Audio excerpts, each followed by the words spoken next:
It's crap.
experiment with my sport.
It's not real.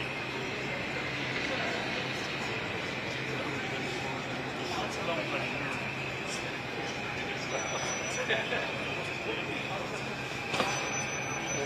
40 seconds. But our jobs.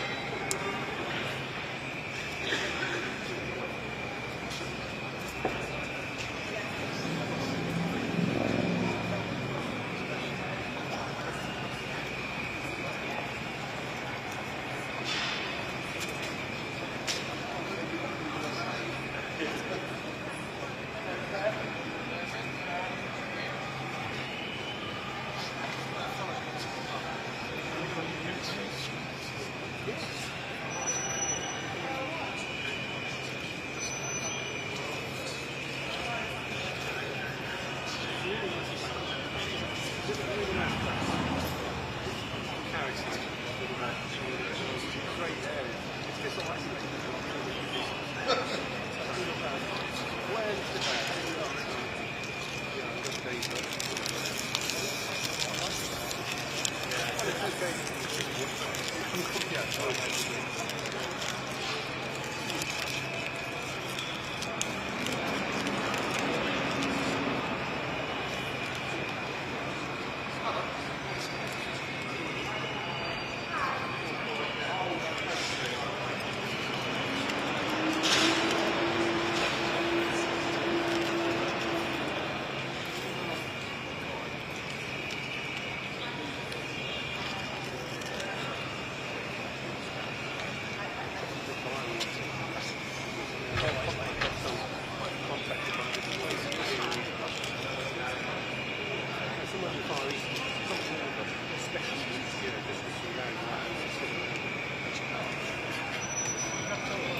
Well, she's doing it. I told her she's done this stuff.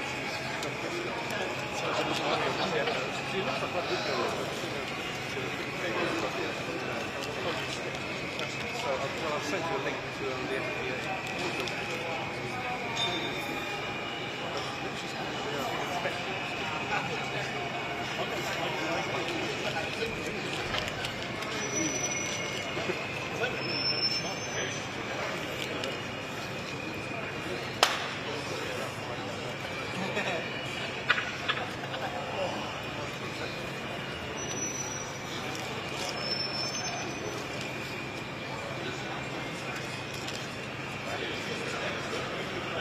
Yeah, I know.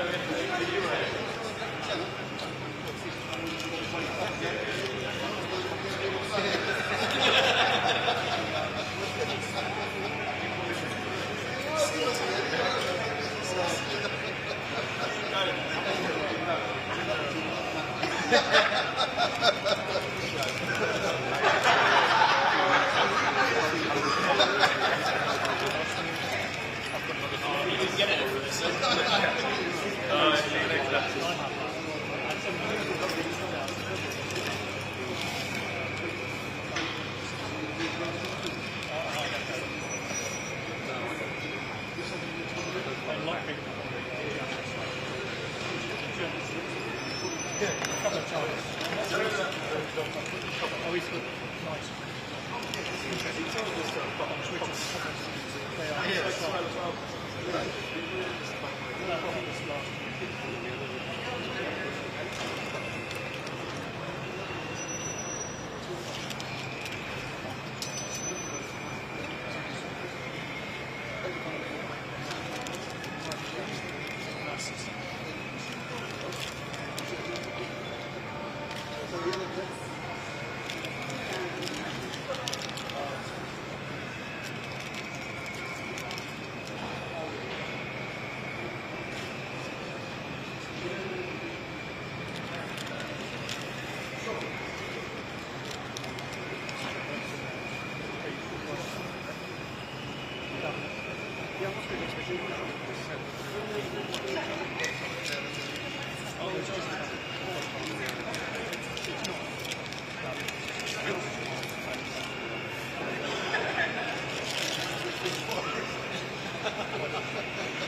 Just goes.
I thought it said to me last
Somebody wants a huge ladder in the front row. I mean, what am I supposed to do?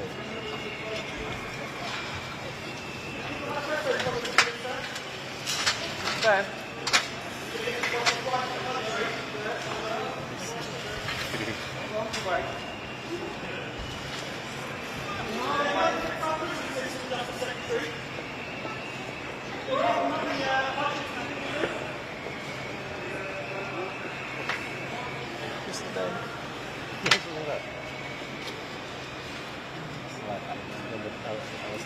Morning, darling. Hello, darling. Every time you walk.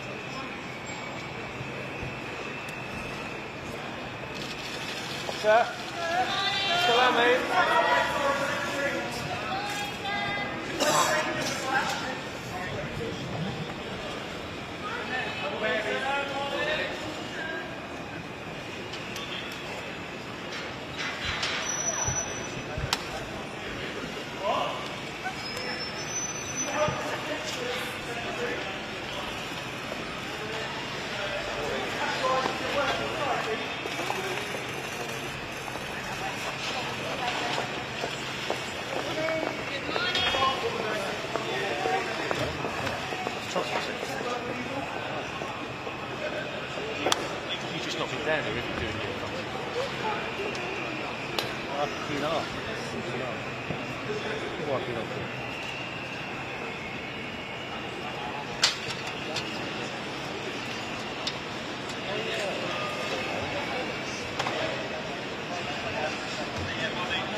Certainly well, thank you.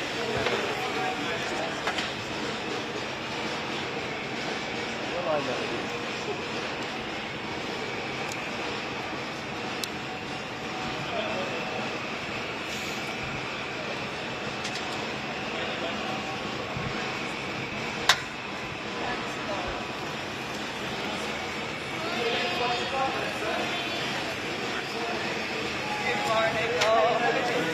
Thank you. Well, you photograph all these people in there. Shadow cabinet. Not shadow, they've been government. No, it's like photograph them all when they're on their way up. Now there's somebody that just ignores it. Yeah, just ignore it. And now we'll be photographing them. We've done it.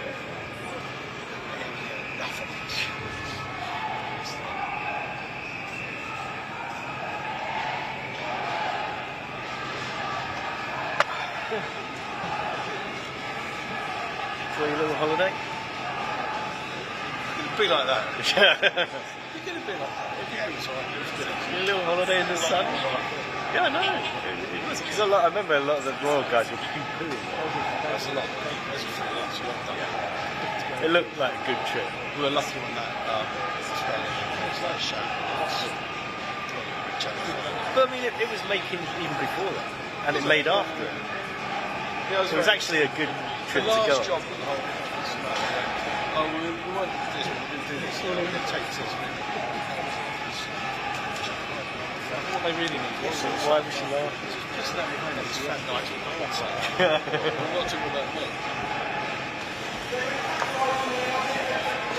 She just got the giggle from being struck. She's like literally biting down on her little fan.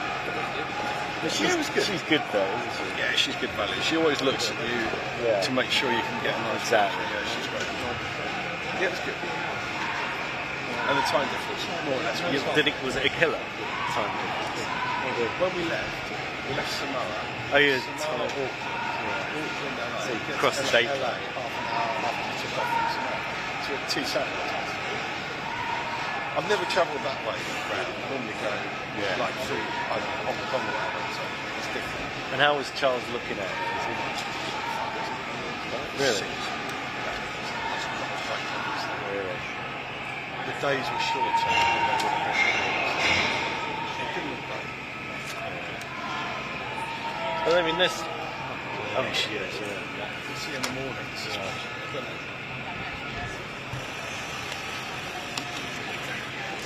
Yeah, I've noticed that before, that she's got the shapes.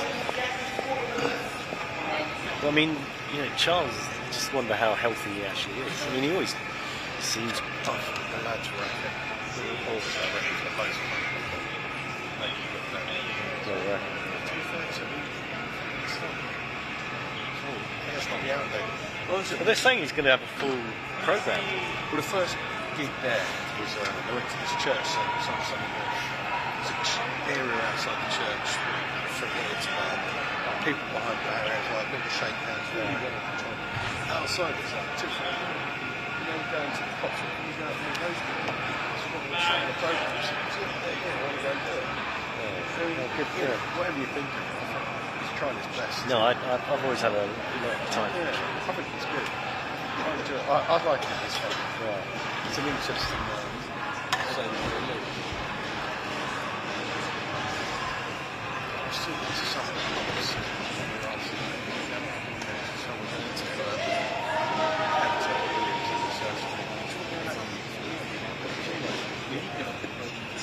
God, that's the. they're not right. There's nobody arguing big for 3 months lads because they wouldn't know. Yeah. Well, Zach turned up. Yeah. Was what's his name from Getty there? Jacko. It's only like Jacko, Victoria, Yeah. PA. As I say, it was making. I would say it made every day. Arthur was there for a bit. It was great. Did they get some sort of medal or something? Yeah. From the Governor General for turning up on the news. Yeah. Not. You made an honorary Australian. Yeah, she gave me I this said to medal. Paul, does that mean you can go live in Australia? You can get an Australian passport now? This Aussie snacker was saying to me every time Arthur comes here, he comes to the store, he wasn't sure. Oh yeah, Paul got a passport. Wasn't Paul going to retire before his dad? That's the plan, yeah. Mad, isn't it? 82. Oh, 82 now. We're on this plane with the thing last year, some place we come back on. When he comes down the plane after swim, and he goes to this for everyone. This is 82. Quick as a flash, Arthur says, I'm not, but you say. He goes, oh. Well, if you went for touch, this was showing the people left with a stick and put it in a museum. Fair enough. It's great.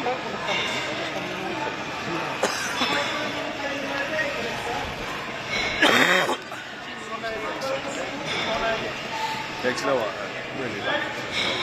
Yeah. My son. But you're doing a lot of that kind of stuff. Yeah. It's quite good. I work. I get It must have cost the paper. It's kind of mad. It's expensive.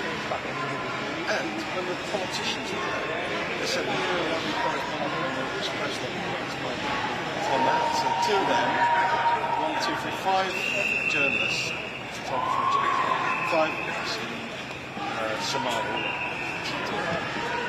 It's Wednesday must be some. Where's the Mirror and Express? England, Samar. Yeah. There's been a big stamp on the point of England, Samar. Yeah. Yeah, very nice. Get more if you want to.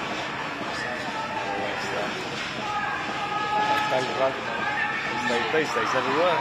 Actually, only time the second time I've ever posted a picture outside the office. First time was with you. That's jumping in the air. That's it, been there twice.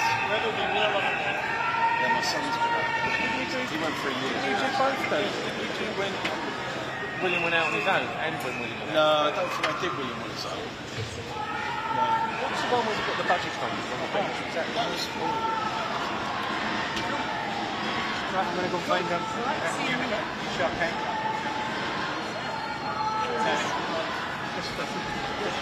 Magic haircut.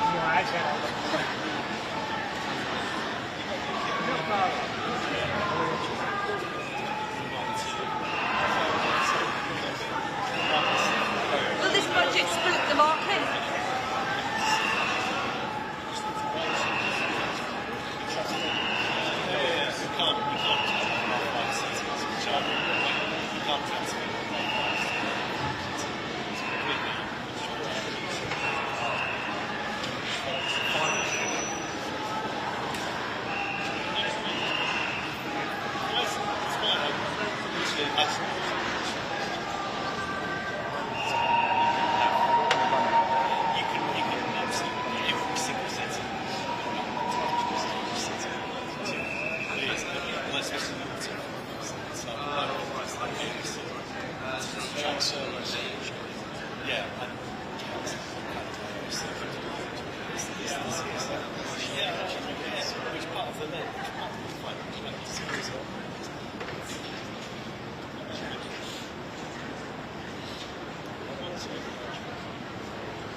No, but I've spent so much time sitting there watching how to that I've kind of been set up like that. Which was the American guy, big Afro who says I should. Yeah. Well, he's a bit sniffy because there's this range. The second half,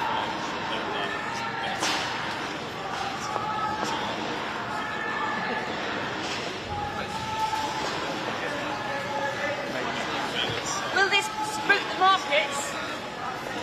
everybody. I'll take it off. What? I'll take it off. I'm trying to trick you.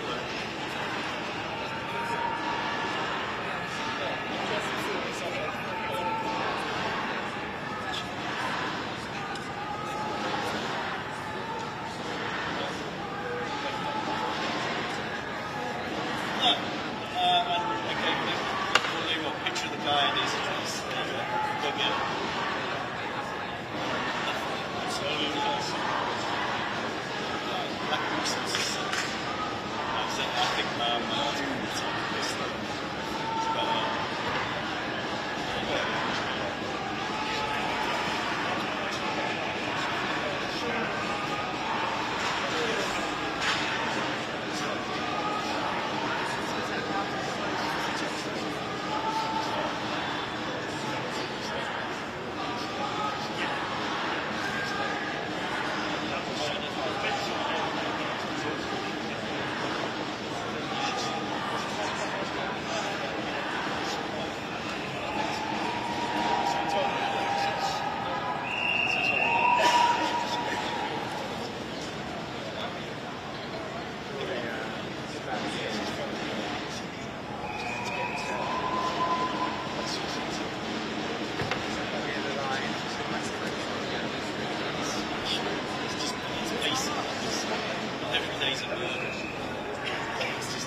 started taking pictures. I didn't know which one the cameras were. I don't know what he says.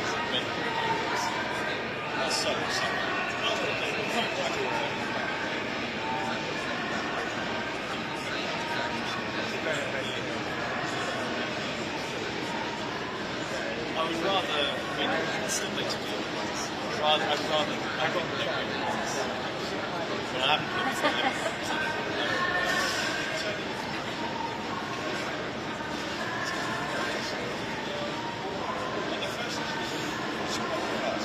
Did you not have it on password protected?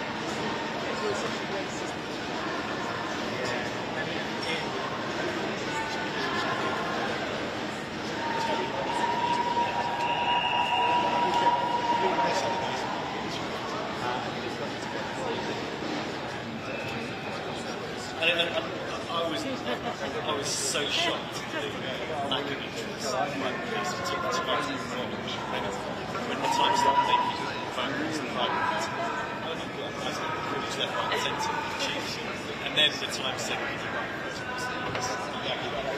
and then that came out. I was getting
Hola, ¿cómo estás?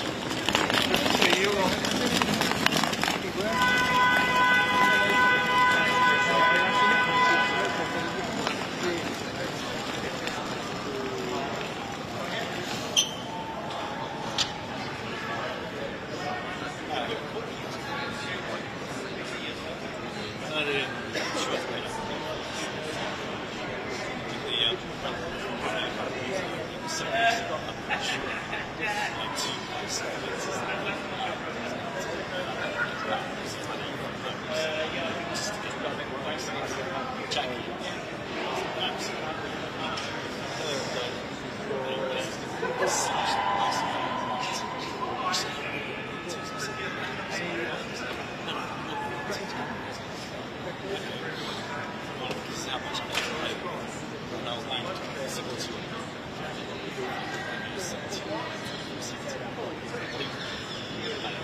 Are you going to spook the markets?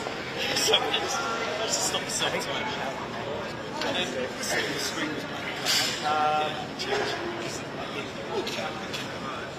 everything was I was like, so I took a picture anyway, I'm thinking, Luckily, I had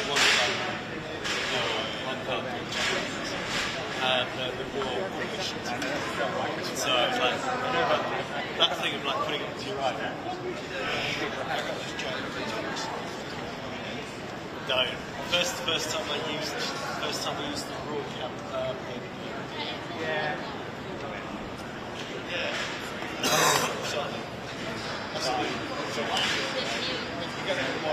Bring it in white if you like the traditional ones, but it's new 17.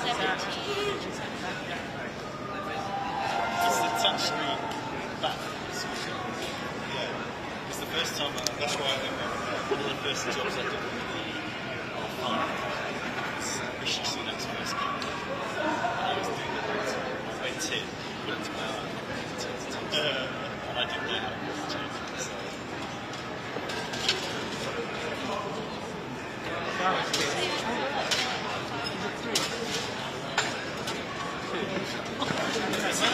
I'm using it, but it's taken me a long time to set up the projects. I think it's because I've already Yeah. It's Bring it on, take a photo.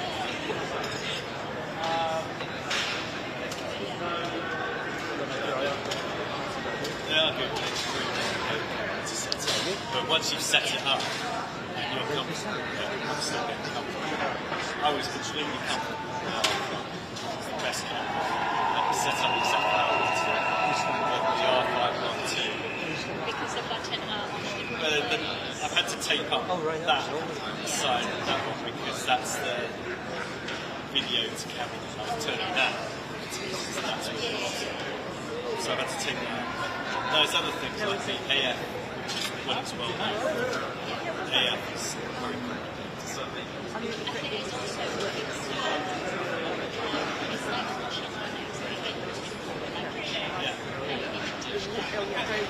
But then it's got like 7 different settings for the AF. So Some in the winter, and they're all specialised in stuff, and it's kind of actually.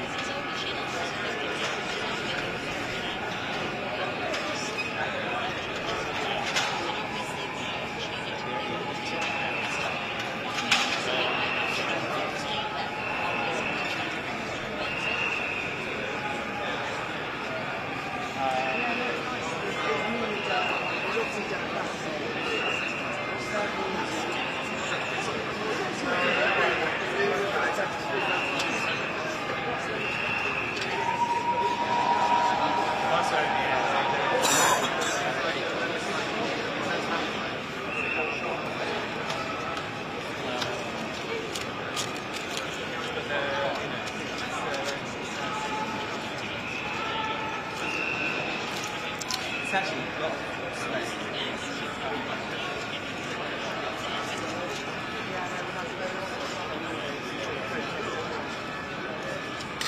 Actually, not worthy of staying.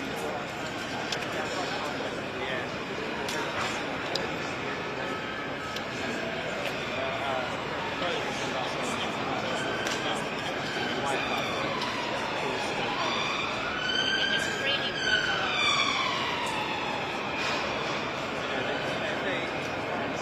I can understand, but there has to be a equal balance of different things. Well, I think that was.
What? I kind of get it if you have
she'll walk out.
Folks!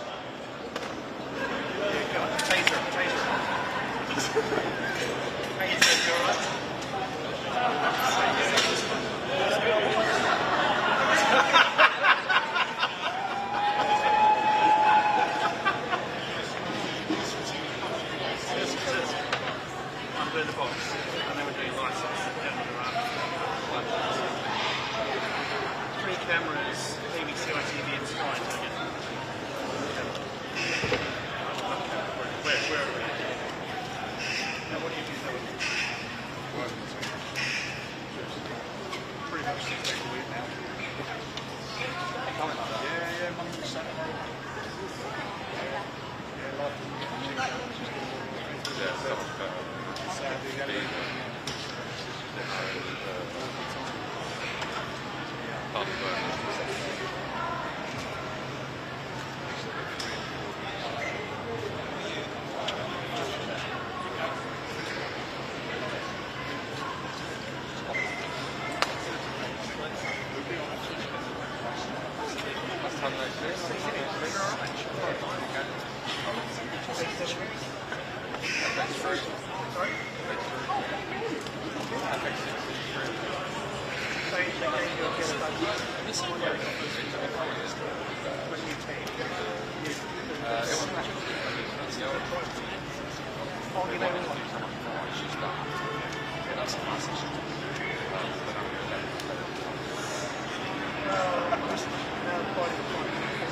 Something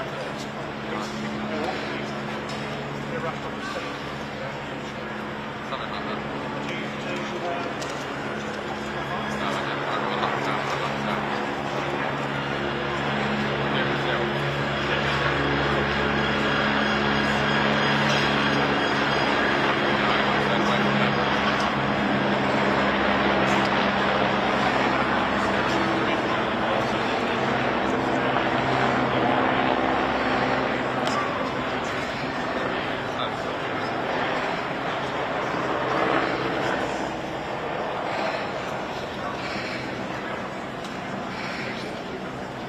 Outside the door.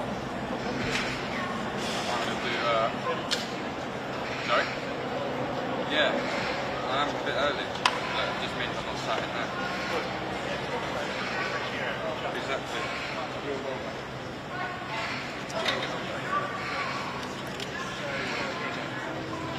Hey, Gally, come to Robbie.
It's a long time to be away.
Only thing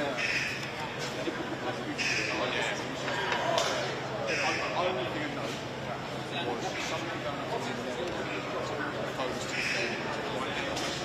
which is fine, but something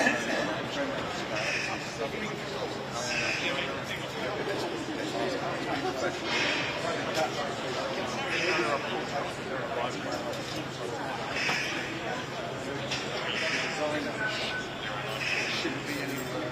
No one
No, no, no.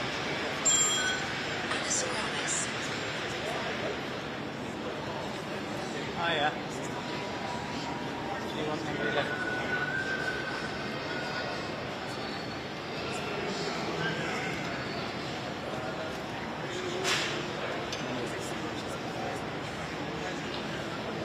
Oh. Scarborough.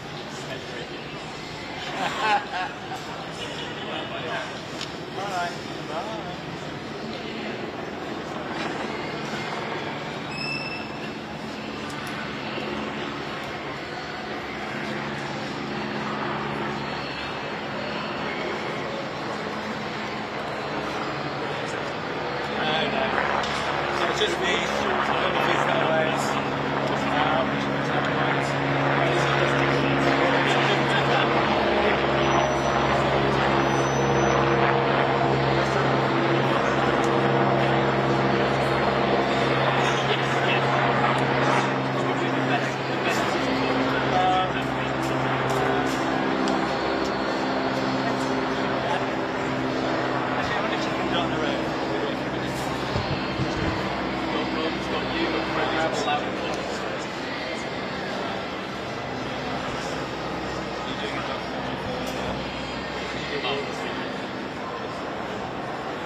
1, 2, 3, 4, 5, 6, 7, 8, 9, 10. Chancellor Rachel Yeah. Just noticed immediately put it in today.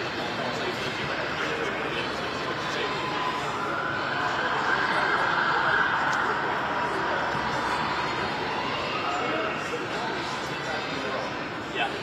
Duck out, shout. Yeah. Hello, go loud.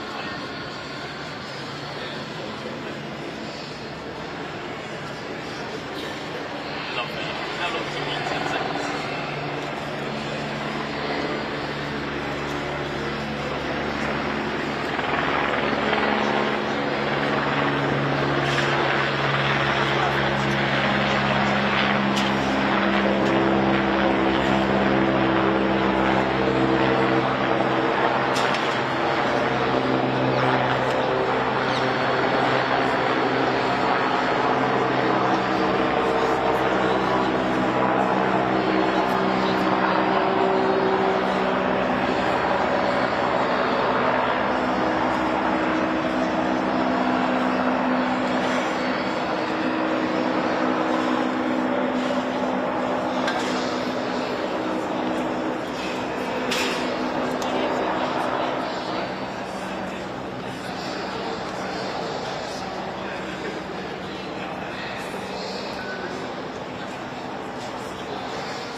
Yeah, deep below.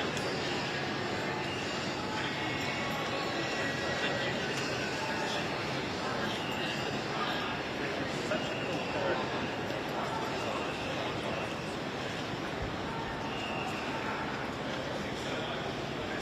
you.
That's right, here on Downing Street in just a few minutes' time, the Chancellor of the Exchequer, Rachel Reeves, will slide that door to number 11 Downing Street, holding her red box aloft for the first Labour budget since over 14 years.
Absolutely, and that would be a monumental rabbit. Of course, the big challenge that the Chancellor has had in the 4 months since the last general election is a big vacuum of news and some drip feeding of briefing and announcements. If there has been this huge level of speculation that has been allowed to grow and succeed. And thinking back to that manifesto, nobody's rises on working people.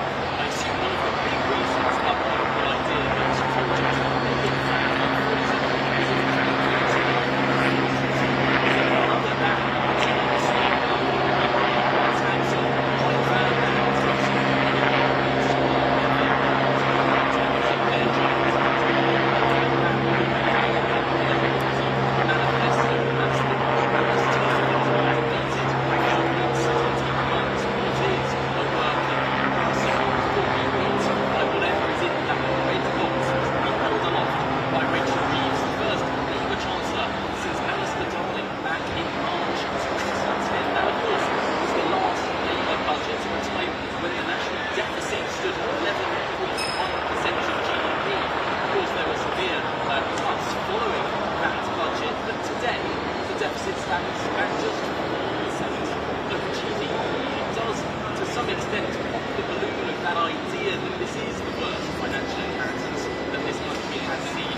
Well, absolutely, and you're quite right. That's about £10 billion, maybe £11 billion including the different public sector pay rises. That accounts for around half of that so-called black hole. Of course, the debt rule change means that there's an extra £50 billion to play with. This is one of the brief elements of this budget that got Sir Lindsay Hoyle, the Speaker of the House of Commons, quite cross on Monday when he stood up and admonished the government for briefing and leaking quite so much that was going to change within this budget. The government says they need to do that to not squeeze the market so that they can roll the pitch, as it's called, ahead of these announcements. But that one change, redefining how debt is measured, that debt rule shift, means that there's £50 billion more to play with for this Chancellor. That dwarfs any black wall that was now I'm just hearing on this street that we've got a 2-minute break for the Chancellor. She'll be popped out of the black door. Perhaps a second next door in the country. In 2 minutes now, and we'll get that picture shot. And for many, this will be a brilliant moment, certainly for Rachel Reeves. She thinks this is a very, very significant moment that she is a female Chancellor, the first female Chancellor coming out of the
Sorry, I missed that.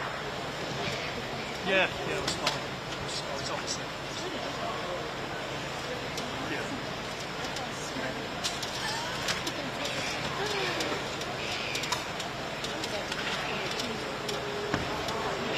Yeah.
Bending down, have you been honest with the public Prime Minister?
Nervous.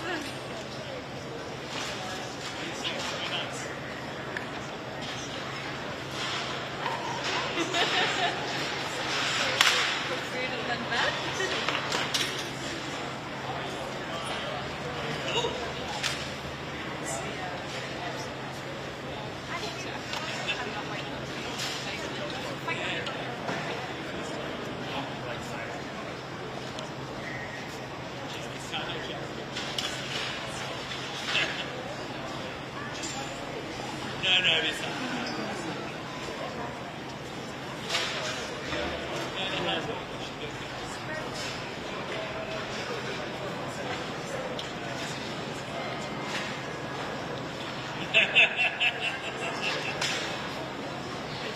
Hello, not too bad, yeah?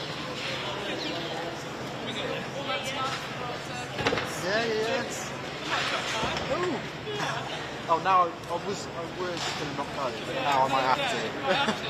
I've been here since 3 minutes, so yeah. If you're going, it will look bad if I go.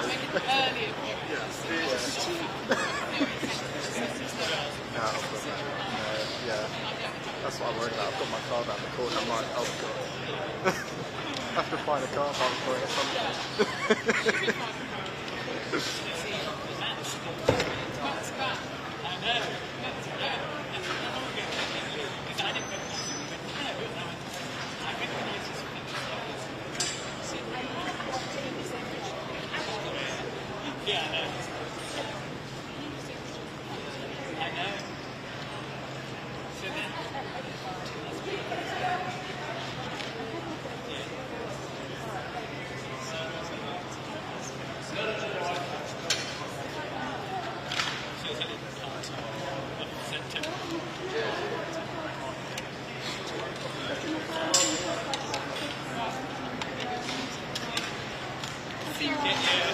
I will see you later, probably.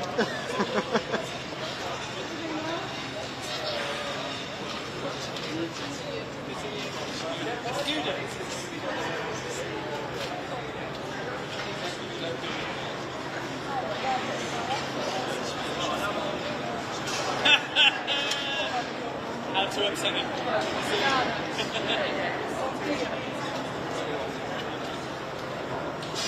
Did you see based on Korean? Yeah. They were all speaking Spanish.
The Commonwealth Games in 2026. This will be yet another wonderful opportunity for Scotland to show how we can put on world-class sporting events. As part of those events, of course, I visited the Sir Chris Hoy Velodrome and spoke with the next generation of cyclists who have been inspired by Sir Chris himself. I'm sure the whole House would wish to pass on their best wishes to Sir Chris Hoy and his family. And finally, congratulations to the women's football team who qualified for the playoffs yesterday after a 4-0 win over Hungary. Mr Speaker, I was delighted to join the Prime Minister as he hosted the inaugural Council of the Nations and Regions in Edinburgh at Queen Elizabeth House earlier this month. We discussed opportunities for attracting long-term inward investment, stabilising the UK economy and creating good jobs. The Council demonstrates our commitment to working together to delivering those priorities. Richard Ford. Thank you, Mr Speaker. Alongside Scotland, it is essential that all of the UK's nations and regions have a seat at the Council of Nations and Regions. Yet areas like the Great South West, which is home to over 3 million people with an £80 billion economy, are being left out because we don't have metro mayors. Will he speak with colleagues in the Cabinet Office to ensure that Scotland can work as a council with all of the non-mayoral regions of England? Mr Speaker, on the 16th of July, the Deputy Prime Minister wrote to all areas that do not have a devolution deal to invite them to come forward with a proposal. New mayors established through this process would also be eligible to sit in the Council of Nations and Regions. I'll make sure the Deputy Prime Minister forwards a letter on to the honourable gentleman. Chris Murray. Thank you, Mr Speaker. It's brilliant to welcome the Prime Minister to my constituency for the first meeting of the Council of the Nations and the Regions. Can the Secretary of State tell us if, after this Council, the Government is committed to ending the decade and a half of austerity imposed on my constituents by the Conservative and SNP governments? Mr Speaker, I was also delighted to attend the Council of the Nations and Regions in a Labour constituency in Edinburgh, and I can guarantee and assure the honourable gentleman that our manifesto said no return to austerity, and that's what we're determined to deliver. Shadow Secretary. Secretary John Lamont. Thank you, Mr Speaker. Unite, the trade union, have issued a joint letter from political leaders across the United Kingdom's nations and regions opposing Labour's cut to the winter fuel payments. It's been signed by every party at Stormont and parties in Wales, and the Scottish Conservative leader Russell Finlay has also signed it. Was the winter fuel payment even discussed at the Council of Nations and Regions? Mr Speaker, I thought the Shadow Secretary of State would have taken the opportunity with a full House to apologise for his government not only crashing the economy but leaving a £22 billion black hole. It's something that this government is determined to clean up. Order. We've not even got to the budget yet, Mr Bowie, and you're already excited. Come on, Secretary. I would hope the Shadow Secretary of State may come to the dispatch box during the rest of his questions and apologise to the country for crashing the economy and apologise to pensioners for what's happened to them as a result. Jamie Stone. Number 2, Mr Speaker. Secretary of State. Thank you, Mr Speaker. I was delighted to speak at Spacecom Expo last month in Glasgow, where I met a wide range of industry members, both national and international. Recently, I was also fortunate to visit the Saxavord Spaceport in Shetland and saw wonderful progress there. I've also met Representative Orbex in the Honourable Gentleman's own constituency. I'll continue to champion Scotland's spaceports, including in Sutherland in his own constituency. Jamie Stone. Mr Speaker, I thank the Secretary of State for his answer. He mentions the company Orbex. At present, they employ 125 people. By 2030, they can employ as many as 500. Can I ask the Secretary of State if he'd be willing to visit Orbex in Elgin and indeed the Sutherland Space Launch Site? Secretary of State. Well, Elgin is certainly not the final frontier, Mr Speaker, so I'll be very happy to visit. And of course, the Minister for Science recently visited the UK Space Agency's new office in Edinburgh, and during that visit he echoed my sentiments regarding the importance of Scotland's space sector. I know the Minister for Data Protection and Telecoms has recently met with Orbex as well, and I will remain in close contact with my ministerial colleagues to ensure that we back the sector, and I'm very happy to visit when ministerial time allows. Liberal Democrat spokesperson Christine Jardine. Thank you very much, Mr Speaker. As the Secretary of State for Scotland, I think, knows, I recently had the opportunity with the Scottish Affairs Committee to visit California to look at how they have created an environment which encourages development of new space projects. In Scotland, we have a unique opportunity, not least because of the developments in Glasgow, but because Edinburgh University is already well respected and indeed part of the programmes Stanford, NYU, Columbia and indeed NASA. So can the Secretary of State tell us what the government is going to do to encourage the creation of that sort of environment in Scotland? And will Edinburgh University, with its reputation, be central to it? Well, Scotland will be central to the space sector, and I very much welcome the question. We will fully back the space sector, as I've already said to her honourable friend. We've been visiting the Minister of Science, has been to the new UK Space Agency's new office in Edinburgh. The Minister for Data Protection and Telecoms has met Orbex. I've met Orbex. I've been up in Shetland myself to Unst to visit the spaceport up there, so we'll fully back that. And of course, the potential is to infinity and beyond. Kenneth Stevenson. Secretary of State. Can I welcome my honourable friend to his place? A wonderful result in his constituency of Adrian Shotts. Investment into the UK to drive growth is the government's #1 priority. We have started delivery on that already.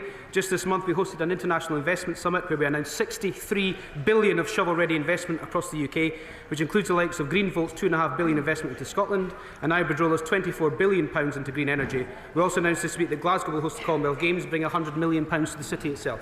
Kenneth Stevenson. Thank you, Mr Speaker. And can I thank the Secretary of State for his answer. It is refreshing to see a government working across departments to ensure our pro-worker, pro-business and pro-growth attracts inward investment. Therefore, can I ask him to outline, after years of Scotland being let down by two poor governments, this new Labour government approach benefiting my constituents in Airdrie and Shotts? The #1 benefit to his constituent Adrian Shotts, Mr Speaker, will be to have the honourable gentleman as a local member who champions them. I'm pleased my honourable friends welcome to the approach. Adrian Shotts has a rich industrial heritage, of course. Our modern industrial strategy will reignite the industrial and technological potential that exists in all of our communities. The National Wealth Fund and GB Energy will help rebuild Scotland's industrial base. We want Scotland to be the most attractive part of the UK to invest in. We will continue to work closely with the Scottish Government to make that a reality. And I couldn't have put it better myself than the honourable gentleman. He said pro-worker, pro-business and pro-growth. That's this government. Chris Law. Thank you, Mr Speaker. Mr Speaker, earlier this year the UK Conservative Government promised £20 million levelling up partnership for my city of Dundee for projects such as the university's life sciences innovative district, new campus for Dundee Angus College and the Dundee Museum of Transport, amongst many other things. Yet, despite in the last 4 months writing 2 letters seeking assurances, I've so far had non-committal and have raised lack of commitment rather, and raised concerns that Labour are about to renege on its commitment. Can the Secretary of State today assure me that these are going to be committed and in full to Dundee, the 20 million? Well, the honourable gentleman won't have to wait long. The budget will be in about an hour's time, Mr Speaker, and the Chancellor will lay out all the spending plans when we go into that budget. But the biggest impact on his own constituency in Dundee, of course, is GB Energy and what that will do to our green energy system, which makes me very, very surprised why nobody from the SNP voted to back the bill last night, Mr Speaker. Graham Downey! Number 4, please, Mr Speaker. Minister. Thank you, Mr Speaker. The Secretary of State has regular discussions with the Ministry of Defence on supporting Scotland's defence sector, which makes a vital contribution to both Scotland and the UK's growth and helps the UK remain safe against current and future threats. I know the Secretary of State was pleased to visit Babcock's site at the South Dockyard recently with my honourable friend, where he saw firsthand the fantastic work that they are doing. Thank you, Mr Speaker, and can I thank my honourable friend for that reply and congratulate him on his debut at the dispatch box this morning. Earlier this month, as he mentioned, the Secretary of State joined me in visiting the South Dockyard in my constituency. Does he agree with me that the failure of the SNP to support the defence sector to recruit the highly skilled workers they need from within my constituency and the rest of Fife is a damning indictment of the SNP's commitment to the security of the people of Scotland? And will he reassure me that he will do all he can to ensure the defence sector in Scotland contributes fully to the UK's security and future economic growth? Thank you, Mr Speaker. I know that my honourable friend has been a champion for the defence sector in his constituency since his election. I commend him for that work. I agree with him that if it's essential that, that any government engages with the defence sector, not just because of the jobs created across Scotland, but because of the vital technology that they are developing. There's a real opportunity to create and retain skilled work in Scotland, and it's something that all of us have a responsibility for promoting as much as possible. And I'm happy to reassure my honourable friend that the Secretary of State for Scotland and the Government will continue to champion the defence and manufacturing sectors in Scotland. Yes, Brown Fuller. Question number 5, Mr Speaker. Minister. Thank you, Mr Speaker. The Scotland Office is committed to championing Scottish arts and regularly showcases the sector's significant cultural and economic contributions to UK and Scottish Government ministers. In the budget later today, the Chancellor will set out her spending decisions. These will allow the Scottish Government to make its own spending decisions in devolved areas, including on arts funding.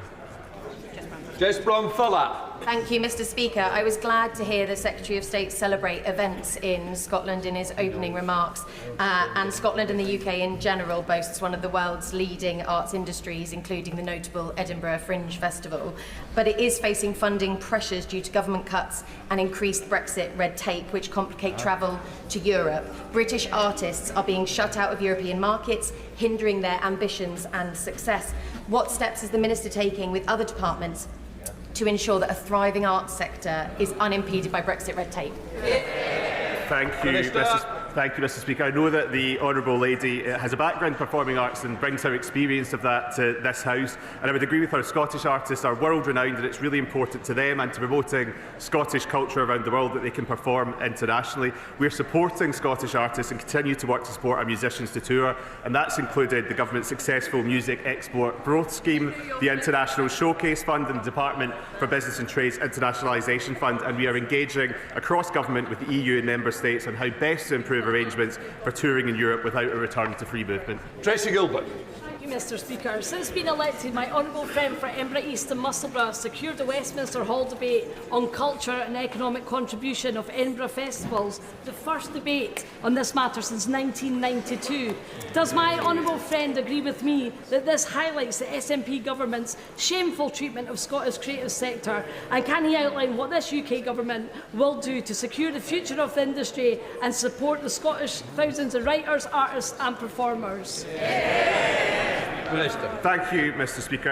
I welcome the honourable member's comments and also our comments about the member for Edinburgh East and Musselburgh, and I was pleased to attend his debate in Westminster Hall when these issues were discussed. The UK government has supported creative industries across Scotland, including in her own city, £8.6 million to the Edinburgh Festivals, £2 million of capital funding to the King's Theatre in Edinburgh, and across Scotland, £5 million of capital funding to the Borough Collection and millions more committed through the Falkirk and Grangemouth deal to the Falkirk Arts Centre, and we'll continue to support arts and culture across Scotland.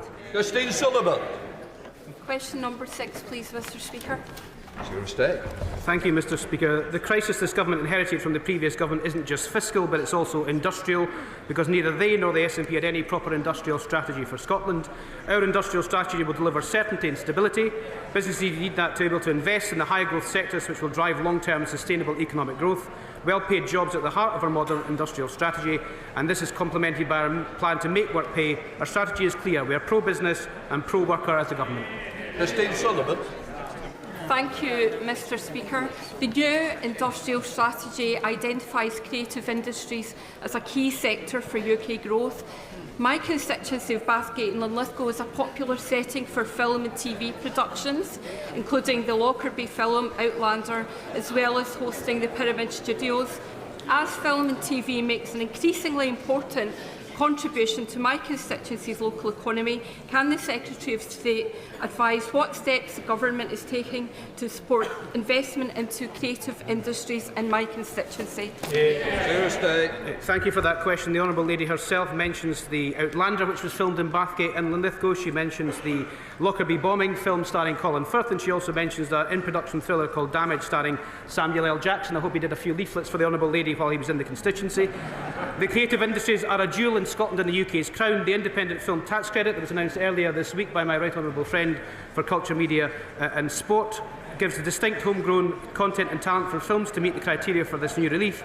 Productions eligible for the tax break must have a UK writer or director or be certified as an official UK co-production. But what it does do, Mr Speaker, it shows this government is determined to back our creative industries and continue to grow our film and TV industries. David Mundell.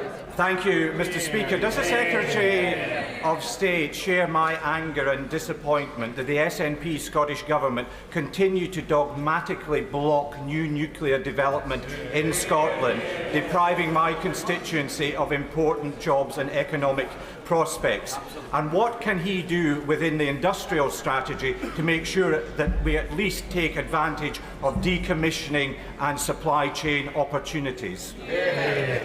Mr Speaker, I've never known the right honourable gentleman to be either angry or ever disappointed, but I share his anger and disappointment. This government backs our industry. Nuclear will be a major part of that energy mix going forward, and we need to make sure we have the right balance. GB Energy has been set up. It passed its third reading in this House yesterday. Disappointed the right honourable gentleman nor the SNP voted for it, but that's the vehicle which will take these issues forward. Adam Jogi. 7, Mr Speaker. Secretary of State. Can I welcome the honourable gentleman to his place? The budget by my right honourable friend the Chancellor will be announcing shortly that will herald a new era of investment and growth in Scotland. In our first 100 days, we announced the headquarters of GB Energy in Aberdeen, launched the National Wealth Fund and announced the biggest upgrade of workers' rights in the generation. Adam Jogi. Mr Speaker, Newcastle and Lyme is home to many people who left Scotland to build a life like my constituent Lee Bernadette Walford. Can the Secretary of State outline how resetting the relationship between the UK and Scottish governments is important for economic growth up and down our United Kingdom? I thank the member for that question. He is right. We don't agree with the Scottish Government on everything, or indeed very much at all, but Scots expect us to work together to produce results, and that is what we have tried to do. Yesterday I had my regular meeting with the Deputy First Minister, and this morning I spoke to the Finance Secretary ahead of the budget. Economic growth is a key area there, and I'm delighted to highlight shared work on energy, bringing the Commonwealth Games to Glasgow, the £100 million jointly funded package for the Falkirk and Rangers growth deal. Our long-term economic strategy requires both governments to work together. The Prime Minister and the First Minister have been clear that's what we're determined to do. Pete Wishart. Speaker. The Secretary of State boasted of a £150 million investment fund, only to bizarrely contradict himself and say that no such figure existed. Is this Scottish Schrodinger's funding? And is this perhaps the levelling up fund referred to by my honourable friend? Secretary of State. I'm very surprised that the honourable gentleman was keen to ask a question, given he didn't apply for one in the shuffle, neither did any SNP member. And it's also quite surprising that the honourable member, with all his experience in this House, wants to spend his time in this new Parliament defending the previous Tory government's reckless gambles with the economy. If you can I just say, I don't know whether you're standing or not. No, you know, the Chair of the Committee. As the Chair of the Committee, who wanted to come in on this question? Yes. Patricia Ferguson. Thank you, Mr. Speaker. And would my right honourable friend agree with me that the Drumchapel Levelling Up Fund bid and a project that would fall from that would be a very good way to promote the economic and social growth of that area? Secretary of State. I thank my honourable friend for that question. She's been an absolutely doughty campaigner for the Drumchapel project. She won't have long to wait. The Chancellor will come to this dispatch box shortly and announce the budget. And I'm hopeful that all of these projects, including some of the anti-poverty projects that she's championed for years in her constituency, come to pass. There's a man that stands. Jim Shannon. Thank you, Mr. Speaker. Minister, when it comes to promoting economic growth in Scotland, it's quite clear the best way to do that is within this great United Kingdom of Great Britain and Northern Ireland. So, Minister, to make that happen and convince my colleagues in front of me the best way forward, what's the Minister doing to make that happen? Secretary of State. The best way to keep the United Kingdom together is to make sure that this is a successful UK Labour government, and that's what we're determined to do. And may I just point the honourable gentleman to the row in front of him. They have 9 SNP MPs left, we have 37. That's how you protect the Union. Shadow Secretary of State John Lamont. Thank you, Mr. Speaker. The Secretary of State said at the weekend that the Labour budget will herald an era of growth for Scotland. But what's going to grow? Is it the tax burden on hard-working Scots? Is it the number of pensioners choosing between heating and eating because they haven't got their winter fuel payments? Or is it the number of Labour broken promises? Or will we get all three this afternoon? Mr. Speaker, a second opportunity this afternoon to apologise for the Conservative Party crashing the economy and the dreadful £22 billion black hole that they left us to inherit, that they hid from the Office for Budget Responsibility. So I'd ask the Shadow Secretary of State to reflect on that before he asks his questions. And of course, he won't have long to wait, Mr. Speaker. The Chancellor will be here shortly. Shadow Secretary of State John Lamont.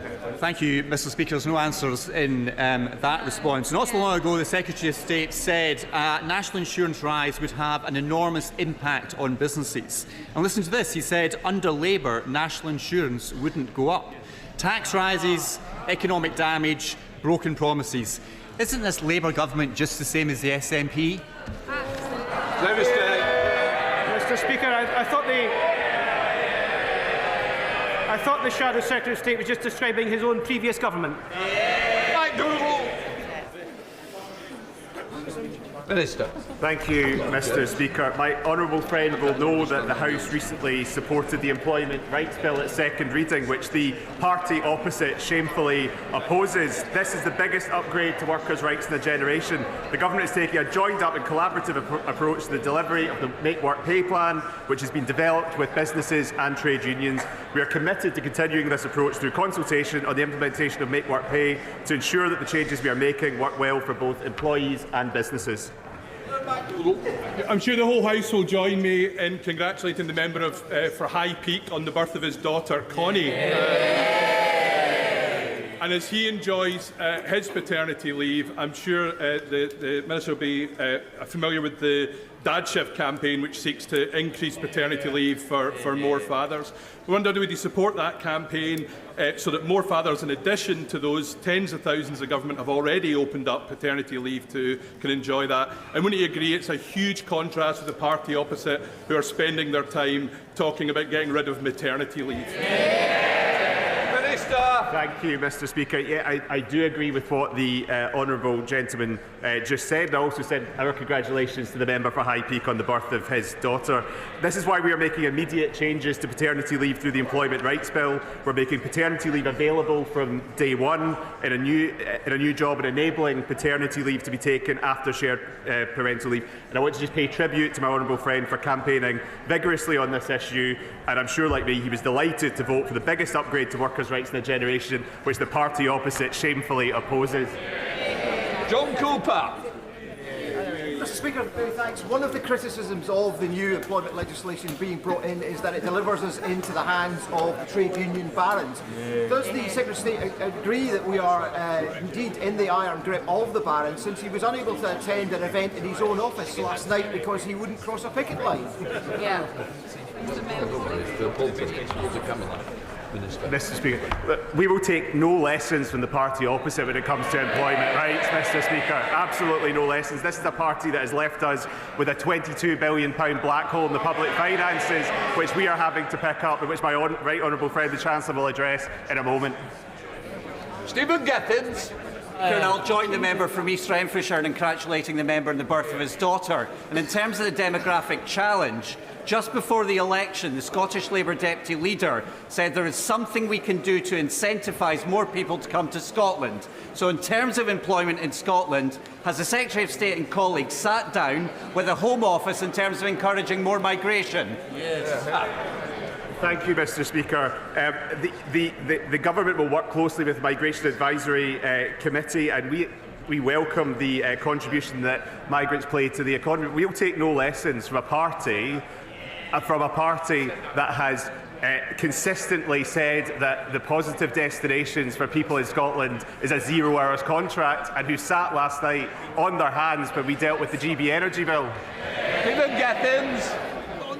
Let me try and challenge the member in a spirit of collegiality. They have committed to working with the Scottish Government. Now, the member for Nahealan Indian Yar, who is in his place, has talked about when it comes to migration policy, no one size fits all, and it shouldn't be beyond us to devise ways to attract more people to work and settle here. So will he, from those benches, commit in what they've done that the Scottish and UK governments should work together, and will he commit to a meeting between both those governments so we can take forward more migration to Scotland in the way they committed to and we committed to and business is crying out for? Mr. Speaker, we have committed to Scottish representation on the Migration Advisory Committee, which would go a long way in order to deal with these issues, but it's also for the Scottish Government to do things like build houses in areas where we need more migration in order to encourage people to come to live in Scotland.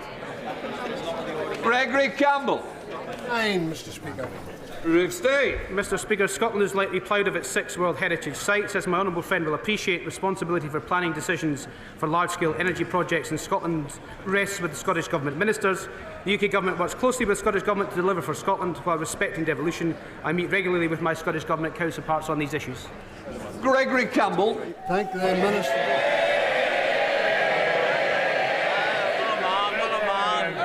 23 years, yeah. I thank the Secretary of State for his reply. In any discussions he will have, would he take account of the fact that, number one, I have written to UNESCO about the potential of a huge offshore wind farm very close to the Giant's Causeway and the UNESCO World Heritage Site that exists there. And the Communities Minister in Northern Ireland has also met UNESCO. Will he make representations to ensure that all considerations are given account of, to ensure that people know the potential compromise and problems that may exist to that World Heritage Site there? Secretary of State. Mr. Speaker, I'm glad the member for East Londonderry hasn't lost any of his popularity in the House. It would be inappropriate for me to comment on planning decisions for large-scale energy projects in Scotland. This is a devolved responsibility. I do, of course, recognise the importance of considering the protection of local assets when developing renewable projects, particularly a cherished World Heritage Site. That completes questions. I wish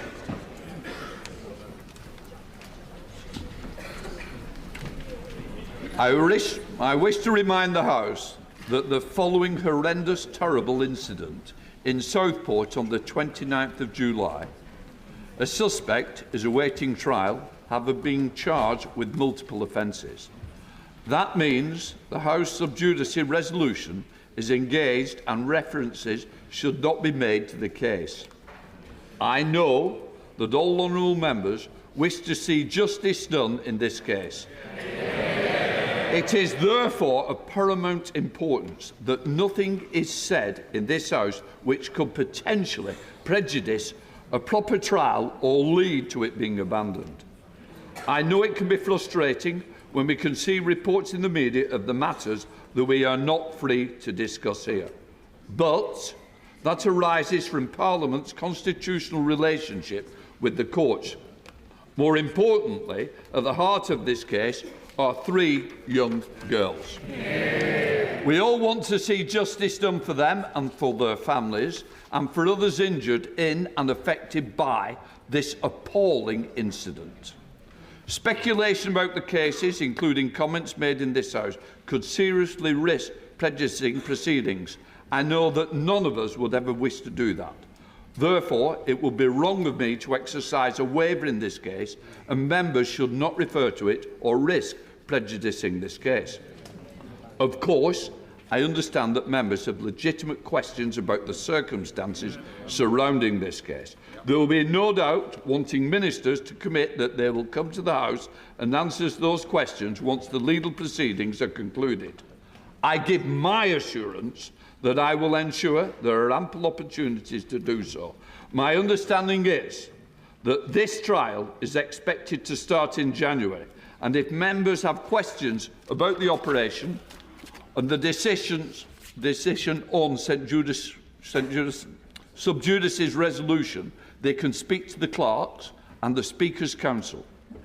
In the meantime, our thoughts are with the family and friends of Bibi, Elsie and Alice, and all of those who were injured and affected on this horrendous day.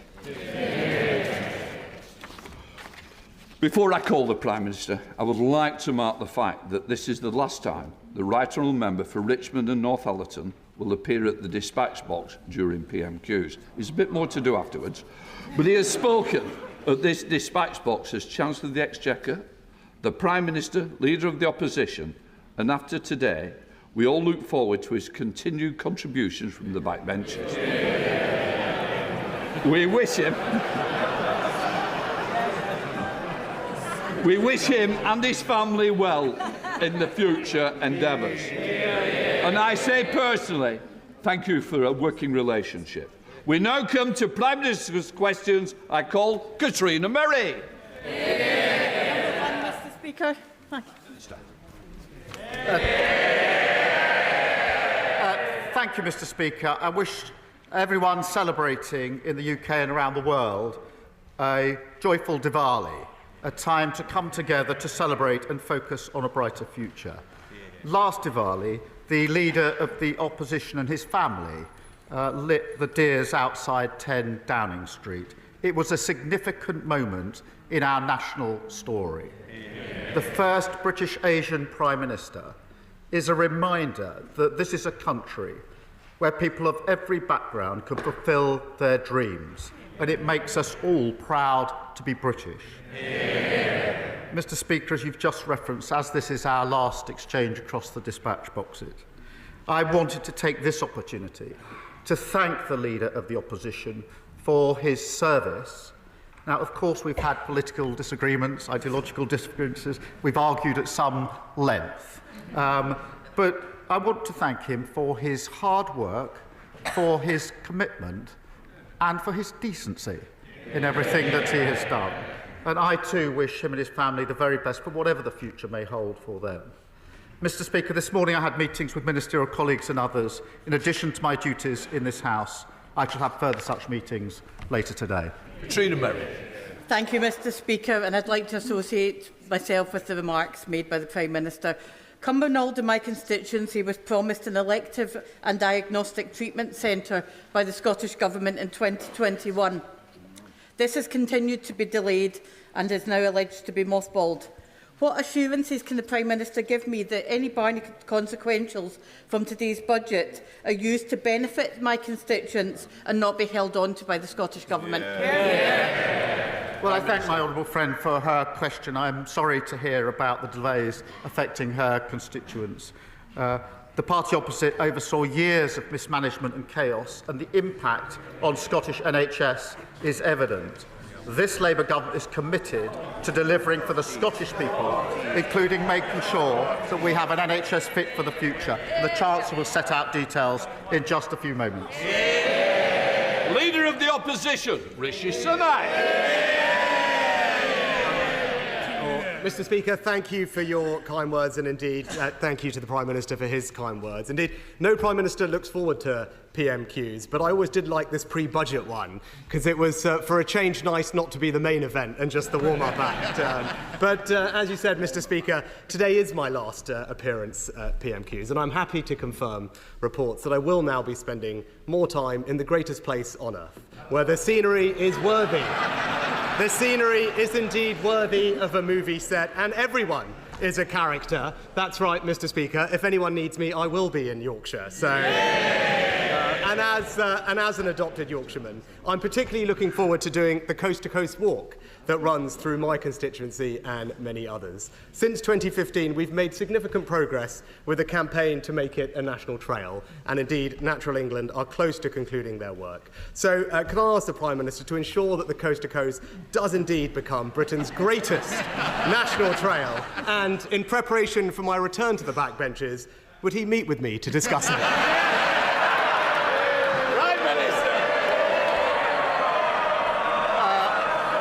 Mr. Speaker, I thought he was about to ask me to join him on the walk. But certainly, I will meet him, and it is an important point.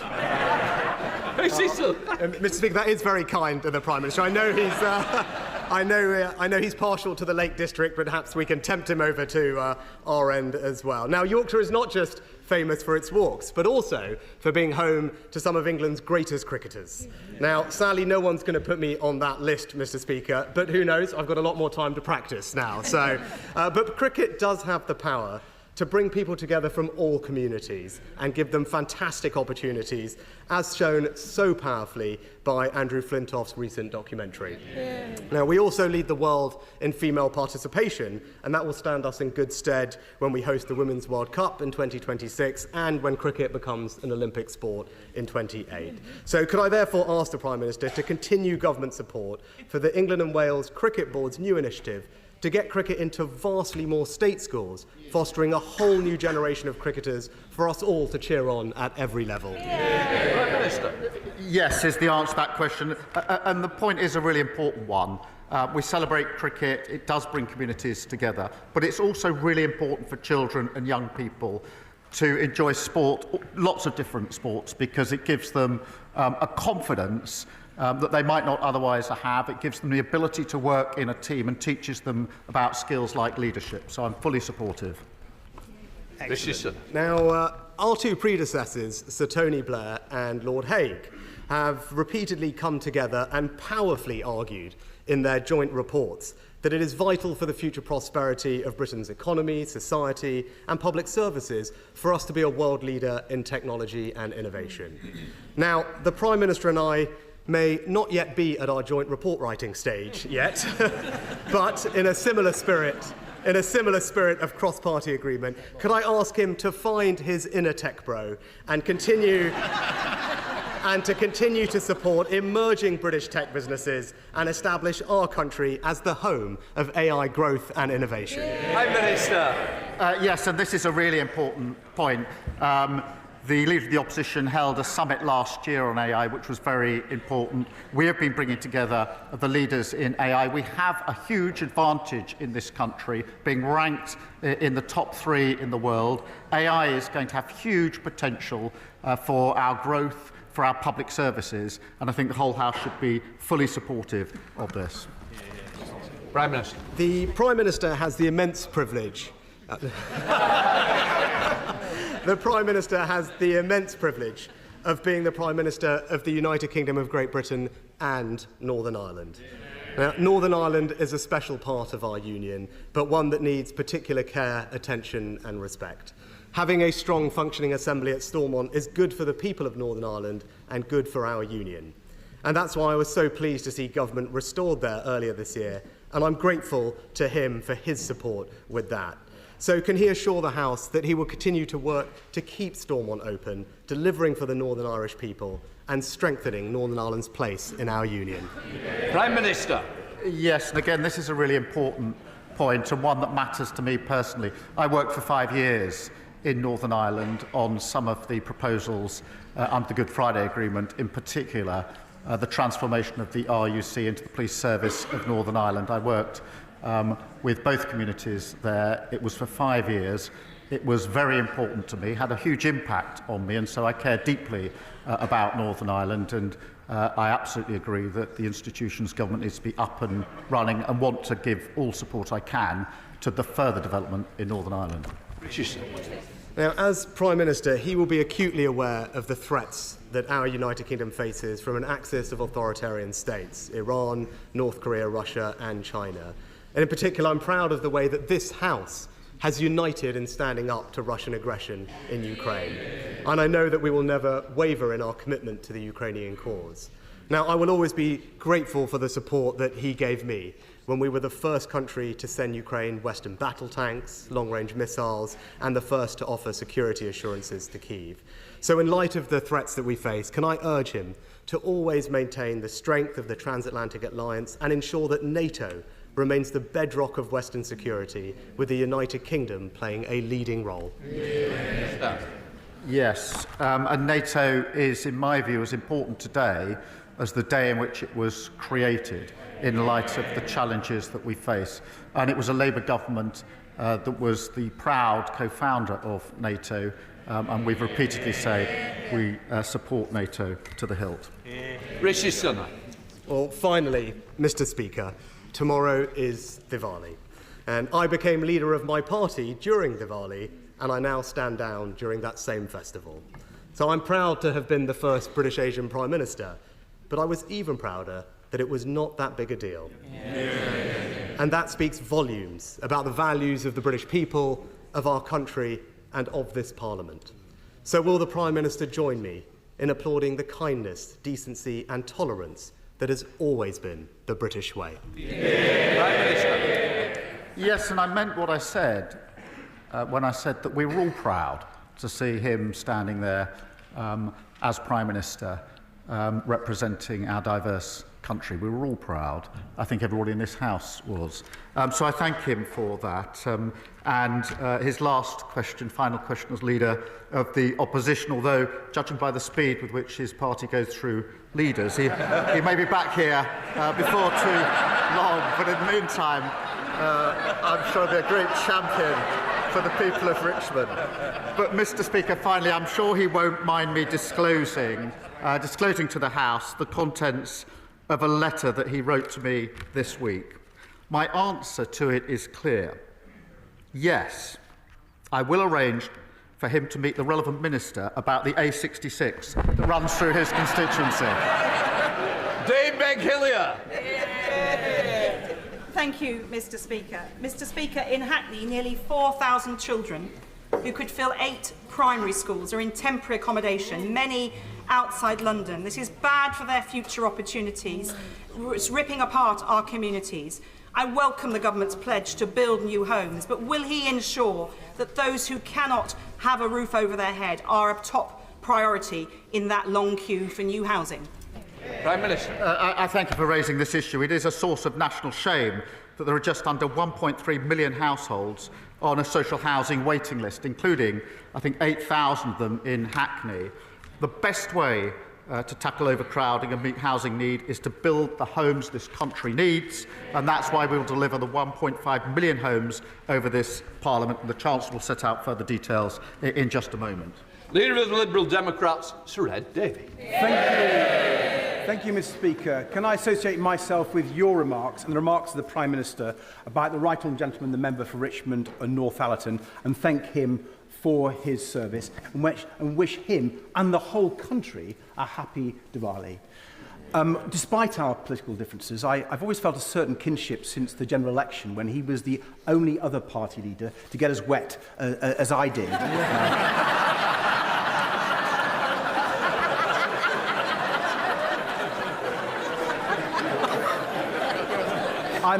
I'm looking forward to debating the budgets with him and the Chancellor shortly, but can I wish him and his family all the best for the future.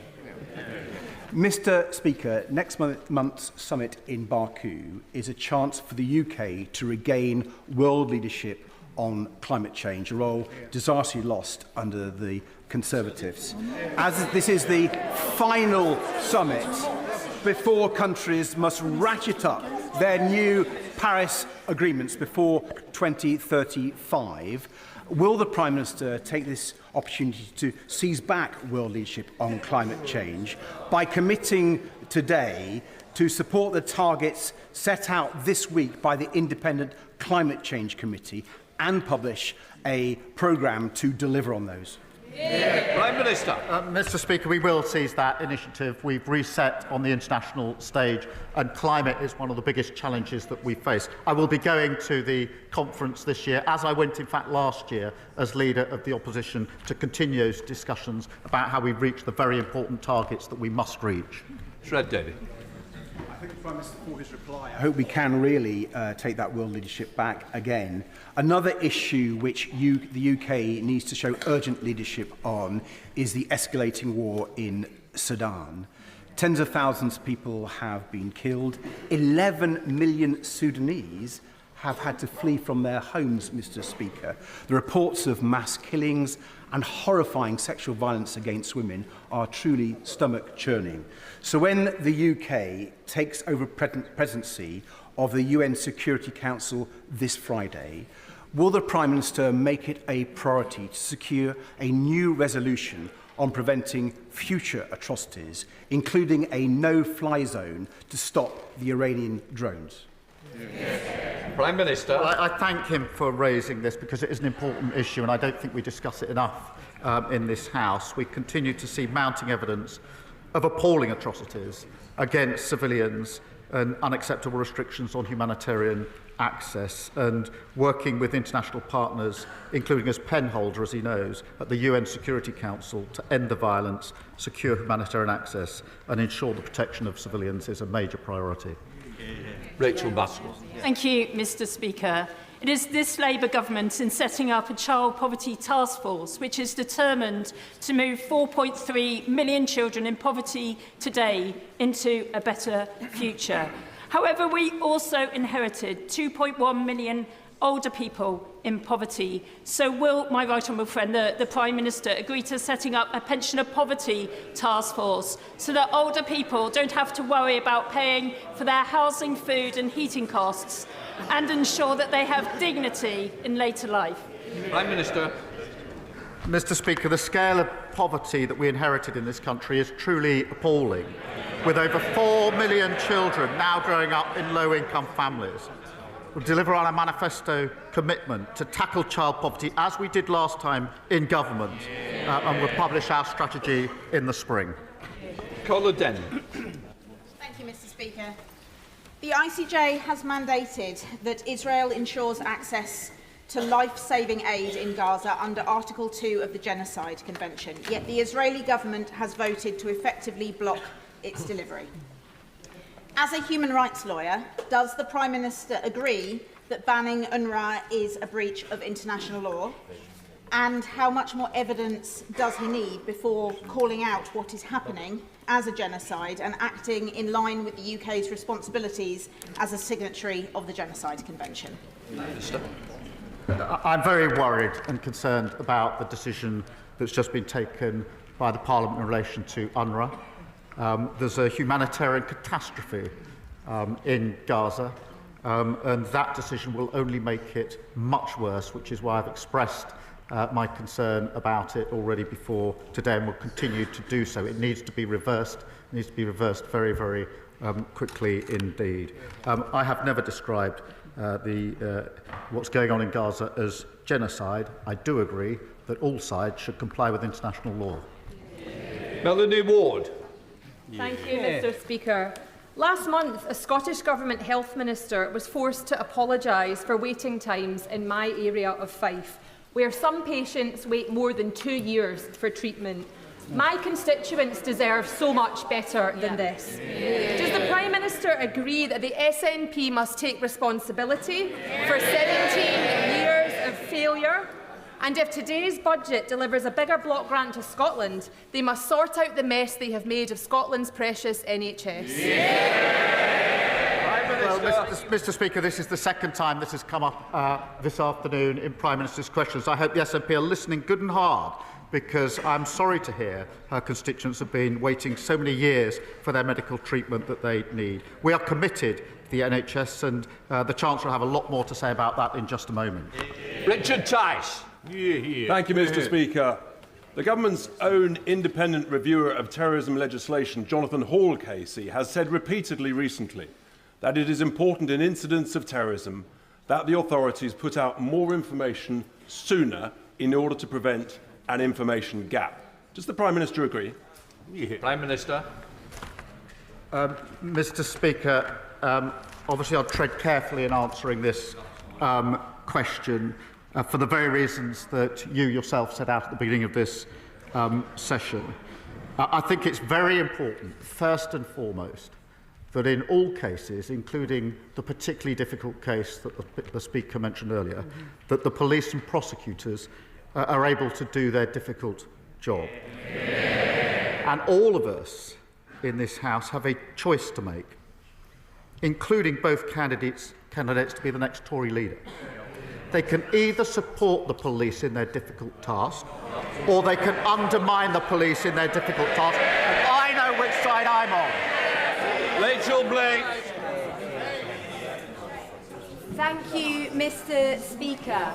Minutes from here in the communities of Victoria, Pimlico, Paddington and Covent Garden, there is an unprecedented rise in the number of people sleeping rough after 14 years of the Tory government. Will the Prime Minister update this House on the cross-departmental homelessness strategy? And does he agree with me that this Labour government has a once-in-a-generation opportunity to end rough sleeping for good? Prime Minister. Homelessness levels are far too high in this country. And we are developing a long-term strategy, working with mayors and local leaders to end homelessness once and for all. And taking action to tackle the root causes, Mr. Speaker, which is delivering the biggest increase in social and affordable house building in a generation. And we, of course, have picked up where the party opposite failed by abolishing no-fault evictions, preventing many renters ending up homeless. Good job. Thank you. Thank you, Mr. Speaker. First, we had the embarrassment of the Labour Party being sued by the Trump campaign. Then we had the national capitulation of... Let me hear the rest of the question, please. Thank you, Mr. Speaker. Then we had the national capitulation of the government over the sovereignty of the Chagos Islands. And now we have had the personal humiliation of the Prime Minister at the Commonwealth Heads of Government Summit. All of which begs the question, Mr. Speaker, how on earth does the Foreign Secretary still have the full confidence of the Prime Minister? Mr. Speaker, I was intending to say that he was an upgrade on his predecessor. Who, of course, drove up thousands of pounds in mortgages, but I withdraw that now. Ben Goldsborough. Thank you, Mr. Speaker. When the Prime Minister and the Chancellor discuss the importance of supporting working families, I think of the dedicated farmers in South Norfolk. The Prime Minister has constantly acknowledged the critical role of food security and the need for farmers to have certainty to plan. Can the Prime Minister confirm what action our government will be taking to back British farming in constituencies like mine? Prime Minister. Mr. Speaker, I welcome my honourable friend to his place. And talking of predecessors, no one did more damage to rural constituencies than his nearby predecessor, whose disastrous mini-budget crashed the economy and hurt his constituents. I do note that she's been tweeting the approval of the current Shadow Chancellor's attacks on the independent OBR, just showing the party opposite have learned absolutely nothing. Over 1,000 farms have been forced out of business due to Tory neglect, and we will turn that around, and you'll hear more about that in the budget in just a minute. Helen Morgan. Thank you very much, Mr. Speaker.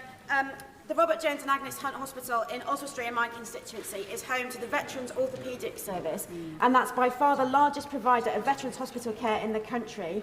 It's a fine example of what you can build when the NHS and the local authority work together. It costs no extra public money to set it up, but because of NHS changes in the way ICBs charge each other, it's been left with a funding shortfall. Will the Prime Minister come and visit this fantastic facility in beautiful North Shropshire and see for himself why it's so important we keep it going?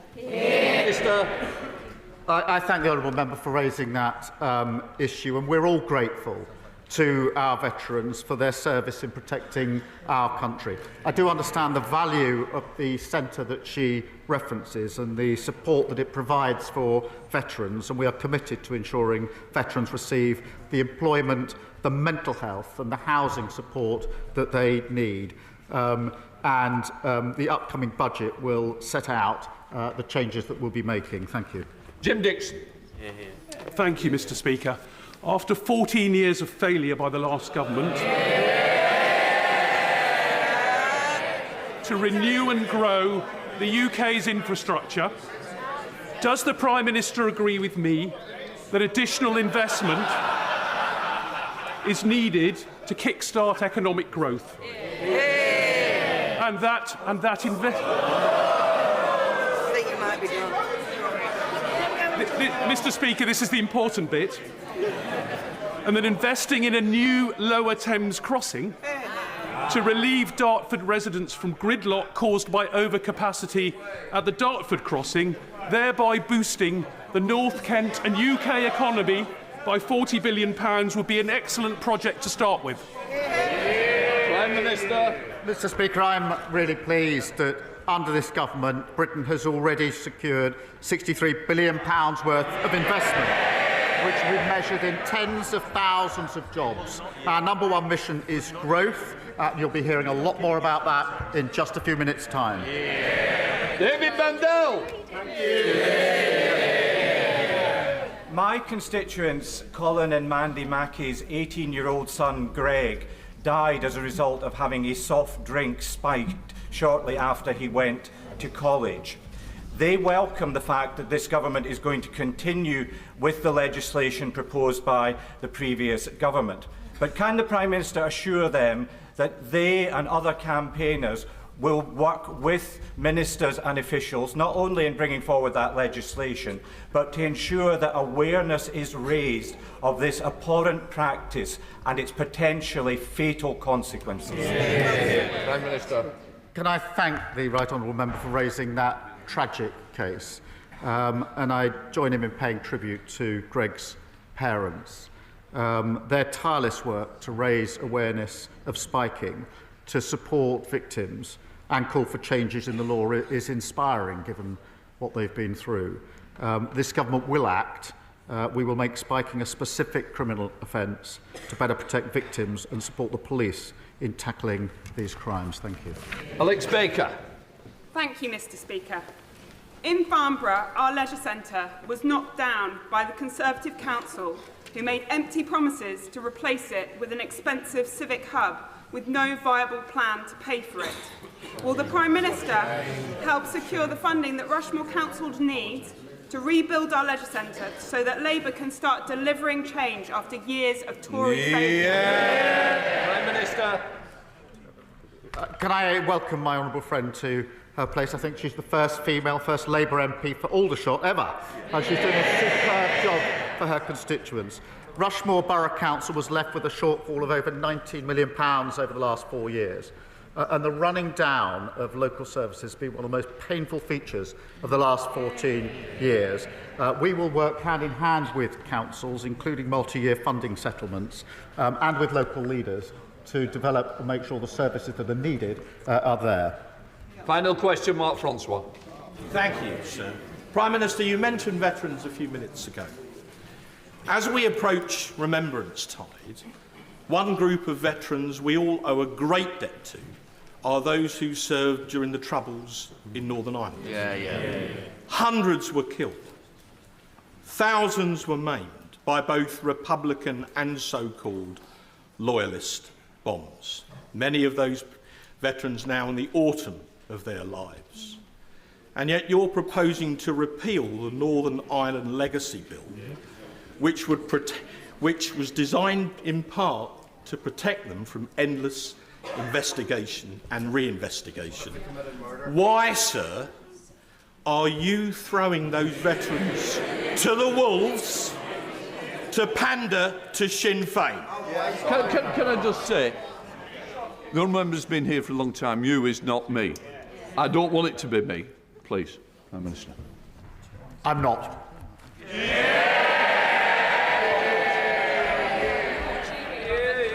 Good luck. Thank you very much. Thank you.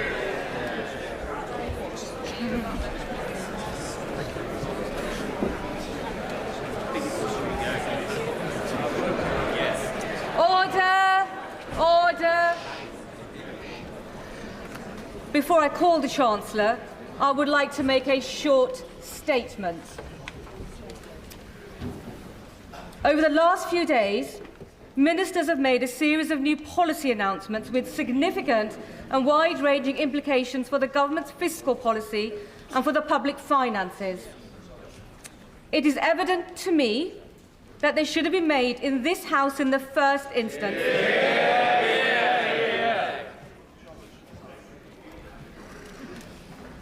The principle is clearly and unambiguously set out in the paragraph 9.1 of the Ministerial Code.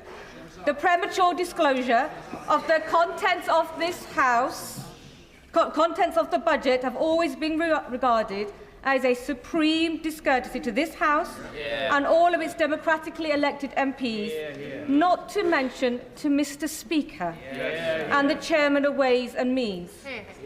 I really don't need any help. Let me remind the Treasury front bench. The budget statement and ensuing resolutions are the most important Ways and Means business of the House, Erskine May 36-33. I am disappointed by comments made by government spokespeople believing they can use precedent as an excuse. I am telling them today that they are entirely wrong.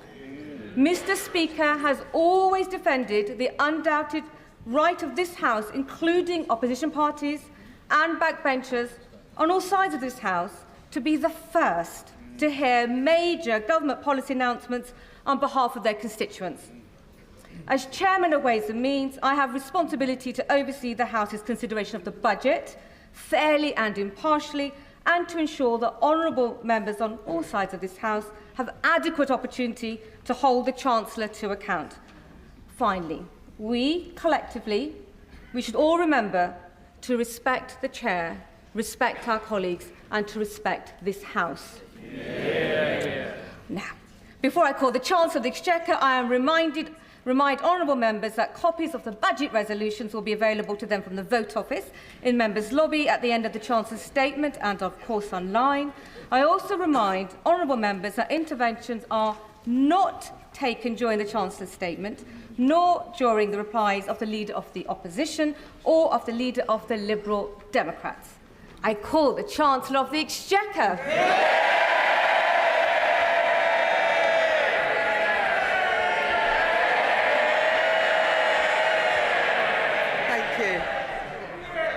Thank you, Madam Deputy Speaker. On July the 4th, the country voted for change. This government was given a mandate to restore stability to our economy and to begin a decade of national renewal, to fix the foundations and deliver change through responsible leadership in the national interest.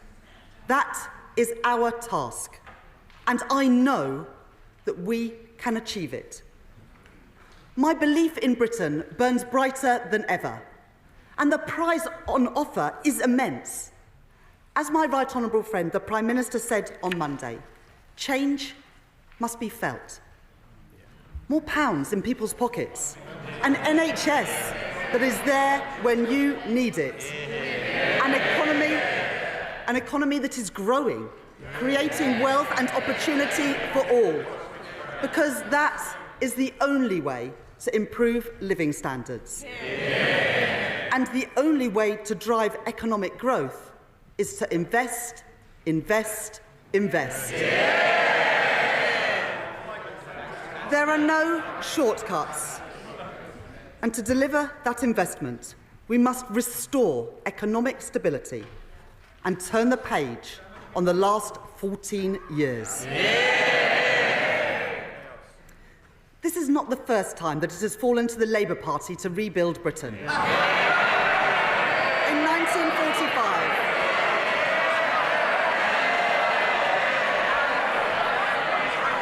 1945, it was the Labour Party that rebuilt our country from the rubble of the Second World War. In 1964, it was the Labour Party that rebuilt Britain with the white heat of technology. And in 1997, it was the Labour Party that rebuilt our schools and hospitals. Today, it falls to this Labour Party, to this Labour government, to rebuild Britain once again. And while this is the first budget in more than 14 years to be delivered by a Labour Chancellor, it is the first budget in our country's history to be delivered by a woman. I am deeply proud to be Britain's first ever female Chancellor of the Exchequer. To girls and young women everywhere, I say, let there be no ceiling on your ambition, your hopes, and your dreams. And along with the pride that I feel standing here today, there is also a responsibility to pass on a fairer society and a stronger generation to the next generation of women. Madam Deputy Speaker, the party opposite failed our country. Their austerity broke our National Health Service. Their Brexit deal harmed British businesses. And their mini-budget left families paying the price with higher mortgages. The British people have inherited their failure. A black hole in the public finances. Public services on their knees. A decade of low growth and the worst Parliament on record for living standards. Let me begin with the public finances. In July, I exposed a £22 billion black hole at the heart of the previous government's plans. A series of promises that they made but had no money to deliver. Covered up from the British people, covered up from this House. The Treasury's reserve, set aside for genuine emergencies, spent 3 times over just 3 months into the financial year. Today, on top of the detailed document that I had provided to the House in July, the government is publishing a line-by-line breakdown of the £22 billion black hole that we inherited. It shows hundreds of unfunded pressures on the public finances this year and into the future too. The Office for Budget Responsibility have published their own review of the circumstances around the spring budget forecast. They say that the previous government, and I quote, did not provide the OBR with all the information to them.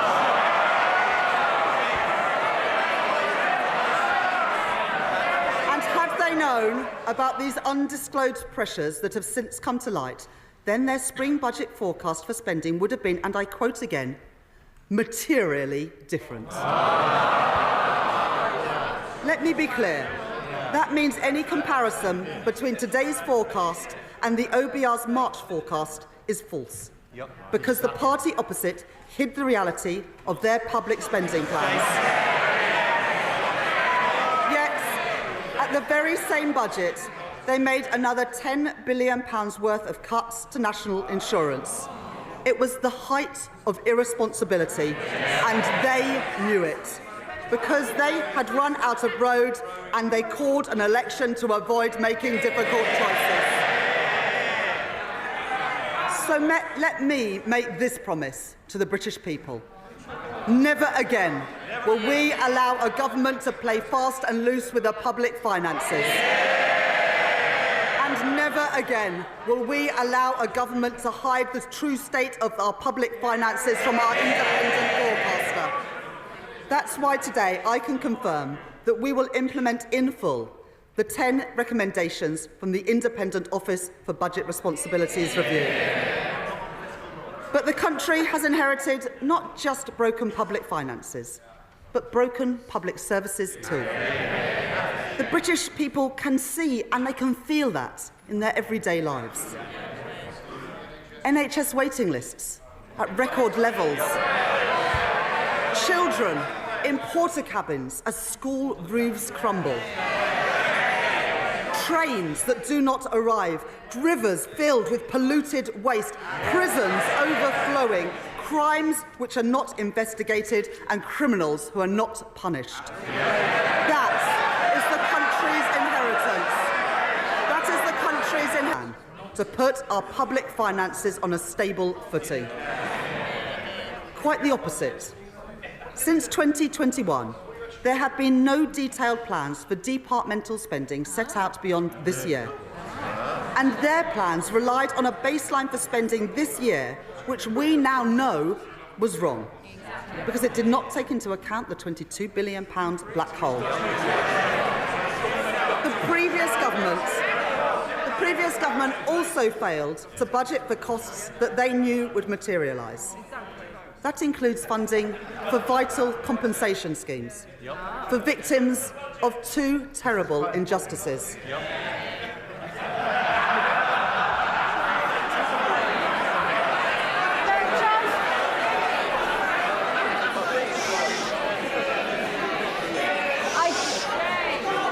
I just mentioned respecting colleagues. The public are watching. They want to hear what the Chancellor has to say. Simmer down. I would politely suggest that honourable members listen to this, because it includes funding for vital compensation schemes for victims of two terrible injustices: the infected blood scandal and the Post Office Horizon scandal. The Leader of the Opposition rightly made an unequivocal apology for the injustice of the infected blood scandal on behalf of the British state. But he did not budget for the costs of compensation. Today, for the very first time, we will provide specific funding to compensate those infected and those affected in full. With £11.8 billion in this budget. And I am also today setting aside £1.8 billion to compensate victims of the Post Office Horizon scandal. Redress that is long overdue for the pain and injustice that they have suffered. Madam Deputy Speaker, the leadership campaign for the party opposite has now been going on for over 3 months. But in all that time, not one single apology for what they did to our country. Because the Conservative Party has not changed. But this is a changed Labour Party, and we will restore stability to our country once again. The scale and seriousness of the situation that we have inherited cannot be underestimated. Together, the hole in our public finances this year, which recurs every year, the compensation schemes that they did not fund, and their failure to assess the scale of the challenges facing our public services means that this budget raises taxes by £40 billion. Any Chancellor standing here today would have to face this reality. And any responsible Chancellor would take action. That is why today I am restoring stability to our public finances and rebuilding our public services. As a former economist at the Bank of England, I know what it means to to respect our economic institutions. I want to put on record my thanks to the Governor of the Bank, Andrew Bailey, and to the Independent Monetary Policy Committee. Today, I can confirm that we will maintain the MPC's target of 2% inflation, as measured by the 12-month increase in the Consumer Prices Index. I want to thank James Bowler, the Permanent Secretary to the Treasury, and my team of officials. Madam Deputy Speaker, I would also like to thank my predecessors as Chancellor of the Exchequer for their wise counsel as I have prepared for this budget. In particular, I would like to thank the former Right Honourable Member for Spelthorne for his invaluable advice in this weekend's papers, where he concluded that his mini-budget, and I quote, wasn't perfect. Well,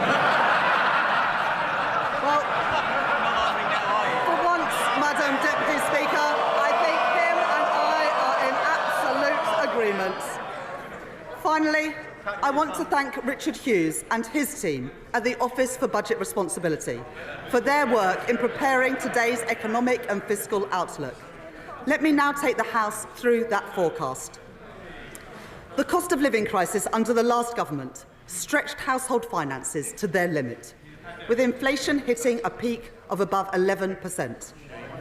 Today, the OBR say that CPI inflation will average 2.5% this year, 2.6% in 2025, then 2.3% in 2026, 2.1% in 2027, 2.1% in 2028, and 2.0% in 2029. Next, I move on to economic growth. Today's budget marks an end to short-termism. So I am pleased that for the first time, the OBR have published not only 5-year growth forecasts, but a detailed assessment of the growth impacts of our policies over the next decade too. And the new Charter for Budget Responsibility, which I am publishing today, confirms that this will become a permanent feature of our framework. The OBR forecast that real GDP growth will be 1.1% in 2024, 2.0% in 2025, 1.8% in 2026, 1.5% in 2027, 1.5% in 2028, and 1.6% in 2029. And the OBR are clear. This budget will permanently increase the supply capacity of the economy, boosting long-term growth.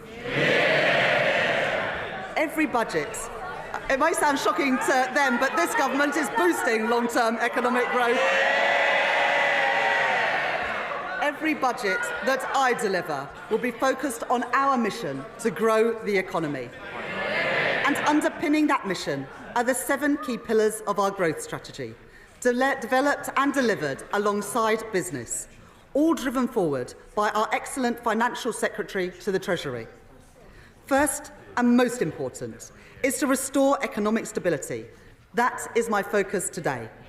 Second, increasing investment and building new infrastructure is vital for productivity.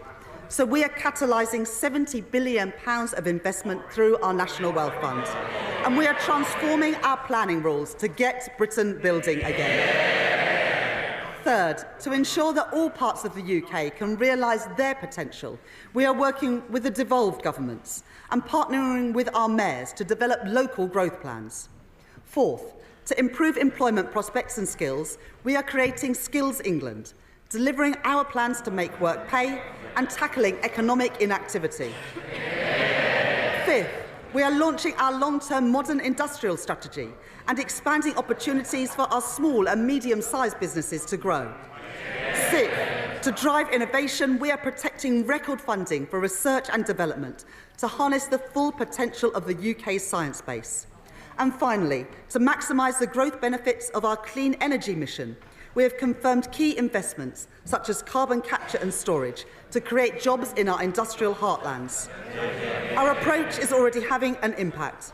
Just 2 weeks ago, we delivered an international investment summit which saw businesses commit £63.5 billion of investment into our country, creating nearly 40,000 jobs across the United Kingdom.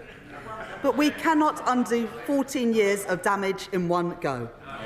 Economic growth will be our mission for the duration of this Parliament. Madam Deputy Speaker, in our manifesto, we set out the fiscal rules that would guide this government. I am confirming those today. Our stability rule and our investment rule. The stability rule means that we will bring the current budget into balance so that we do not borrow to fund day-to-day spending. We will meet this rule in 2029-30 until that becomes the third year of the forecast. From then on, we will balance the current budget in the third year of every budget held annually each autumn. That will provide a tougher constraint on day-to-day spending so that difficult decisions cannot be constantly delayed or deferred. The OBR say that the current budget will be in deficit by £26.2 billion in 2025-26 and £5.2 billion in 2026-27, before moving into surplus of £10.9 billion in 2027-28, £9.3 billion in 2028-29 and £9.9 billion in 2029-30, meeting our stability rule 2 years early. Monthly public sector finance data show that government borrowing in the first 6 months of this year was already running significantly higher than the OBR's March forecast. And so the OBR confirmed today that borrowing in this financial year is now £127 billion, reflecting the inheritance left by the party opposite. The increase in the net cash requirement in 2024-25 is lower than the increase in borrowing, at £22.3 billion higher than the spring forecast. Because of the action that we are taking, borrowing falls from 4.5% of GDP this year to 2.1% of GDP by the end of the forecast. Public sector net borrowing will be £105.6 billion in 2025-26, £88.5 billion in 2026-27, £72.2 billion in 2027-28, £71.9 billion in 2028-29 and £70.6 billion in 2029-2030. Madam Deputy Speaker, before I come to tax, it is vital that we are driving efficiency and reducing wasteful spending. In July, to begin delivering and dealing with our inheritance, I made £5.5 billion of savings this year. Today, we are setting a 2% productivity, efficiency and savings target for all departments to meet next year by using technology more effectively and joining up services across government. As set out in our manifesto, I will shortly be appointing our COVID Corruption Commissioner. They will lead our work to uncover those companies that used a national emergency to line their own pockets. Because that money belongs in our public services and taxpayers want that money back. And I can confirm today that David Goldstone has been appointed as the chair of the new Office for Value for Money to help us realise the benefits from every pound of public spending. Today, I am also taking 3 steps to ensure that welfare spending is more sustainable. First, we inherited the last government's plans to reform the work capability assessment. We will deliver those savings as part of our fundamental reforms to the health and disabilities benefit system that my right honourable friend, the Work and Pensions Secretary, will bring forward. Second, I can today announce a crackdown on fraud in our welfare system, often the work of criminal gangs.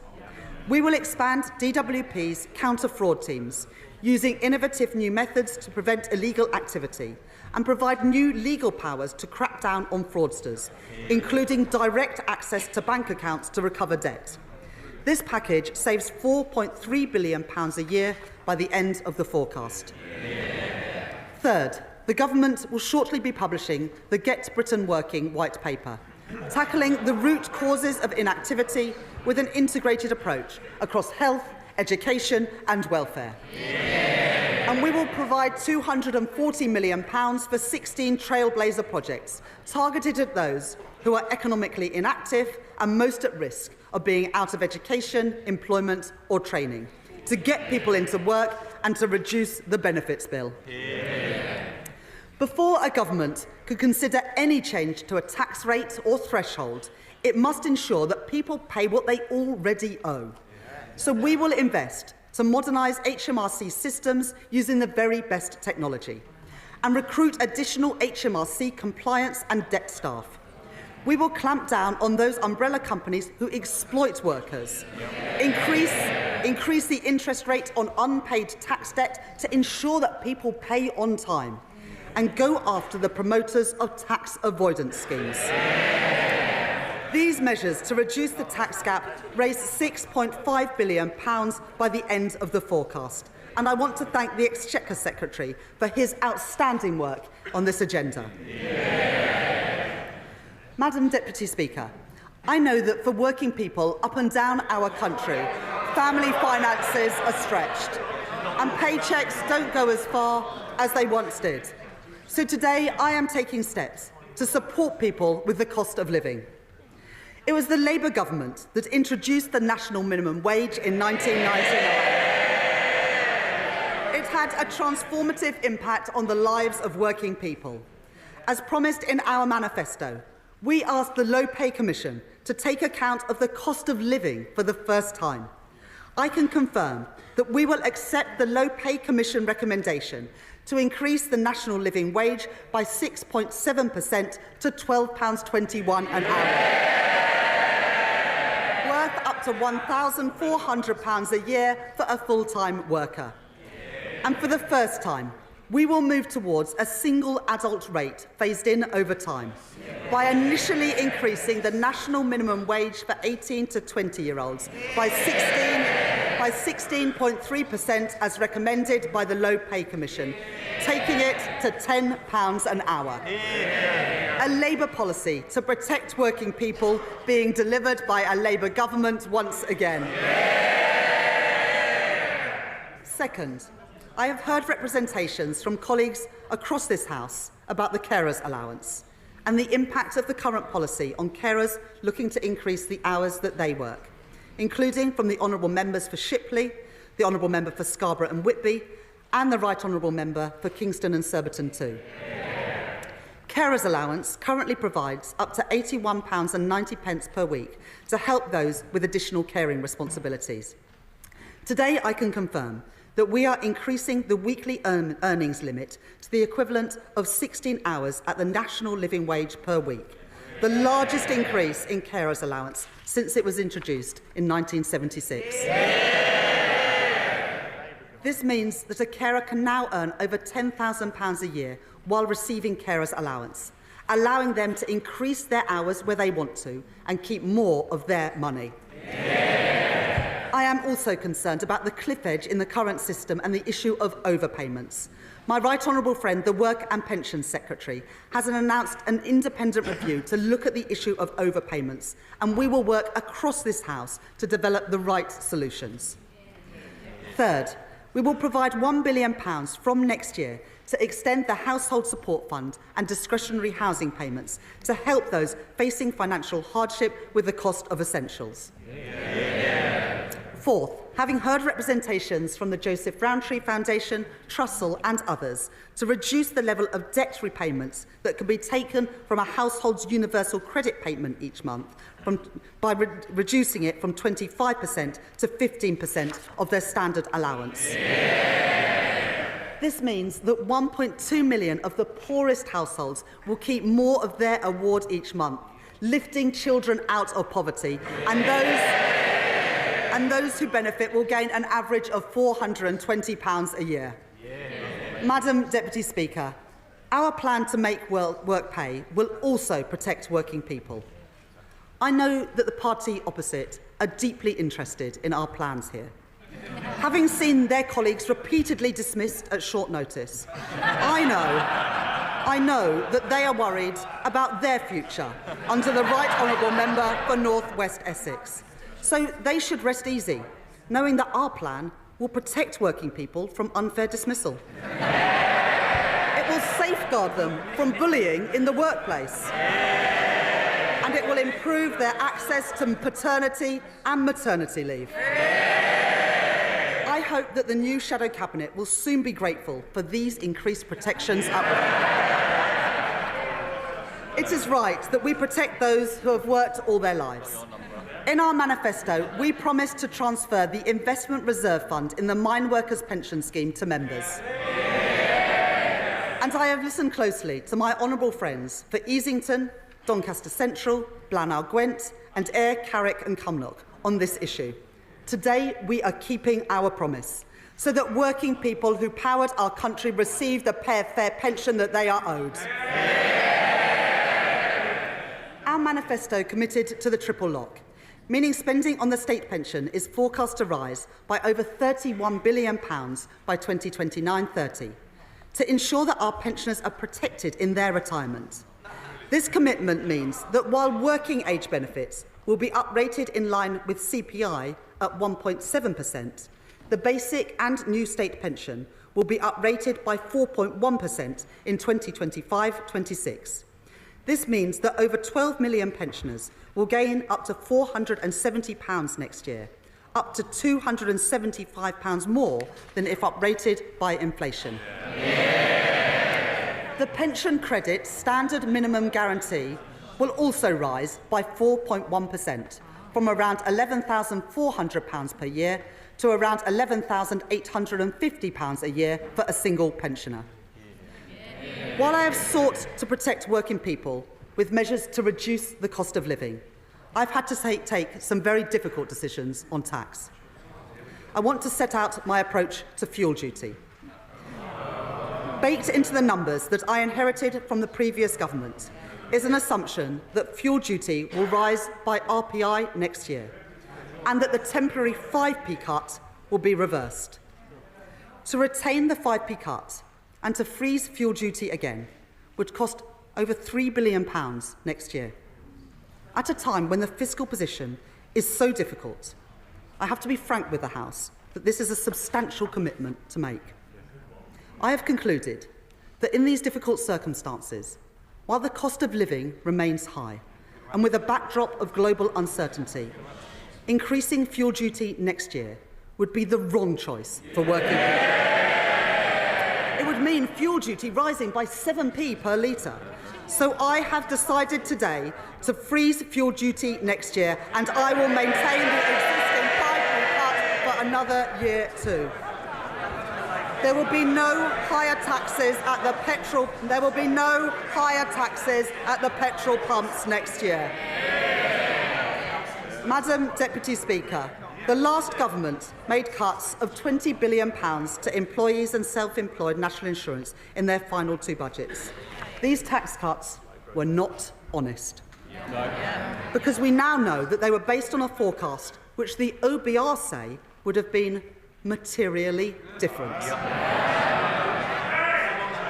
It would have been materially different had they known the true extent of the last government's cover-up. Since July, I have been urged on multiple occasions to reconsider these cuts, to increase the taxes that working people pay and see in their payslips.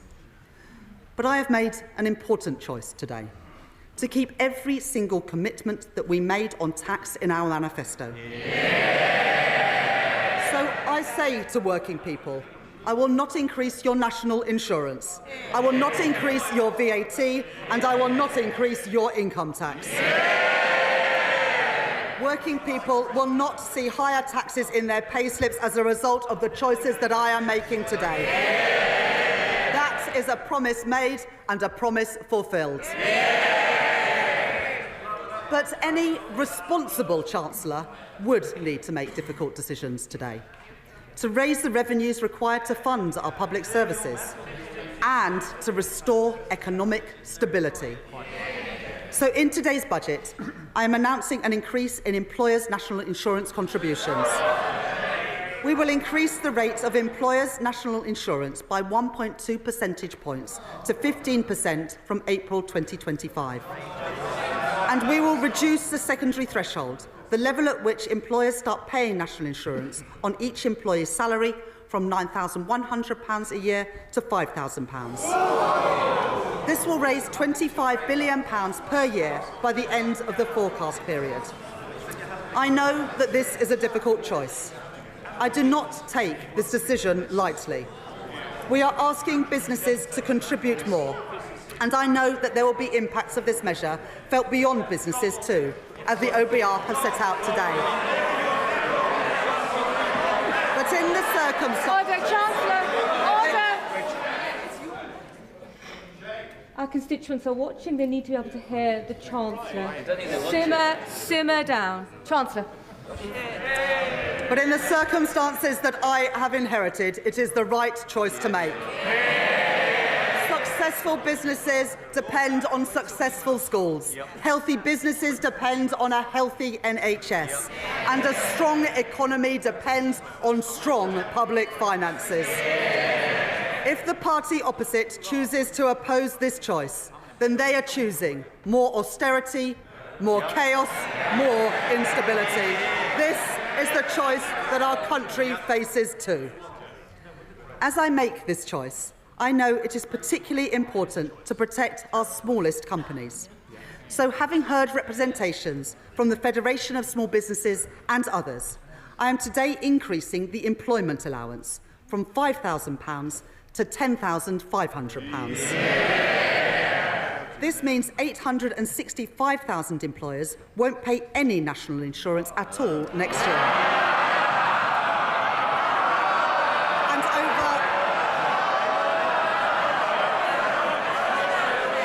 And over 1 million will pay the same or less than they did previously.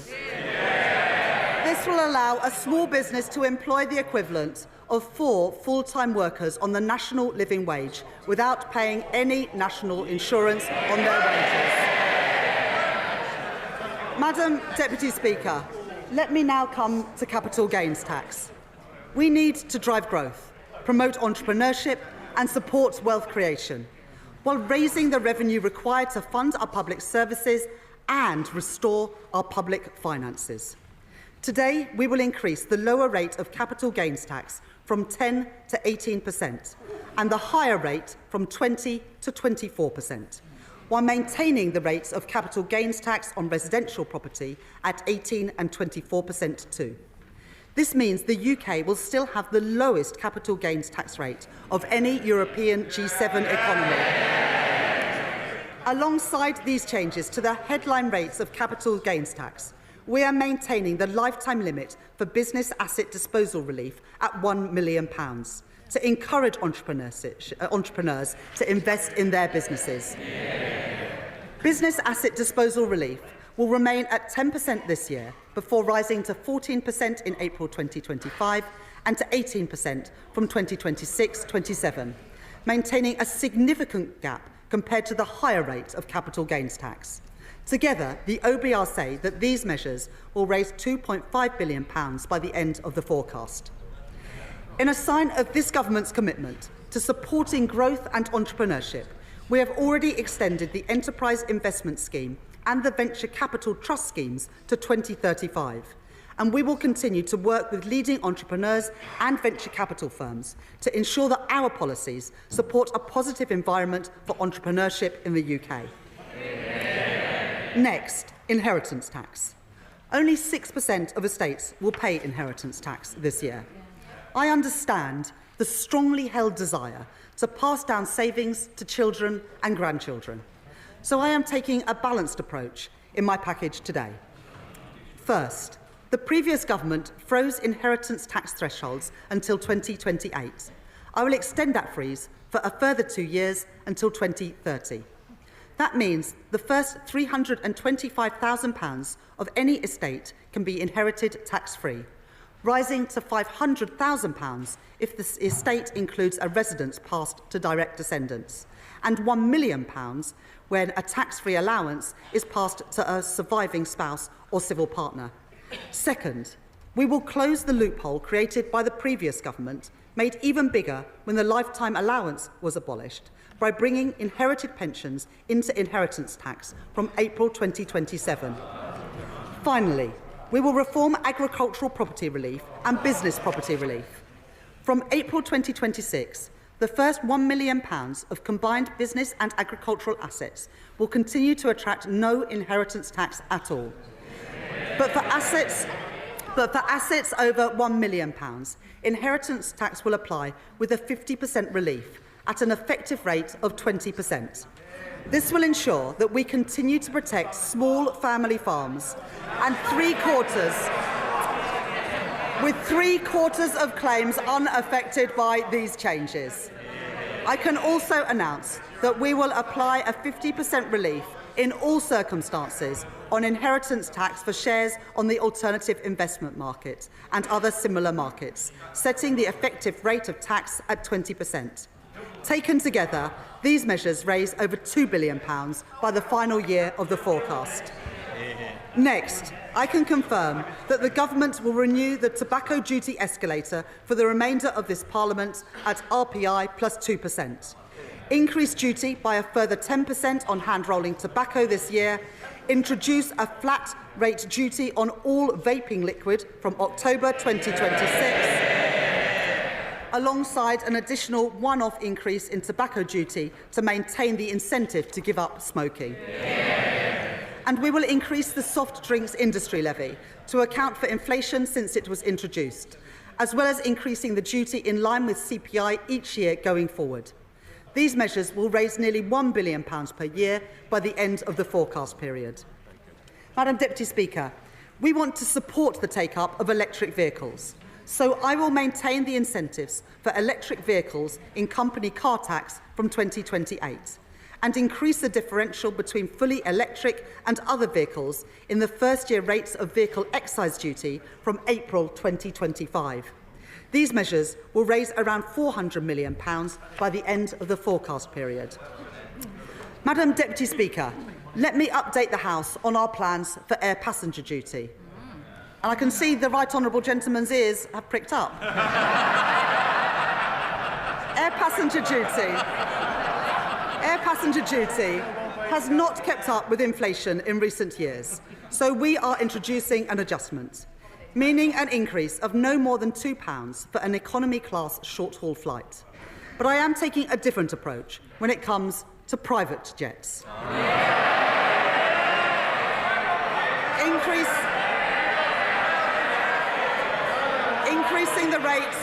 Increasing the rate of air passenger duty by a further 50%.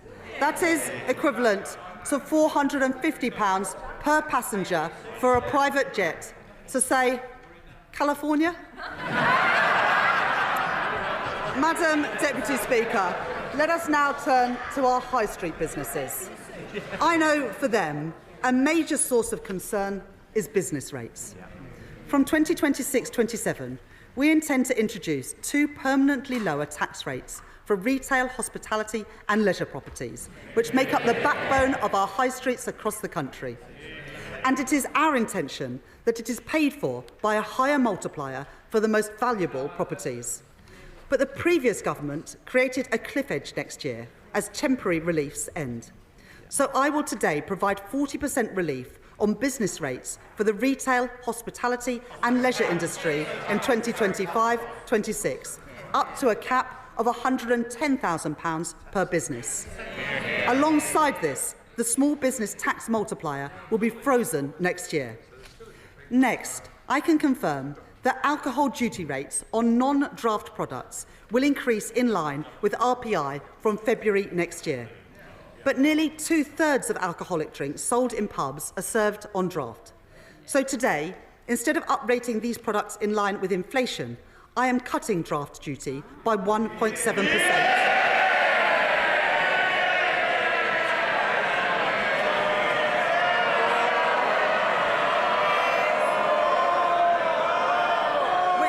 A penny off the pints in the pub.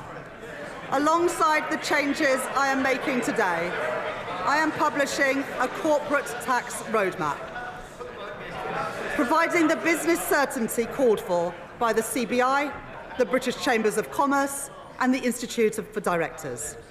This confirms our commitment to cap the rate of corporation tax at 25%, the lowest in the G7, for the duration of this Parliament, while maintaining full expensing and the £1 million annual investment allowance, and keeping the current rates of research and development relief to drive innovation. Madam Deputy Speaker, in our manifesto, we made a number of commitments to raise funding for our public services. First, I have always said that if you make Britain your home, you should pay your taxes here too. So today I can confirm we will abolish the non-dom tax regime. And we will remove the outdated concept of domicile from the tax system from April 2025. We will introduce a new residence-based scheme with internationally competitive arrangements for those coming to the UK on a temporary basis, while closing the loopholes in the scheme designed by the party opposite.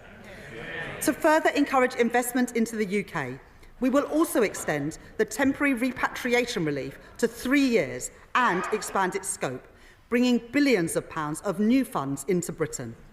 The Independent Office for Budget Responsibility say that this package of measures will raise £12.7 billion over the next 5 years. Next, the fund management industry provides a vital contribution to our economy. But as our manifesto set out, there needs to be a fairer approach to the way that carried interest is taxed. So we will increase the capital gains rates on carried interest to 32% from April 2025. And from April 2026, we will deliver further reform to ensure that the specific rules for carried interest are simpler, fairer and better targeted. In our manifesto, we committed to reforming stamp duty land tax to raise revenues while supporting those buying their first home. We are increasing the stamp duty land tax surcharge for second homes, known as the higher rate for additional dwellings, by 2 percentage points to 5%, which will come into effect from tomorrow. This will support over 130,000 additional transactions from people buying their first home or moving home over the next 5 years. Next, we are committed to reform the energy profits levy on oil and gas companies. I can confirm today that we will increase the rate of the levy to 38%, which will now expire in March 2030. And we will remove the 29% investment allowance to ensure that the oil and gas industry can protect jobs and support our energy security. So we will maintain the 100% first-year allowances and the decarbonisation allowances too. Finally, 94% of children in the UK attend state schools. To provide the highest quality of support and teaching that they deserve, we will introduce VAT on private school fees from January 2025. And we will shortly introduce legislation to remove their business rates relief from April 2025 too. We said in our manifesto that these changes, alongside our measures to tackle tax avoidance, would bring in £8.5 billion in the final year of the forecast.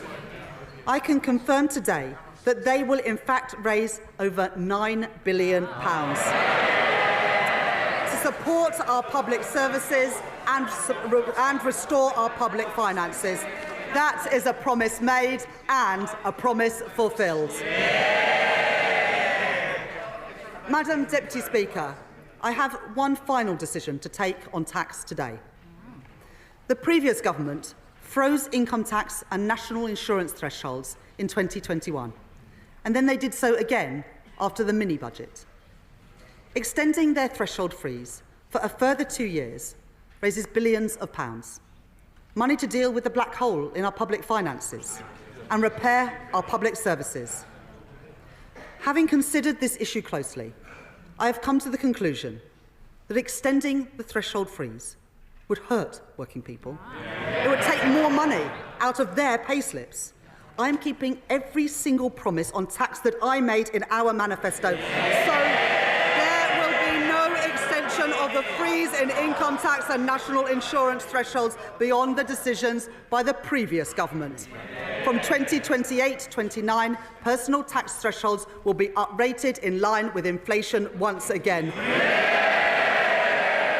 When it comes to choices on tax, this government chooses to protect working people every single time. Madam Deputy Speaker, these are the choices I have made to restore economic stability and to protect working people. The next choice I make is to begin to repair our public services. In recent months, we have conducted the first phase of the spending review to set departmental budgets for 2024-25 and 2025-26. And I want to thank my right honourable friend, the Chief Secretary to the Treasury, for his tireless work with colleagues from across government. Because I have taken difficult decisions on tax today, I am able to provide an injection of immediate funding over the next 2 years to stabilise and to support our public services. The next phase of the spending review will report in late spring, and I have set the overall envelope today. Day-to-day spending from 2024-25 onwards will grow by 1.5% in real terms.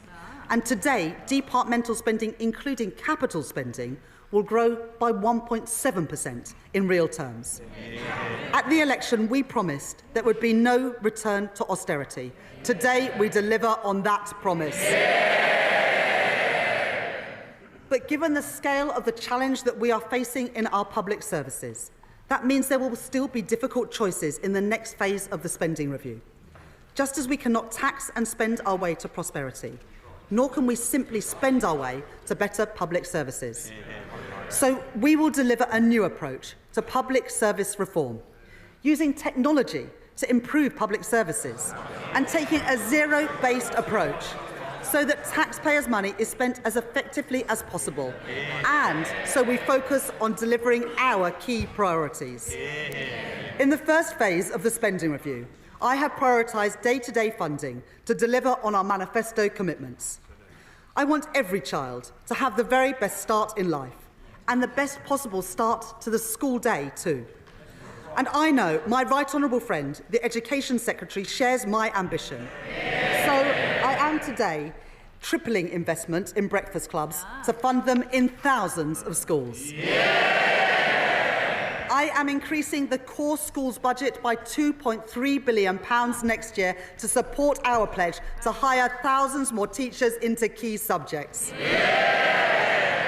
So that our young people can develop the skills that they need for the future, I am providing an additional £300 million for further education.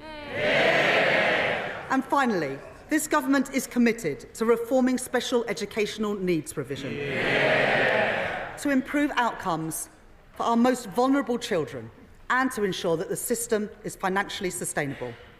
To support that work, I am today providing a £1 billion uplift in funding, a 6% real terms increase from this year.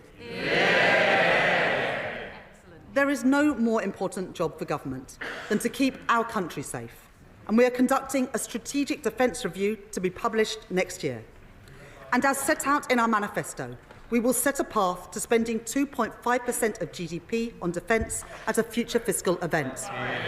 Today, I am announcing a total increase to the Ministry of Defence's budget of £2.9 billion next year, ensuring that the UK comfortably exceeds our NATO commitments and providing guaranteed military support to Ukraine of £3 billion per year for as long as it takes.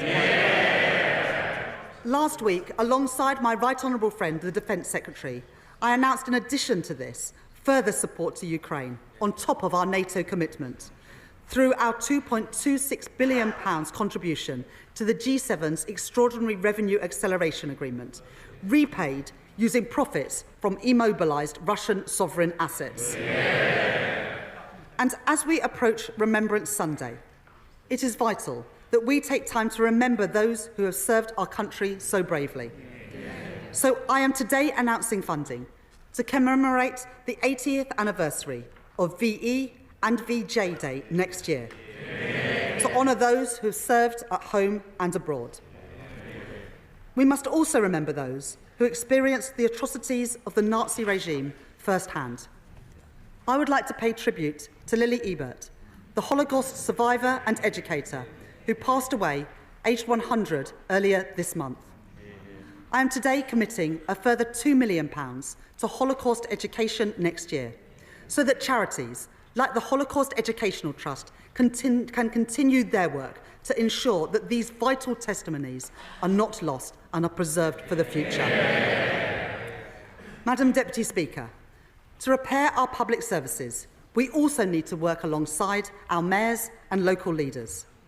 We will deliver a significant real terms funding increase for local governments next year, including £1.3 billion of additional grant funding to deliver essential services, with at least £600 million in grant funding for social care and £230 million to tackle homelessness and rough sleeping.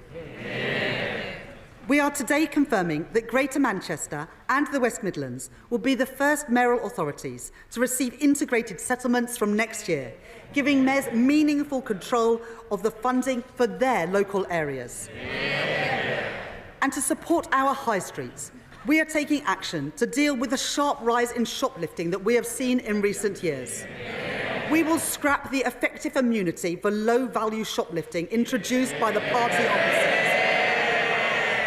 And having listened closely to organisations like the British Retail Consortium and the trade union USDOR, I am providing additional funding to crack down on the organised gangs which target retailers and to provide more training to our police officers and retailers to stop shoplifting in its tracks. Finally, I am today providing funding to support public services and drive growth across Scotland, Wales and Northern Ireland. Having discussed the matter with the First Minister of Wales, Eluned Morgan, and my honourable friends for Llanelli and Pontypridd, I am today providing £25 million to the Welsh Government next year for the maintenance of coal tips to ensure that we keep our communities safe. And to support growth, including in our rural areas, we will proceed with city and growth deals in Northern Ireland, in Causeway Coast and Glens, and the Mid-South West. And we will drive growth in Scotland, a key priority for Scottish Labour and our leader Anna Sawar, including with a city and growth deal in Argyll and Bute. This budget provides the devolved governments with the largest real terms funding settlements since devolution, delivering an additional £3.4 billion to the Scottish Government through the Barnett formula. Funding which must now be used effectively in Scotland to deliver the public services that the people of Scotland deserve. This budget also provides £1.7 billion to the Welsh Government and £1.5 billion to the Northern Ireland Executive in 2025-26. I said that there would be no return to austerity, and that is the choice that I have made today. Madam Deputy Speaker, to rebuild our country, we need to increase investment. The UK lags behind every other G7 country when it comes to business investment as a share of our economy. That matters. It means the UK has fallen behind in the race for new jobs, new industries and new technology. By restoring economic stability, and by establishing the National Wealth Fund to catalyse private funding, we have begun to create the conditions that businesses need to invest. But there is also a significant role for public investment. For too long, we have seen Conservative chancellors cut investment and raid capital budgets to plug gaps in day-to-day spending. The result is clear for all to see. Hospitals without the equipment they need.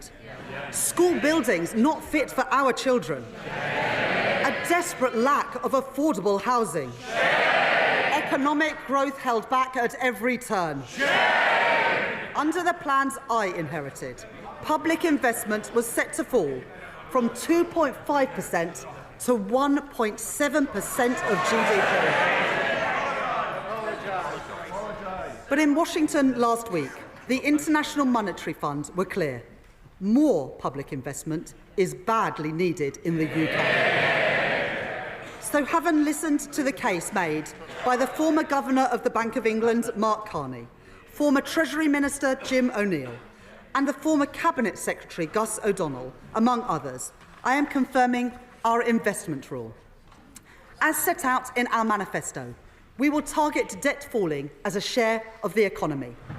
Debt will be defined as public sector net financial liabilities, or net financial debt for short, a metric that has been measured by the Office for National Statistics since 2016 and forecast by the Office of Budget Responsibility since that date too. Net financial debt recognises that government investment delivers returns for taxpayers. By counting not just the liabilities on a government's balance sheet, but the financial assets too. This means that we count the benefits of that investment, not just the costs. And we free up our institutions to invest, just as they do in Germany, France and Japan. Like our stability rule, our investment rule will apply in 2029-2030 until that becomes the third year of the forecast. From that point onwards, net financial debt will fall in the third year of every forecast. Today, the OBR say that we are already meeting our target 2 years early, with net financial debt falling by 2027-28, with £15.7 billion of headroom in the final year. So that we drive the right incentives in government investments, we will introduce 4 key guardrails to ensure capital spending is good value for money and drives growth in our economy. First, our portfolio of new financial investments will be delivered by expert bodies like the National Wealth Fund, which must, by default, earn a rate of return at least as large as that on gilts. Second, we will strengthen the role of institutions to improve infrastructure delivery. Third, we will improve certainty, setting capital budgets for 5 years and extending them at every spending review every 2 years. Finally, we will ensure that there is greater transparency for capital spending, with robust annual reporting of financial investments based on accounts audited by the National Audit Office and made available to the Office for Budget Responsibility at every forecast. Taken together with our stability rule, these fiscal rules will ensure that our public finances are on a firm footing while enabling us to invest prudently alongside business. The capital plans that I now set out to drive growth across our country and repair the fabric of our nation are only possible because of our investment rule. Let me set out those investment plans. Today, we are confirming our plans to capitalise the National Wealth Fund to invest in the industries of the future, from gigafactories to ports to green hydrogen. Building on these investments, my right honourable friend, the Business Secretary, is driving forward our modern industrial strategy. Working with businesses and organisations like Make UK to set out the sectors with the biggest growth potential. Today, we are confirming multi-year funding commitments for these areas of our economy, including nearly £1 billion for the aerospace sector to fund vital research and development, building on our industry in the East Midlands, the South West and in Scotland. Over £2 billion for the automotive sector to support our electric vehicle industry and develop our manufacturing base, building on our strengths in the North East and the West Midlands. And up to £520 million for a new life sciences innovative manufacturing fund. For our world-leading creative industries, we will legislate to provide additional tax relief for visual effect costs in TV and film. And we are providing £25 million for the North East Combined Authority, which they plan to use to remediate the Crown Works studio site in Sunderland, creating 8,000 new jobs. To unlock these growth industries of the future, we will protect government investment in research and development with more than £20 billion worth of funding. This includes at least £6.1 billion to protect core research funding for areas like engineering, biotechnology and medical science. Through Research England, other research councils and the national academies. We will extend the Innovation Accelerators programme in Glasgow, in Manchester and in the West Midlands. And with over £500 million of funding next year, my right honourable friend, the Science, Technology and Innovation Secretary, will continue to drive progress in improving reliable, fast broadband and mobile coverage across our country, including in rural areas. We committed in our manifesto to build 1.5 million homes over the course of this Parliament. And my right honourable friend, the Deputy Prime Minister, is driving that work forward across government. Today, I am providing over £5 billion of government investment to deliver our plans on housing next year. We will increase the Affordable Homes programme to £3.1 billion, delivering thousands of new homes. We will provide £3 billion worth of support in guarantees to boost the supply of homes and support our small house builders. And we will provide investment to renovate sites across our country, including at Liverpool Central Docks, where we will deliver 2,000 new homes, and funding to help Cambridge realise its full growth potential. Alongside this investment, we will put the right policies in place to increase the supply of affordable housing. Having heard representations from local authorities, social housing providers and from Shelter, I can today confirm that the government will reduce right-to-buy discounts and local authorities will be able to retain the full receipts from any sales of social housing so that we can reinvest them back into the housing stock and into new supply. By doing this, we will give more people a safe, secure and affordable place to live. We will provide stability to social housing providers with a social housing rent settlement of CPI plus 1% for the next 5 years. And we will deliver on our manifesto commitment to hire hundreds of new planning officers to get Britain building again. We will also make progress on our commitment to accelerate the remediation of homes following the findings of the Grenfell inquiry, with £1 billion of investment to remove dangerous cladding next year. The last government made a number of promises on transport, but it failed to fund them. Working with my right honourable friend, the Transport Secretary, I am changing that. We are today securing the delivery of the Transpennine upgrade to connect York, Leeds, Huddersfield and Manchester. Delivering fully electric local and regional services between Manchester and Staley Bridge by the end of this year. With a further electrification of services between Church Fenton and York by 2026. To help grow our economy across the north of England with faster and more reliable services. We will deliver East-West Rail to drive growth between Oxford, Milton Keynes and Cambridge, with the first services running between Oxford, Bletchley and Milton Keynes next year, and trains between Oxford and Bedford running from 2030. We are delivering railway schemes which improve journeys for people across our country, including upgrades at Bradford Forster Square Station, improving capacity at Manchester Victoria and electrifying the Wigan to Bolton line. My right honourable friend, the Transport Secretary, has also set out a plan for how to get a grip of HS2.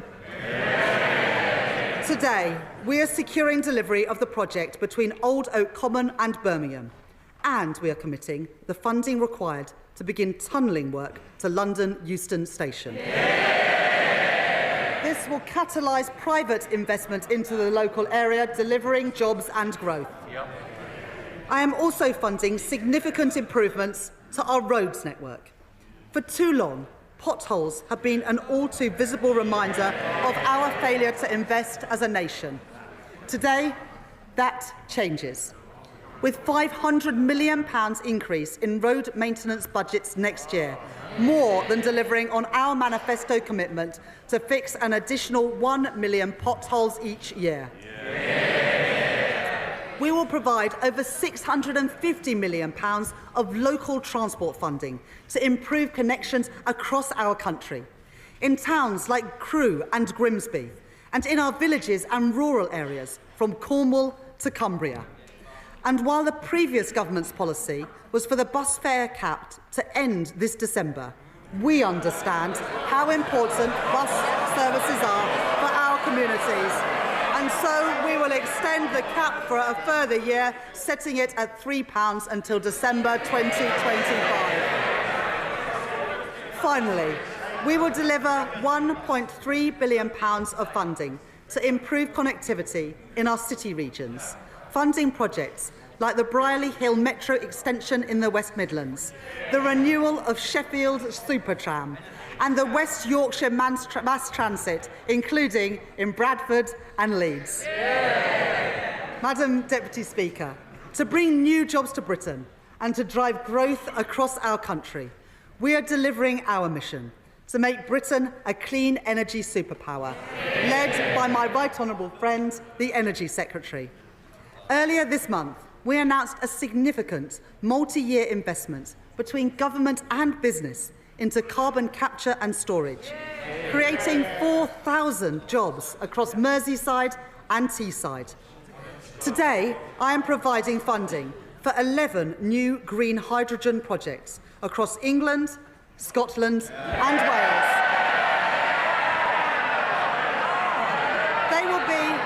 They will be amongst the first commercial-scale projects anywhere in the world, including in Bridgend, East Renfrewshire and Barrow-in-Furness.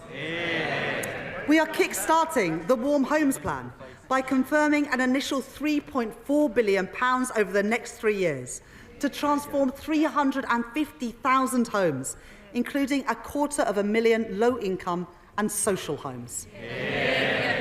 And we will establish GB Energy, providing funding next year to set up GB Energy at its new home in Aberdeen. Overall, we will invest an additional £100 billion over the next 5 years in capital spending, only possible because of our investment rule. The OBR say today that this investment will drive growth across our country in the next 5 years, and in the longer term, increase GDP by up to 1.4%. It will crowd in private investment, meaning more jobs and more opportunities in every corner of the UK. That is the choice that I have made, to invest in our country and to grow our economy. Today, I am setting out 2 final areas in which investment is so badly needed to repair the fabric of our nation. Madam Deputy Speaker, my right honourable friend, the member for Lewisham West and East Dulwich and I joined the Labour Party because of the condition of our schools in the 1980s and the 1990s under Conservative governments. When we were at secondary school, my sixth form was a couple of prefab huts in the playground. My school, like so many others, was rebuilt by the last Labour government. But today, after 14 years of Tory government, progress has gone backwards. School roofs are crumbling and millions of children are facing the same backdrop as I did. I will be the Chancellor that changes that. So today, I am providing £6.7 billion of capital investment to the Department for Education next year, a 19% real terms increase on this year.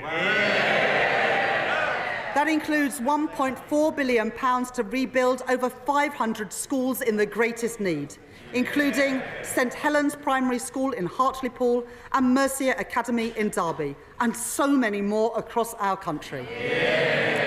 And we will provide £2.1 billion more to improve school maintenance, £300 million more than this year, ensuring that all our children can learn somewhere safe, including dealing with RAC-affected schools in the constituencies of my right honourable friends for Watford, Stourbridge, Hyndburn and beyond.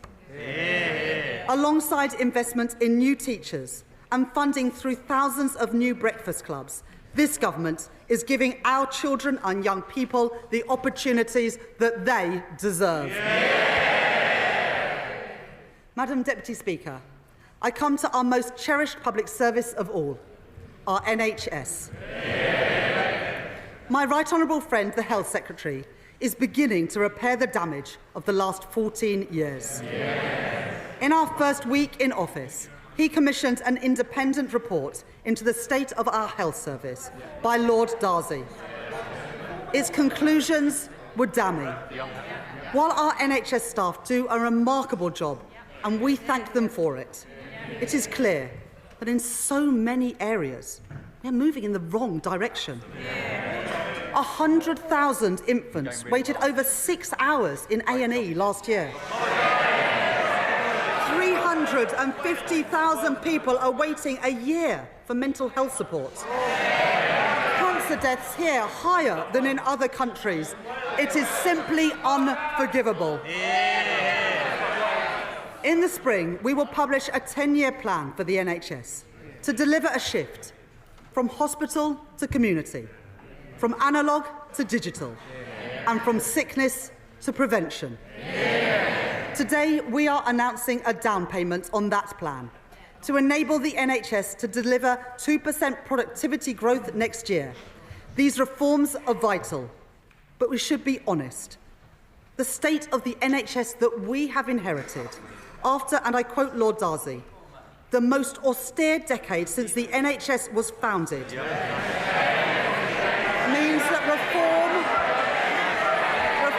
must come alongside investments.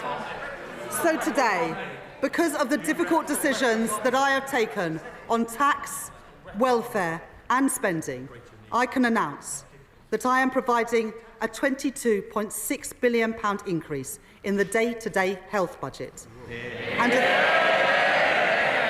a £3.1 billion increase in the capital budget over this year and next. This is the largest real terms growth in day-to-day NHS spending outside of COVID since 2010. Let me set out what this funding is delivering. Many NHS buildings have been left in a state of disrepair. So we will provide £1 billion of health capital investment next year to address the backlog of repairs and upgrades across our NHS. To increase capacity for tens of thousands more procedures next year, we will provide a further £1.5 billion for new beds in hospitals across our country, new capacity for over 1 million additional diagnostic tests, and new surgical hubs and diagnostic centres, so that people waiting for their treatment can get it as quickly as possible. My right honourable friend, the Health Secretary, will be setting out further details of his review into the new hospital programme in the coming weeks and publishing in the new year. But I can tell the House today that work will continue at pace to deliver those 7 hospitals affected by the RAC crisis, including West Suffolk Hospital in Bury St Edmunds and Leighton Hospital in Crewe. And finally, because of this record injection of funding, because of the thousands of additional beds that we have secured, and because of the reforms that we are delivering in our NHS, we can now begin to bring waiting lists down more quickly and move towards our target for waiting times to be no longer than 18 weeks. By delivering on our manifesto commitment for 40,000 extra hospital appointments a week, that is the difference that this Labour government is making. Madam Deputy Speaker, the choices I have made today are the right choices for our country. To restore stability to our public finances, to protect working people, to fix our NHS, and to rebuild Britain. That doesn't mean these choices are easy, but they are responsible. If the party opposite disagrees with the choices that I have made, then they must answer. What choices would they make? Would they again choose the path of irresponsibility, the path taken by Liz Truss, and ignore the problems in our public finances altogether. If that is their choice, they should say so. But let me be clear. If they disagree with my choices on tax, then they would not be able to protect working people. If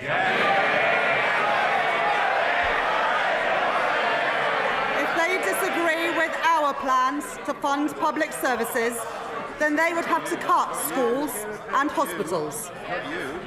And if they disagree with our investment rule, then they would have to delay or cancel thousands of projects which drive growth across our country.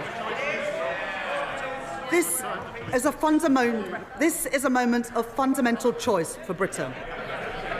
I have made my choices, the responsible choices, to restore stability to our country, to protect working people. More teachers in our schools, more appointments in our NHS, more homes being built, fixing the foundations of our economy, investing in our future, delivering change, rebuilding Britain. We on these benches commend those choices, and I commend this statement to the House.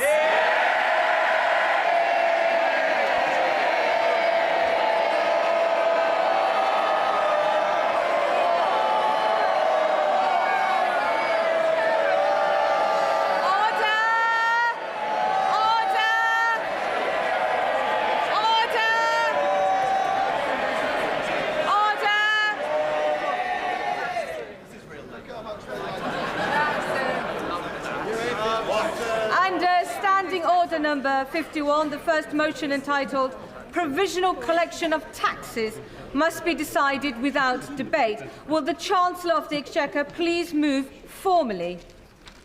I beg to move. The question is that pursuant to Section 5 of the Provisional Collection of Taxes Act 1968, provisional statutory effect shall be given to the following motions. Value added tax, private school fees, motion number 34. Stamp duty, land tax, additional dwellings, purchases before the 1st of April 2025, motion number 35. Stamp duty, land tax, purchases by companies, motion number 37. Rates of tobacco products duty, motion number 46. As many of that opinion say aye. Aye. Of the contrary, no. The ayes have it. The ayes have it. Shh. We now come to the motion entitled Income Tax Charge. It is on this motion that the debate will take place today and on the succeeding days. The questions on this motion and on the remaining motions will be put at the end of the budget debate on Wednesday, the 6th of November. I call the Chancellor of the Exchequer to move the motion formally. I beg to move. The question is that income tax is charged for the tax year 25 to 26, and it is declared that this is expedient in the public interest, that this resolution should have statutory effect under the provisions of the Provisional Collection of Taxes Act 1968. I now call the Leader of the Opposition.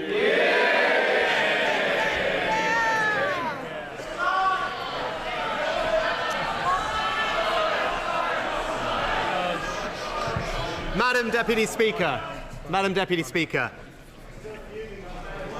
Madam Deputy Speaker, on the day that he took office, the Prime Minister said that he wanted to restore trust to British politics with action, not words.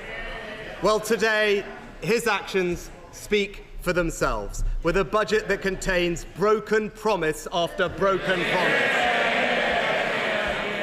and reveals the simple truth that the Prime Minister and the Chancellor have not been straight with the British people.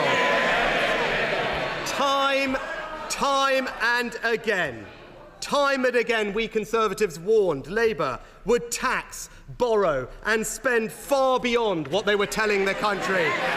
And time and again, they denied they had such plans. But today, the truth has come out. Proof that they planned to do this all along. Because, Madam Deputy Speaker, today's budget sees the fiscal rules fiddled. Borrowing increased by billions of pounds. Inflation-busting handouts for the trade unions. Britain's poorest pensioners. Britain's poorest... Order! Just as we respected the Chancellor and heard her speak, we will hear the Leader of the Opposition. Speaker. Britain's poorest pensioners squeezed, welfare spending out of control, and a spree of tax rises they promised the working people of this country they would not do. National insurance, up. Capital gains tax, up. Inheritance tax, up. Energy taxes, up. Business rates, up. First-time buyer stamp duty, up. Pensions tax, up. They have fiddled the figures. They don't like it, Mr. Speaker. They don't like it, Madam Deputy Speaker.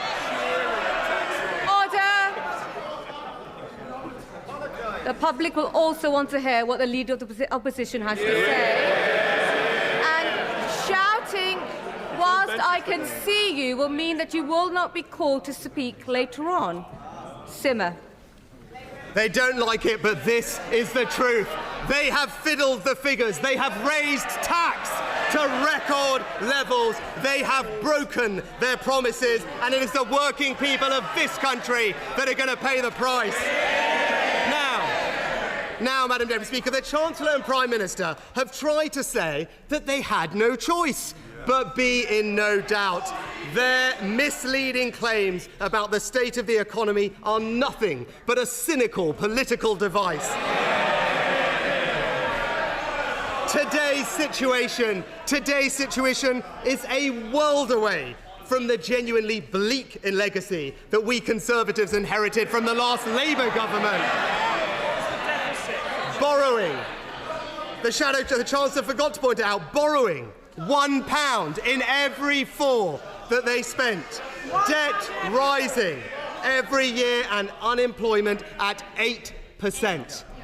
Now, I understand the Chancellor's shameless political motivations, why it suits her to cook up a false justification for her agenda.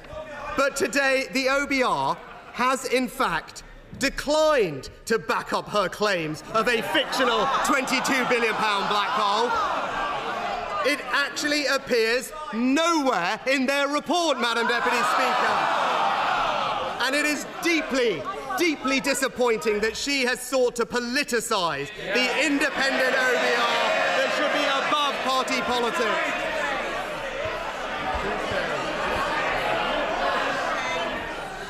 But as she now knows, her playing politics has done real damage to our economy.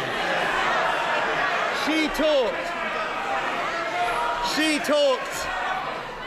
talked about being a Bank of England economist. Well, as the Bank of England's former chief economist has said, Labour's approach has generated fear and foreboding and uncertainty amongst consumers, businesses and investors. The rhetoric of this Chancellor and this Prime Minister damaging the British economy for political purposes. Now, you only need to look at the facts to see that the Chancellor's claims about her economic inheritance are nonsense. Labour inherited an economy with inflation back at its 2% target, mortgage rates being cut and unemployment low. And, Madam Deputy Speaker, when we left office, the United Kingdom was the fastest growing advanced economy in the world. And when it comes to the public finances, not once has the Chancellor acknowledged that we took the right decision to spend £500 billion to protect the British people from the impact of COVID and Putin's war. And let me remind you, not only did the party opposite support all those interventions, they wanted us to go even further, Madam Deputy Speaker. And when I made the tough choices to fix the public finances afterwards, the Prime Minister and Chancellor opportunistically opposed me every step of the way. So I will take no lectures from those two about difficult decisions. But because of those decisions that we made, the Chancellor inherited lower borrowing than France, America, Italy and Japan, and the second lowest debt in the entire G7. So which way you look at it, Labour's claims about their inheritance are purely ludicrous. These are her choices, so stop blaming everyone else and take responsibility for them.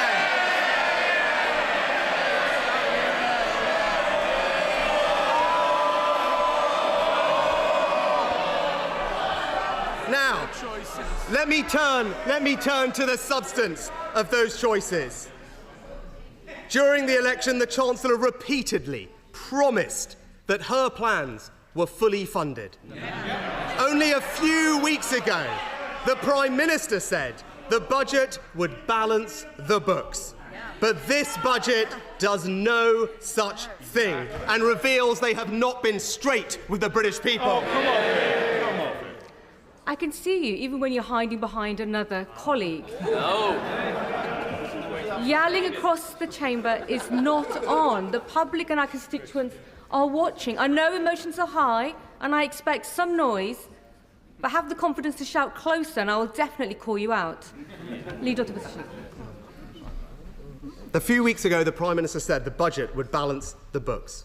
But this budget does no such thing and reveals that they haven't been straight with the British people. Because today, the Chancellor has launched an enormous borrowing spree, saddling our children and grandchildren with billions upon billions pounds more debt, pushing up interest rates, leaving our economy more exposed to future shocks, and leading the OBR today to now forecast higher inflation in every year of the forecast. And her decision to let borrowing rip make a total nonsense of her claims on the state of the public finances. Because if they truly were in such a dire strait, as she has said, what we should have seen today is a significant reduction in borrowing to repair them, not the splurge that she's just unleashed, Madam Deputy Speaker. Instead, what we see today, borrowing higher in every year of the forecast, debt higher in every year of the forecast. Now she has tried to cover up that splurge by fiddling the fiscal rules. According to the Institute of Fiscal Studies, the new measure will not actually even be a constraint on the amount she can borrow. And it is hard to escape the suspicion, they say, that the government is attracted to this change by the fact that it would allow for significantly more borrowing without any need for tough choices elsewhere. Fiscal fiddling is what they have called it. And the Chancellor herself actually agrees, because she specifically told the British people she wouldn't change the debt target. Because, and I quote, she said, "I'm not going to fiddle the figures to get better results." But that is exactly what she has done. She has gone back on her word and fiddled the figures so that she can borrow billions more. Broken promise after broken promise, and working people will pay the price. Now, the reason the Chancellor has increased borrowing and increased taxes is because she has totally failed to grip public spending. First, she has no meaningful plan.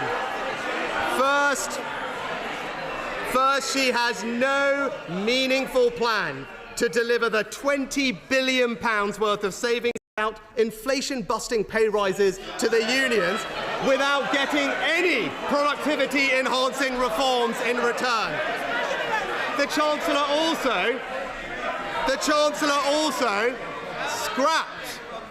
also scrapped her predecessor's plan to get the civil service back to its pre-pandemic numbers. She doesn't seem to think that the civil service can be reduced by a single person. And the Chancellor has no plan to control welfare spending. Yet if we simply got working age welfare spending on people with a disability or health condition back to pre-COVID levels, that would free up £30 billion worth of savings. So whether it is scrapping our plans to shrink the civil service or their failure to control welfare spending, this is not her inheritance, Madam Deputy Speaker. These are her choices. And the result: higher spending, higher borrowing, higher taxes. It's broken promise after broken promise, and working people paying the price. And Madam Deputy Speaker, let me turn next to growth and remind the Prime Minister and Chancellor that they did in fact inherit the fastest growing economy in the G7, and that is testament to the last government boosting investment by introducing full expensing, increasing the labour supply by expanding childcare, reforming welfare and cutting tax on work. All decisions the OBR said would increase growth. Now, the Chancellor has said that growing the economy is the government's #1 priority. The Prime Minister even said that higher growth would come very quickly. Well, to be fair, the Prime Minister and Chancellor have had a rapid impact on growth. As their plans for the economy became clear, survey after survey showed business confidence plummeting. And no wonder.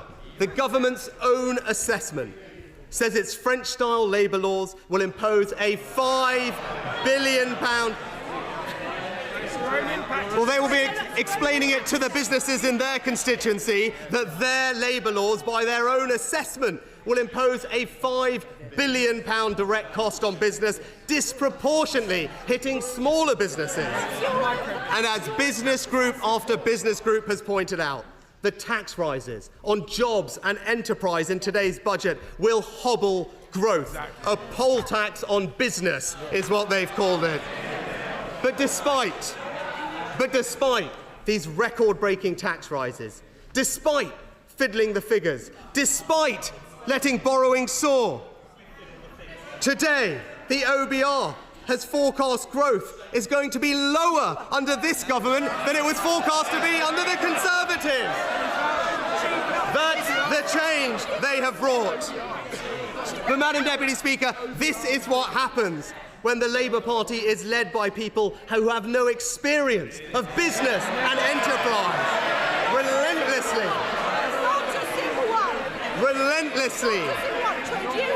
Relentlessly talking down our economy, delivering a tidal wave of anti-business regulations, destroying our flexible labour market and raising taxes to the highest level in our country's history.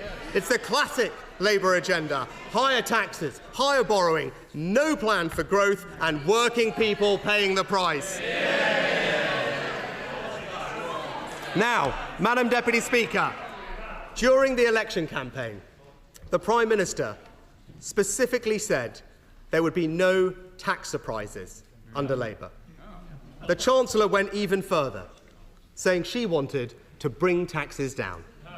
Each time they made these promises, we warned they were not telling the truth. And today, the Chancellor and Prime Minister have done what they were always planning to do, but chose to get hidden from the British people. Far from reducing taxes as a result of today's budget, never in the history of our country will taxes be higher than they are under this Labour government. Now, they specifically promised that they wouldn't raise tax on working people. The Chancellor said Labour will not put up income tax, national insurance or VAT.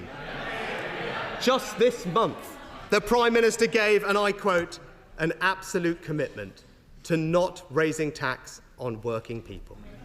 So what does today's budget do? It raises tax on working people by increasing national insurance and breaking Labour's promise. As the Independent Institute of Fiscal Studies have said, this is a straightforward breach of their manifesto. Because, as the OBR have made clear, this tax rise is passed through entirely to working people. Even since she started speaking, The IFS have already confirmed that the vast majority of this tax increase will hit working people through lower pay.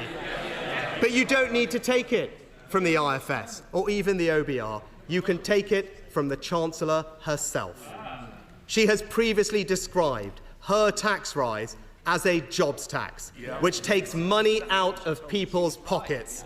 And not only that, Madam Deputy Speaker, the Chancellor also said the problem with national insurance is that it is a tax purely on people who go to work and those who employ them. So far from protecting working people, she is literally raising the only major tax that exclusively hits working people.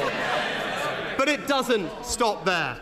Businesses on the British high street, your taxes are going up. Businesses investing in British energy, your taxes are going up. The small business owner looking to reap the rewards of years spent growing a business and creating jobs, your taxes are going up. The young couple saving to buy their first home, your taxes are going up. The family... Mr. Streeting, you promised me this morning. Let's try and keep our promises. Well, I'm sure the front bench would explaining to the young couple and their constituency saving to buy their first home that their taxes are going up. To the family wanting to pass on their farm or their business to their children, your taxes are going up. The parents sacrificing to give their kids the best start in life, your taxes are going up. They're taxing your job. They're taxing your business, they're taxing your home, they're taxing your savings. I said it during the election campaign. You name it, they will tax it, and that is exactly what they have done. Broken promise after broken promise, and working people paying the price. So, Madam Deputy Speaker, from the final time, from this dispatch box, let me deliver. Well, he's wiped the floor with Rachel. Let me deliver some basic truths. Government can foster growth, but it can't magically conjure it up. We need businesses, workers, investors and entrepreneurs to all back this country and build our economy. It doesn't matter whether your income comes in a pay packet from investments, in dividends or profits.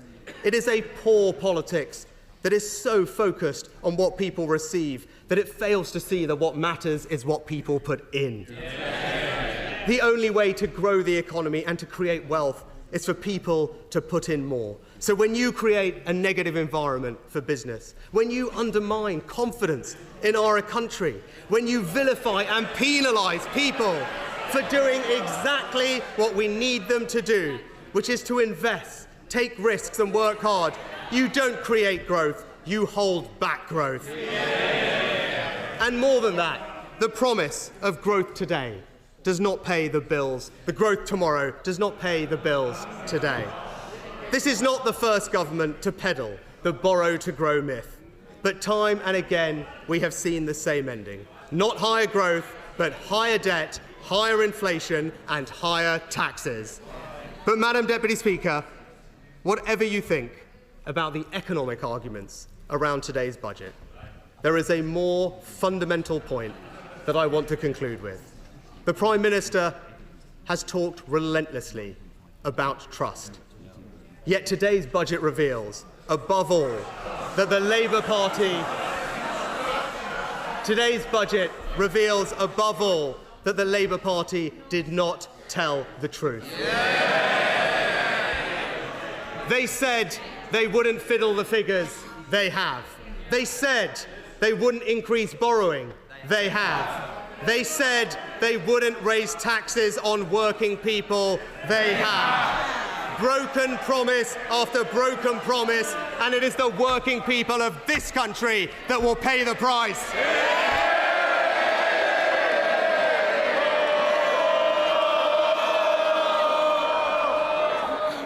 Order. Order. I call the Chair of the Treasury Select Committee, Dame Meg Hillier.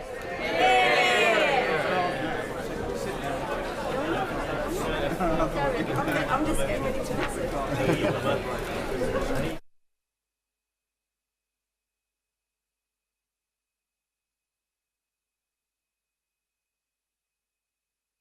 it's a genuine, relevant point of order. Thank you, Madam Deputy Speaker. I wonder if you could give me some advice, because I'm concerned the Chancellor may have inadvertently failed to declare an interest. She spoke a lot about working people during her speech. Is she a working person, and should she declare that? Or maybe she isn't? That was not a relevant point of order, and it will be noted in case the gentleman wishes to bring forward any further points of order. Now we wait to hear the Treasury Select Committee Chair. Thank you, Madam Deputy Speaker. And before I start, in addition to my register of interest, I need to draw the House's attention that I have a family member who works for Allied Irish Bank. And Madam Deputy Speaker, I've been looking forward to today. I'm honoured to have been chosen by this House across party to chair the Treasury Select Committee. And to be the first Labour chair of a Treasury Select Committee to welcome the budget of a Labour government. And our first female Labour Chancellor. And to do this after a 14 years long wait, I thought would be an exciting moment. And in a moment of sentimentality, realising that for the second time today I would be following the Right Honourable Member for Richmond speaking in this House, I was going to reflect on the interesting constitutional position that in my former role as Chair of the Public Accounts Committee, there was a common ground at times with the Prime Minister of the day. And in private, when I had cause to meet the Right Honourable Gentleman, he was courteous, thoughtful, respectful, had the national interest at heart, and on constitutional matters was in very much the same place as me. So I was very disappointed today to hear the cheek of the Right Honourable Gentleman to stand up and have the chutzpah to talk about fear and foreboding and uncertainty when it was the 2022 mini-budget that plunged this country into crisis, put up the mortgage rates of our constituents and is still leaving people living in great hardship. And it was under his watch as Chancellor when he did some things in COVID that we would all recognise need to be done, and we did at the time. But it was the bounce-back loans that were on his watch that led to a significant amount of the fraud as a result of COVID. And now, my right honourable friend, the Chancellor, has stood up, and what has happened? The FTSE is up. It may have gone up more since I stood up. 1.6 percentage points, unless anyone can update me. And the OBR has said this will add growth to the economy. And he also attacked the Chancellor on fiscal rules. But let's be clear, fiscal rules are not a new thing. But since 2011, there have been 7 fiscal mandates, 5 supplementary debt targets, 2 supplementary borrowing targets, and an investment limit. And the rules set in 2011 lasted 3 years. But in the last 3 years, we've had 3 different fiscal mandates, 2 different supplementary debt caps, and a supplementary borrowing target. So fiscal rules, and I think the Chancellor knows when she's in front of us as Chancellor and the Treasury Select Committee, we may be challenging her and asking her about her fiscal rules. But I have certainty, we all have certainty, that the Chancellor will be in her post for long enough to stick to the fiscal rules she set. They will have a longevity beyond the previous government. And I really do welcome this budget, and particularly want to pay tribute to my right honourable friend, the UK's first woman Chancellor. Standing at that dispatch box, another glass ceiling shattered. She should be proud. We are proud, and I congratulate her on that achievement. And it is my first budget as Chair of the Treasury Select Committee, and I've spent 13 years in total, 9 years as Chair of the Public Accounts Committee, examining public spending in enormous detail. And I know, like me, the Chancellor was a scrutineer. She chaired a Select Committee, and she understands the importance of that scrutiny. And I I'm very clear, the Treasury Select Committee won't be giving the Chancellor an easy ride because she's a highly capable woman who can come and explain all her decisions to us. And she knows it's our job to rigorously examine the detail of the budget next Wednesday when she appears in front of us. And she will be getting a bit of what she dished out as chair. And I know she would expect nothing less than robust challenge. And if she weren't up to it, then she wouldn't be in her post now. But I have to add a note, I have to say. I am disappointed that so much of this budget was revealed before today. This is not normal practice, and I hope going forward that the courtesy to this House and to the Treasury Select Committee means that constituents and MPs representing them will be the first to know about major issues, and that will, from now onwards, be a hallmark of Treasury engagement. So, this budget is a very exciting time. And it is a difficult one, though, for the Chancellor. She has made very clear that she would deliver certainty, and she has inherited one hell of a mess. After a tumultuous period of Brexit, the pandemic, the mini-budget, 14 years of austerity, delayed and failed decisions repeatedly, particularly on capital spending. We've had 3 carbon capture and storage projects that have never come to fruition. The saga and the cost of stop and start on HS2, 700,000 pupils in schools not fit for purpose, public services on their knees, public nectar set at its highest rates since the Second World War. I'll give way to the Honourable Lady. Can I thank the Honourable Lady for giving way, and can I congratulate her on her election unopposed to chair the wonderful Treasury Select Committee? Does she share my concern that the individual who has been appointed to the Office for Value for Money was previously on the board of HS2? Well, as the Honourable Lady, Right Honourable Lady knows, and she is a member, of course, of the Treasury Select, we don't welcome the former chair being a member. That's great value to the committee. We will have the opportunity to raise questions with the Chancellor at next week's hearing, and I'm sure she's now forewarned that you may be asking her about this issue. But it is important that we recognise good people who provide support in the public sector to watch our public finances. And I always take people on good faith unless I have a reason not to do so. So we have opportunity to explore that elsewhere. The public sector net debt is at its highest since the Second World War. The taxes as a share of GDP are higher than at any time since World War II. And before the election, my honourable friend was tough on spending commitments. Sometimes there would be a bit of moaning in the tea room. I don't want to tell her tales out of school. But people would be, shadow ministers were dismayed because they couldn't spend everything that they were promised, everything they wanted to. But as chair of the Public Accounts Committee at the time, I knew what she was talking about. And I knew what was coming wasn't going to be very pretty. So I really welcome some of the steps that she's announced today. I haven't had a chance, of course, to look in the Red Book or at the detail, but the multi-year funding settlements that she's put in place are a really great opportunity to give certainty to business and investors in our country. Finally nailing, hopefully, the issue of HS2, which has cost the taxpayer a fortune. And we need to get on with that in order to make sure that we are delivering investment for our country. Moving on cladding, and we'll look forward to seeing the detail of that, but it's a big issue in my constituency, particularly where many people who have lives on hold as a result. And the money for affordable homes is incredibly vital for those who are living in difficult situations. And she's absolutely right to have finally funded the compensation schemes for infected blood and the postmasters and postmistresses. Yeah. When the state makes an error, the state needs to correct it, and that should never be a party political football.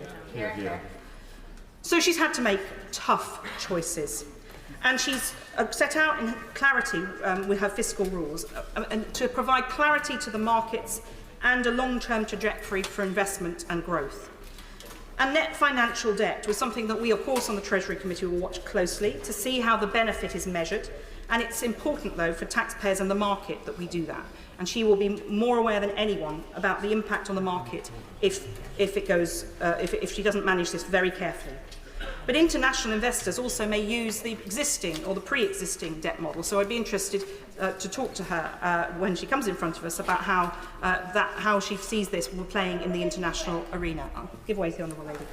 Very much the Honourable Lady for giving way, and I have enormous respect for her both in her previous role and now in her really important role as the Chair of the Treasury Select Committee. And I know she's said that already she's got the Chancellor coming to see her Select Committee very shortly. So I wonder if on my behalf she could put a question to the Chancellor. I think we all know that we can learn the previous lessons of previous budgets, the law of unintended consequences.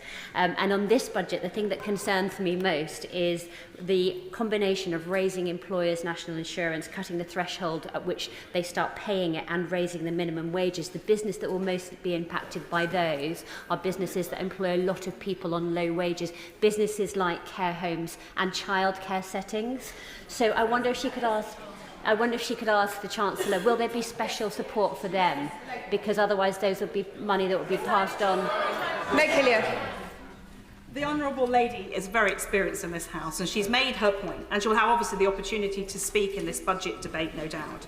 And there will be plenty of opportunity across the committee corridor, and I welcome her as a fellow chair. Already, committee chairs are planning how we will work together in order to make sure that we hold the government to account, whichever party we represent. And the fiscal rules, of course, are designed to provide that fiscal certainty and predictability, and bring a sense of discipline to the public finances and to reassure the market, as I've mentioned. So I welcome that stability, as no doubt will the markets, as the FTSE increase suggests. And the committee will be watching how much she invests of the headroom that she has secured under this new rule. Because we do need to see the growth that she set out as her goal. This must be sustainable, so needs to be productivity growth. And there's no single solution, but the Resolution Foundation in one analysis found that a 1% increase in capital stock increased productivity by 0.4%. So we will look closely at this and at the spending review in 2025. On tax, the increase in employers' national insurance to 15% is an understandable measure, always a challenge about where to find money in these difficult fiscal circumstances, but this brings money into the exchequer at a faster pace than some of the other issues that were raised in the media. It was interesting. I have a wide approach, Madam Deputy Speaker, to reading about things. If you read the Daily Telegraph, you'd think that the world was going to hell in a handcart.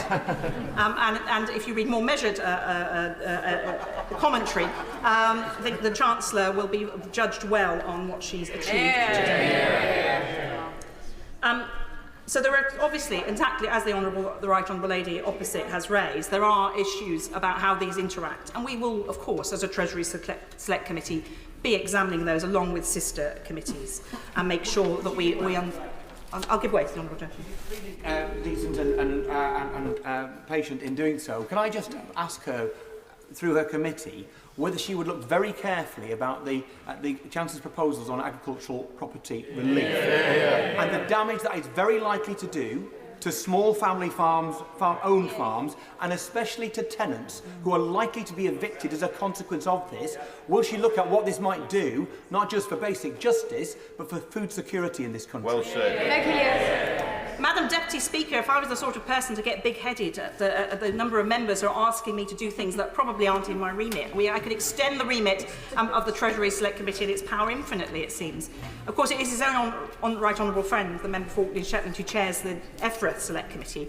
And as I say, we're planning as chairs to make sure we work closely together on issues where there is an overlap of interest, and we will be picking up on all of these issues. But I have to say, we have a government has promised openness and transparency and accountability. And I take my front bench at their word on that. And I'm sure that the Chancellor and her ministers themselves will be available to talk to people and explain the issues of concern that many members may have about very specific elements of the budget. I welcome some of the other measures that have been announced. The increase in the national living wage will have a huge difference for so many of my constituents and others who work hard. And they are certainly not shirkers, as some might call them on the other side, but they can barely make ends meet. In my constituency, there are many people who work 4 days a week because they earn enough to be able to do that. Others who have 4 jobs over 7 days just to hold body and soul together. So I welcome that and the removal of the age discrimination. And the devolution model, it makes so much sense in so many ways. On the Public Accounts Committee, we repeatedly looked at the challenge of pots of funds that had to be bid for, and it's something that costly, it's time-consuming, and we need to trust our elected mayors to make decisions for their area, and this shows the direction of trust that this government hopefully will continue to go down. Before the last general election, Madam Deputy Speaker, I listed what I called the big nasties. This was just some of the additional spending that needed to take place. Things that have been left sometimes by the last government, some by successive governments, sadly. Such issues as the RAC failure in schools, so I welcome the move to deal with that finally. The long waiting lists in the NHS, overcrowded prisons. What you see, I think, in the Red Book, it looks like the Justice Department has had an uplift. It's difficult to make full judgment on that in the few minutes I've had to glimpse through it. But there are other issues like the Animal Health Centre in Weybridge and Porton Down, which need investment. These are risky things not to invest in. So there's going to be a challenge in public spending with the increase. And although the increase is welcome, this will require the growth that the Chancellor has called for and is trying to achieve to really deliver in order to make sure that we do see the spending that we need. Because even with the uplift that she's highlighted, the 1.5% from next year in day-to-day spending, this is a very tight financial situation for all government departments. But the boost to the Department of Health is staggering and welcome. And I'm sure that between the Public Accounts Committee, the Treasury Select Committee and the Health Select Committee, we will be holding the Health Secretary to account for his promises on making sure that that is spent well and delivers permanent and lasting change. And the capital investment is so desperately necessary. It is not that long ago the last government raided capital budgets for day-to-day spending in the NHS. That cannot be allowed to continue.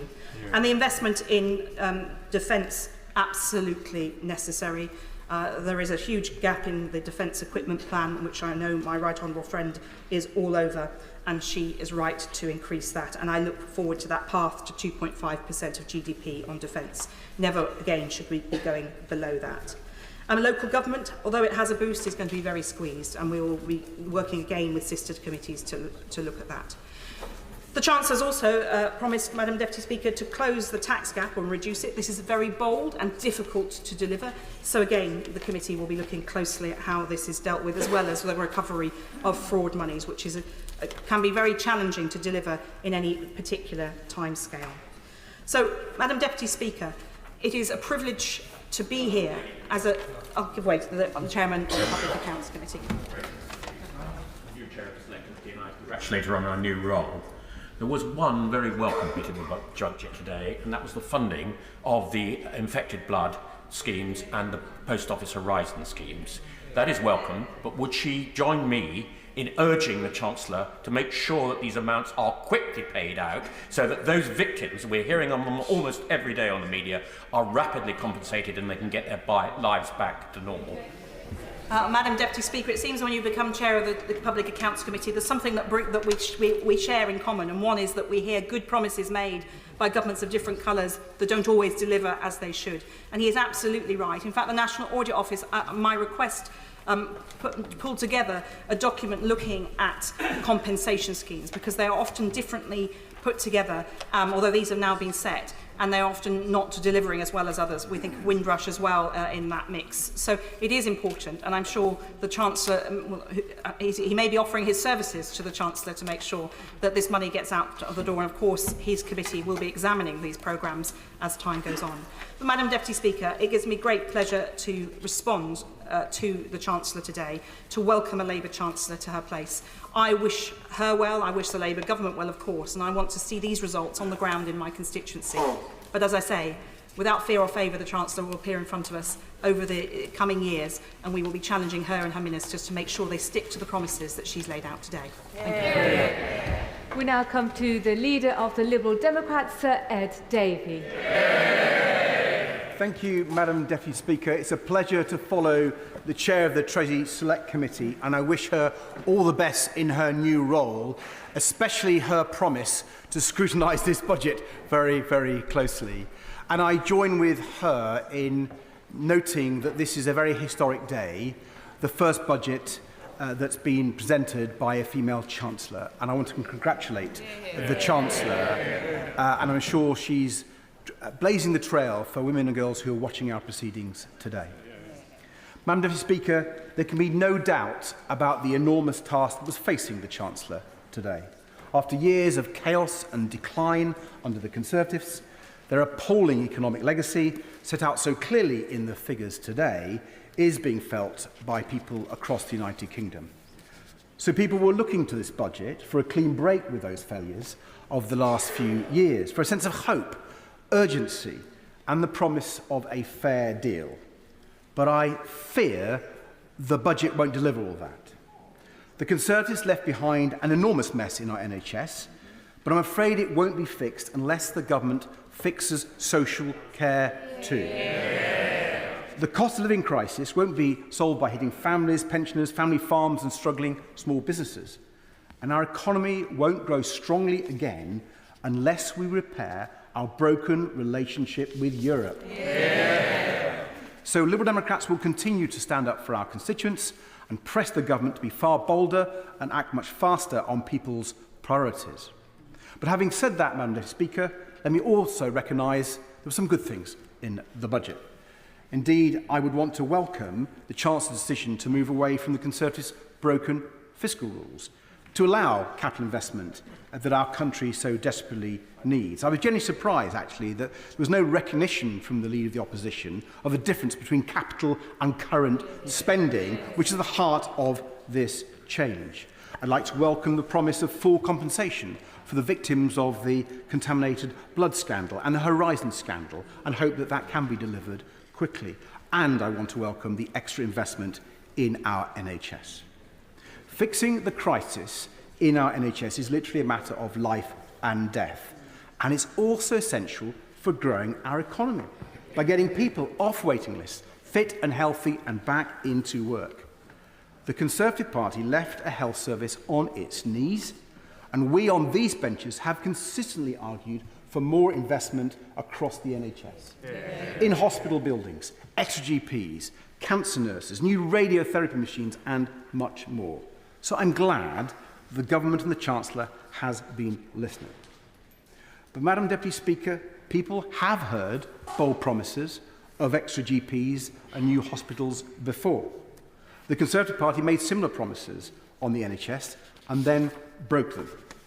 So what we need now is a guarantee that this government will deliver. So I can assure the Chancellor, Liberal Democrats will hold the government to account on its NHS plans. And I hope the budget document sets out in full the answers to some obvious questions. When will the funding be in place for desperately needed hospital projects? And when will those projects be completed? When will the government be able to guarantee that people can see a GP or an NHS dentist when they need one? When will all cancer patients be able to start treatment within the 62-day target and not have to wait for months? When will people know once more that when they call an ambulance, it will be there within minutes, not hours?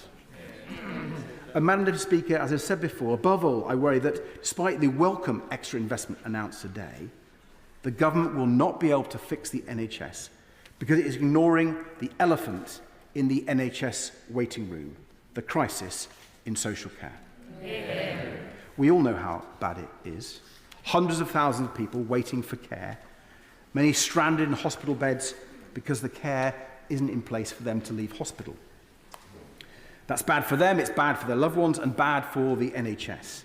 I'm afraid today's announcement on social care just won't touch the sides. It's only a standstill in a crisis. So unless we finally tackle this problem, unless we finally agree a long-term solution for social care, we will never end the crisis in our health service either.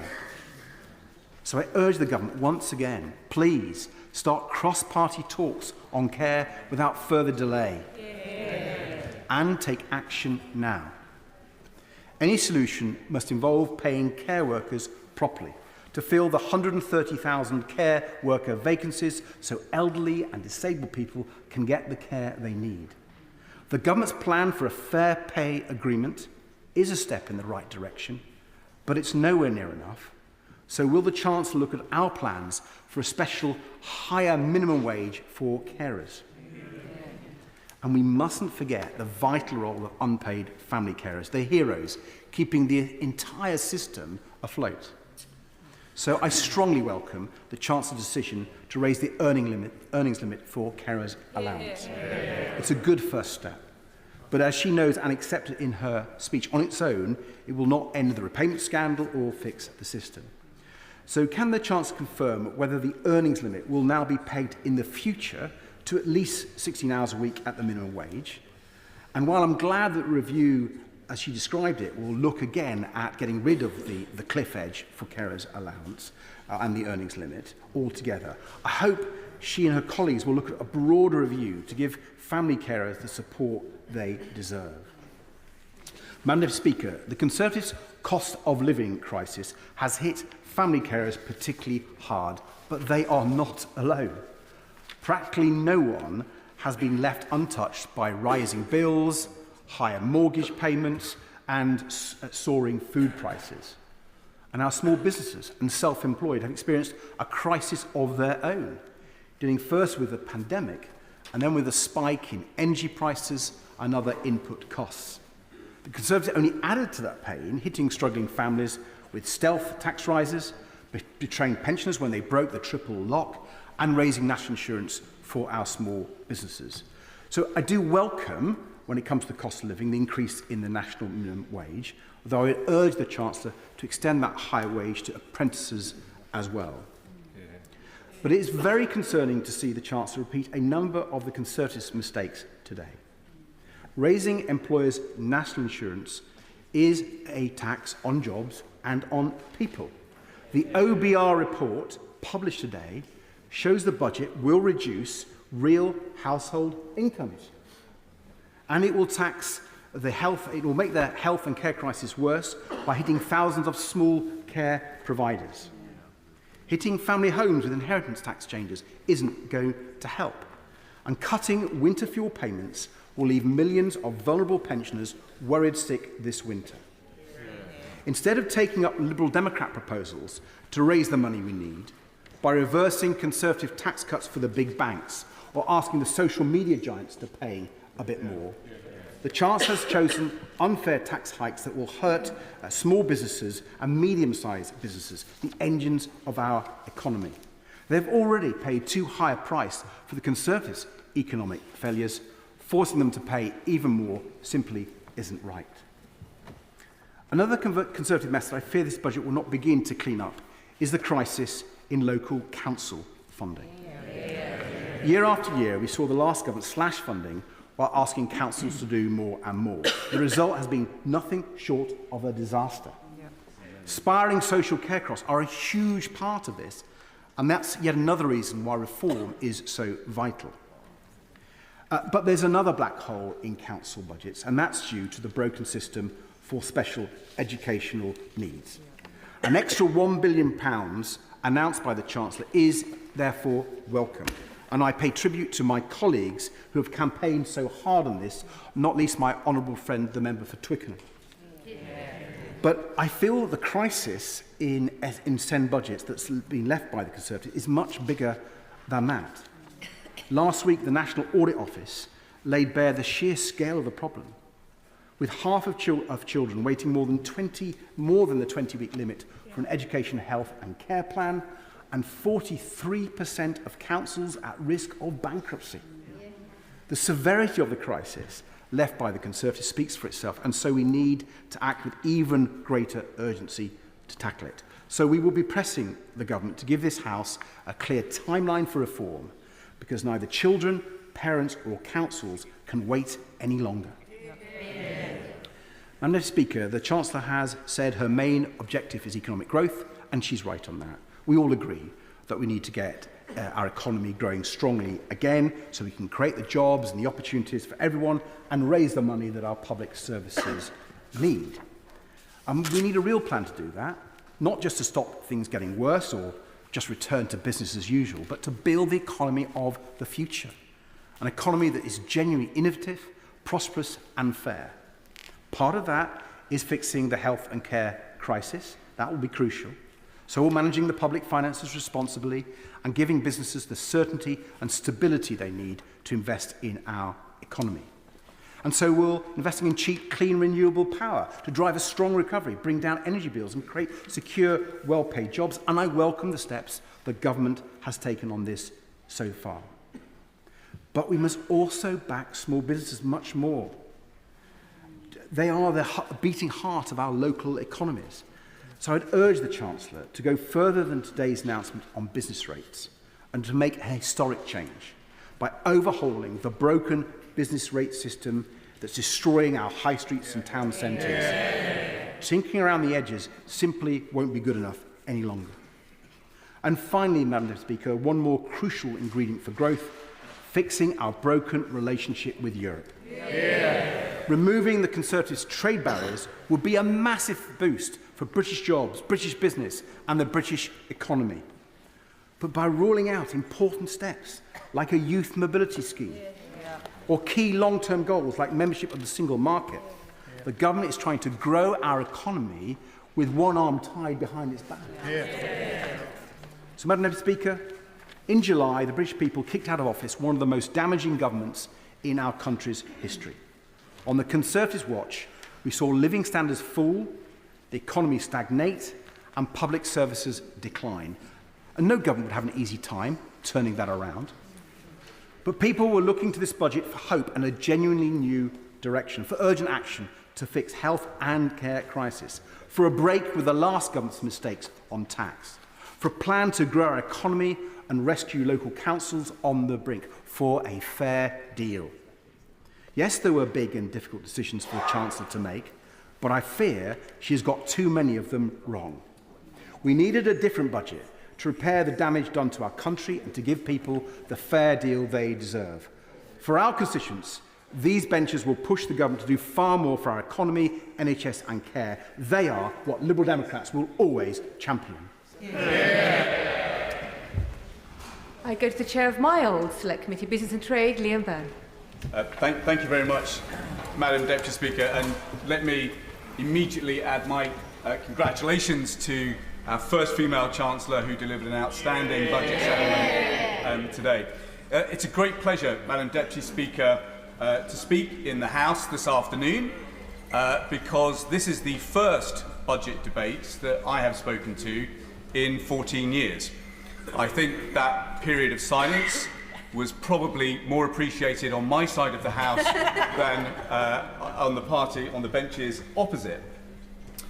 But yet, when I look back on the debates that I've listened to but not spoken in over the last 14 years, what strikes me more than anything today is that the curtain has finally fallen on an economic philosophy, an economic approach, an economic settlement that has fundamentally failed this country. If you look at the last 14 years, what you can see is something equivalent to the ABC murders of the British economy. Austerity, a bungled Brexit, followed by chaos. I see clearly now how today's budget is a very different kind of settlement. It is a budget that honours the approach, the compassion, the intelligence and the judgment of the last budget that was offered to this House by my good friend, my mentor and my boss, Lord Darling, back in March 2010. Alistair Darling is much missed in this place.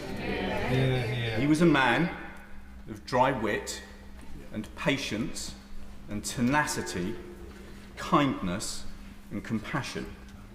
And I have to say to the House this afternoon, without a hint of reservation in my mind, that this is a budget of which Alistair Darling would have been proud. He would have been proud because the budget that was delivered by the Chancellor today was a budget that got the balance right. All budgets are a balance. We ask people, we ask Chancellors to balance the numbers, but more importantly, we ask Chancellors to balance the interests at stake in our country. And when I look back on the kind of budget that we had to deliver in March 2010, actually the task that the Chancellor had today was far, far harder. We were basically trying to present back in 2010 a budget that was going to remedy a deficit that was opened up by the greatest financial crash that we'd seen since the 1930s. I will in a moment. But we aimed to get a balance right. We aimed to get a mix of spending restraint and budget rises and growth and time. Balancing those four ingredients was at the heart of any budget judgment. And the judgment that we assembled actually would have halved the deficit in 4 years and had debt falling by 2016. Our obsession was to avoid the double-dip recession that had been experienced in Japan and to ensure that we escaped the perils of widening inequality as we had seen in the United States. Mr Osborne chose a different path and he was supported by the honourable member to whom it's my pleasure to now give word. Desmond Sway. Indeed. The reality is, and he knows it because he wrote to us about, or he wrote to his successor about it, the reality is he left us a deficit fully 10% as against the 4.2%, in sharp decline that we've now bequeathed to this government. Well, let's be really clear about what has been bequeathed to this government, shall we? Because back in 2010, it's absolutely right to say at the height of the financial crash, the deficit went up. What happens in a financial crash is the economy has a heart attack. Spending continues because to cut spending would be to deepen and turn a recession into a depression. Tax receipts fall off a cliff. And actually the role of government is to sustain a country through that kind of crisis. The deficit rose to £154.4 billion.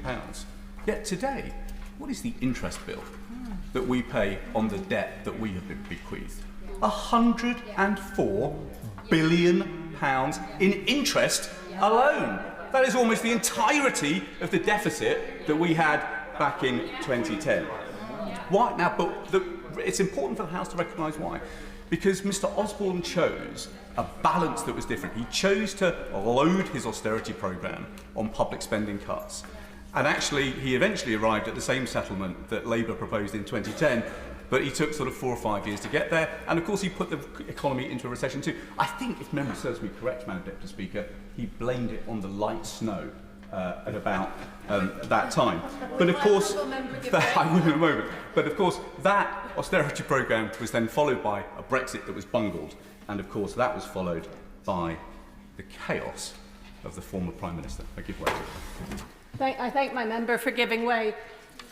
Would he recall that actually the former Labour government actually had the fastest recovery from the international incident, was back in growth by the time of the election, and it was through investments like the over 20 billion given for R&D investments so that we can have an economy that competes on a race to the top, not to a race to a bottom as we saw under the previous government.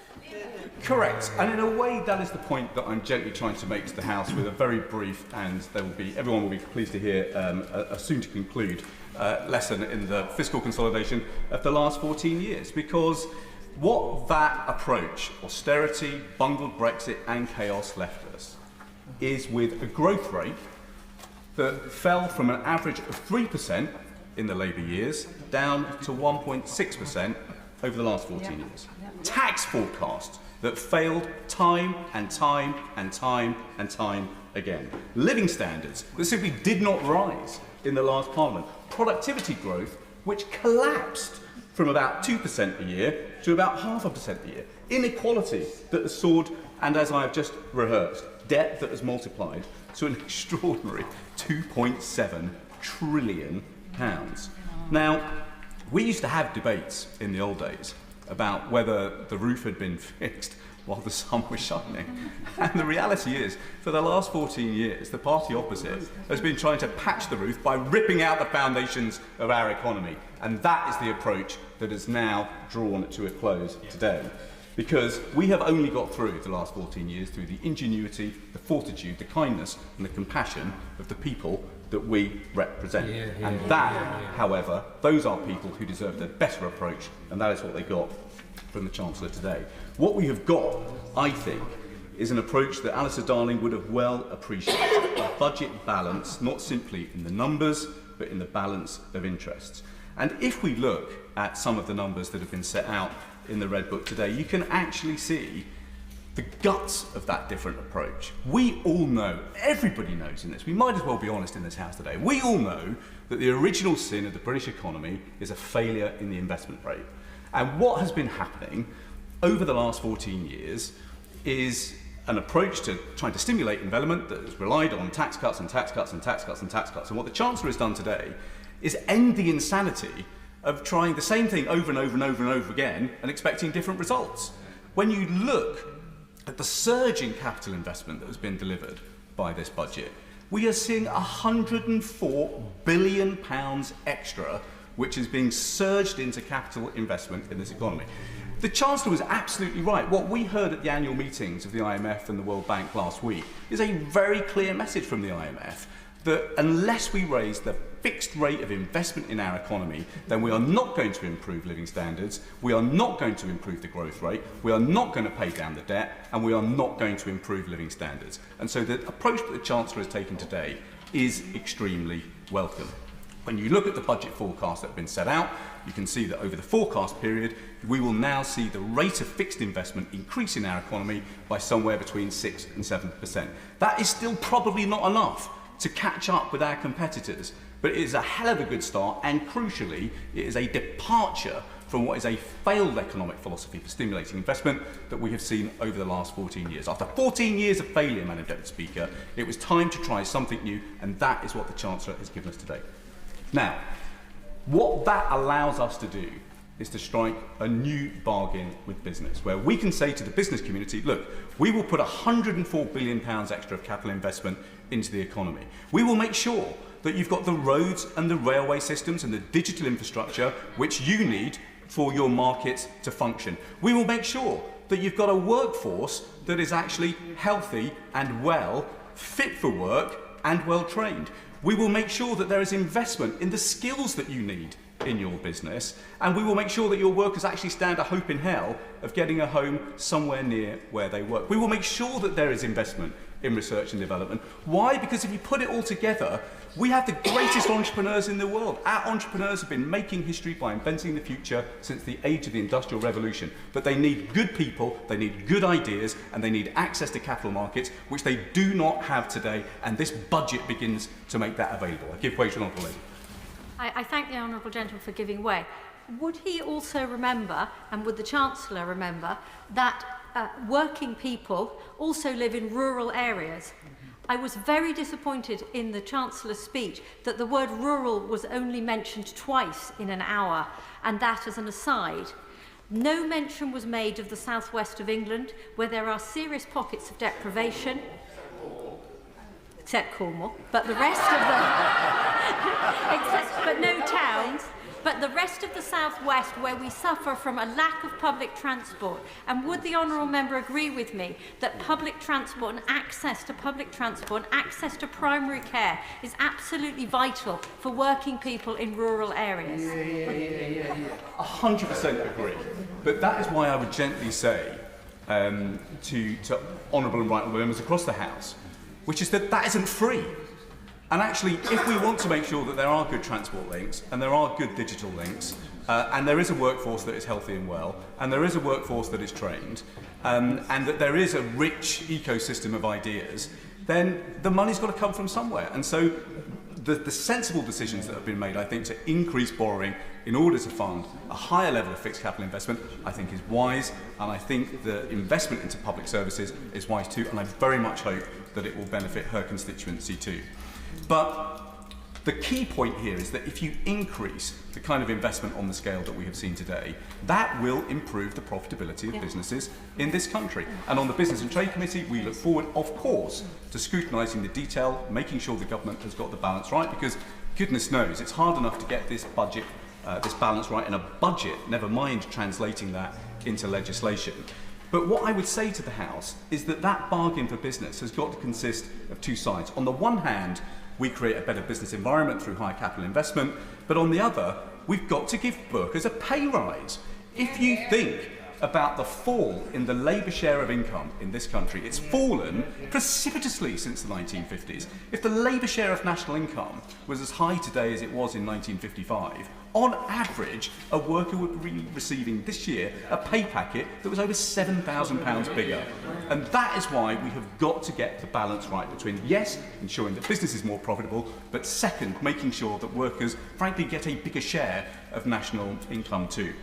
Getting the balance right is difficult, and that is something that, like my right honourable friend, the chair of the Treasury Select Committee, we will scrutinise in detail, and we will begin that work when we see the Secretary of State for Business and Trade in front of our committee in just a couple of weeks' time.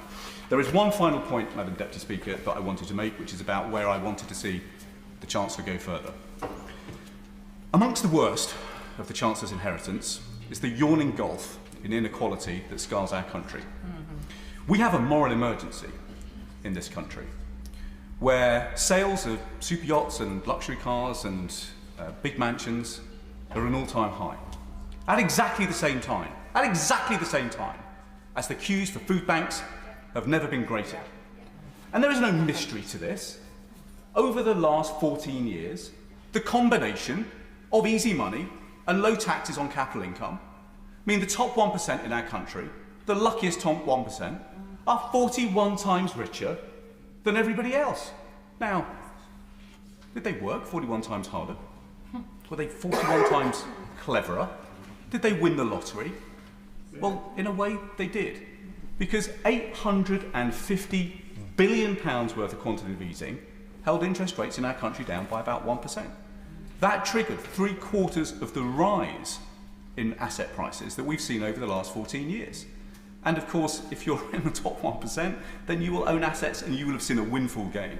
And yet, the rate of tax you pay on those capital gains is just half the top rate marginal tax. Now, I'm sorry the Leader of the Opposition is not still in this place, because he did a good thing a couple of years ago, which was to publish his tax return. And I'm sure all honourable members will have read it. It doesn't take very long, it's only a page long. But it declares an income of £2 million and a tax rate of 23%. Now, at a time when so many people in our country are paying a top marginal rate of 47 and a bit %, I just don't think it is morally right that those with the broader shoulders are paying tax rates which are much lower. So I would have liked to have seen the Chancellor go further on capital gains tax. I welcome the changes to the non-dom regime. I welcome the changes to the inheritance tax regime. There would have been other changes too that I would propose. If we had made that change, if we had made those changes, if we had truly restored fairness to the tax system, we could have raised the money to increase the National Wealth Fund, and we could have opened the opportunity for the first time of paying dividends to every young person in this country into a universal savings account that would have actually helped people get a foot on the housing ladder, or repay their student debt, or invest in their training, or kickstart savings for their pension. That would have helped us create a system in this country that you might call universal basic capital. And we're going to need a system like that if we are to fix the scandalous inequalities of wealth that now bedevil our country. But I accept that what the Chancellor had to do today is to put first things first. She had to fix the foundations, because as all of us in this House know, if you fix the foundations, if you get that job well done, then truly the best years for this country lie ahead of us. I now come to the Father of the House, Sir Edward Lee. Madam Deputy Speaker, it's a pleasure to follow the Honourable Gentleman for Birmingham, Hodge Hill, and he mentions his hero as being Alistair Darling, and of course my hero is Nigel Lawson, because I'm personally convinced that the way to create growth and prosperity is to flatten taxes and to lower them. Now, I must admit, I think I've sat through 45 budget statements in this House. They're quite exhausting, and I'm quite cynical about the whole process. I mean, normally, large amounts of good news are given out during the budget statement when we're all sitting in the chamber, and when you read the Red Book the next day, you find that you're probably paying even more tax than you were before. It's all been taken back. But here, the pain has been uploaded up front. And I suppose we should be grateful for small mercies, and I suppose the Chancellor of the Exchequer will claim that she's just being honest, but it is a massive expansion of tax and spend. And governments that indulge in massive expansions of tax and spends are governments that gradually impoverish countries. More and more people, even those just surviving on a state pension are going to be dragged into tax. Ever higher taxes on higher incomes are going to drag more people into paying higher rates of tax. The Honourable Gentleman who has spoken, of course, has made the classic attack on the top earners. 1% of top earners pay 30% of all tax revenues. You simply tax people more and more at the top end of the scale, and you get less enterprise, less growth. They leave the country. It's a vicious circle. It doesn't work. But he wants to intervene again, so of course I'll give way to him. I'm incredibly grateful to the Father of the House, who's been characteristically generous. I think we would both agree that his inspiration and mentor, Nigel Lawson, was not a hoary old socialist. But of course, he was the one who equalised the top rate of tax and the rate of capital gains. And I didn't see people fleeing the country back then. The House. We can have an argument, the Honourable Gentleman and myself, about history, but I would still defend my mentor, and even more so the Prime Minister at that time, Margaret Thatcher, till the day I die, and we'll just have to disagree on that, won't we? That's our philosophical foundation. I mean, I could devote this speech to an attack on the Labour government, and there's plenty of ammunition. The leader of my party has just given a brilliant expose of its weaknesses. But I just want to actually take the debate a bit further and not be too party political. I believe that actually the British state has very fundamental problems, and if you want, you can criticise the previous government for not having the time or the courage, or we were thrown off course by the pandemic, a whole load of reasons why we didn't actually try or were not able to solve these fundamental problems. And I don't think, and I believe this very strongly, that this budget is not going to solve them either. My personal belief is we have to create an entire new social contract. More and more people feel disconnected from the need to work and to take responsibility for their lives. And I believe that there are 4 or perhaps 5 key failures in the state, and I don't think the budget has long-term solutions for them. It's the health service, the National Health Service, the pension service, benefits, immigration, and probably housing. And they're all interconnected. And because successive governments have not had the courage to actually go to the root causes of our failure as a state, we are gradually falling behind other countries. First, the National Health Service. Pumping in more billions of money this year and next year and the year after that will not solve the fundamental problem of the National Health Service. This is a huge monopoly, inefficient, state-run monopoly that solves its problems with queuing. And if you are somebody of my age, you know all about the National Health Service. You know all about having to wait for non-urgent operations, not just for months, but for years, and I can speak with personal experience. And everybody knows it. Of course, I give way to the Honourable Lady. I thank the Honourable Member for giving way. In Lincolnshire, nearly 6 out of 10 people face wait times exceeding 4 hours to be seen in A&E in 2023, 42% increase. Would he agree with me that the investments made today will help those waiting times reduce in Lincolnshire? You can pump more and more money into this broken system, and you can solve some of the short-term problems. But soon we won't just be, a country with an NHS, or be an NHS with a country attached to it. Is it 44% of total spending goes on the NHS, growing all the time? And that means that we're gradually, as a country, becoming poorer and poorer, and the long-term result of that is actually we have a worse health service. It is, of course, I say to the Honourable Lady, it's totally unacceptable that people wait hours to be treated in A&E and wait months and years for an operation. In Lincolnshire, 58% of people in A&E now need to wait for more than 4 hours. 4 hours!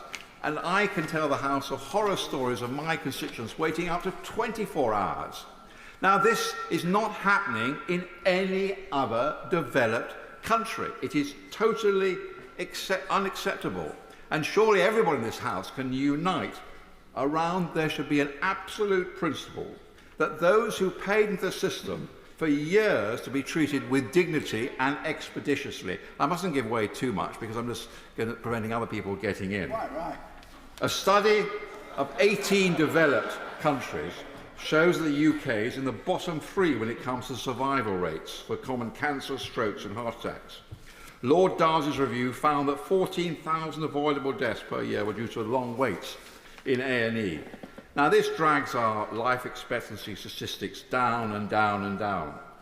And as I've said, meanwhile, already before the budget, the NHS is eating up 44% of day-to-day public spending. We are paying more and more, and the results are getting worse and worse. And I give this prediction that for the rest of this Parliament, the government will keep on pumping more of our national wealth into this failed system, and we will still fail to catch up other countries. Of course, no, I've got to keep going. Of course, some issues like hospital capacity can only be dealt with by spending. I accept that. But we don't need to reinvent the wheel. We need to learn from other countries. Now, the Health Secretary, who I admire for his apparent radical zeal, although we haven't seen much evidence of it, he studied Australia, for instance. And let me sort of break the national taboo on our NHS, our religion. There are other countries, like ourselves, who deliver much better health incomes, incomparably superior incomes. And my personal belief, and I think I'm about the only person who's actually said this year after year, my personal belief is that we should adopt Australia's social insurance model. There's nothing wrong with encouraging private provision in health. Is that some great heresy? Is that some sort of right-wing philosophy?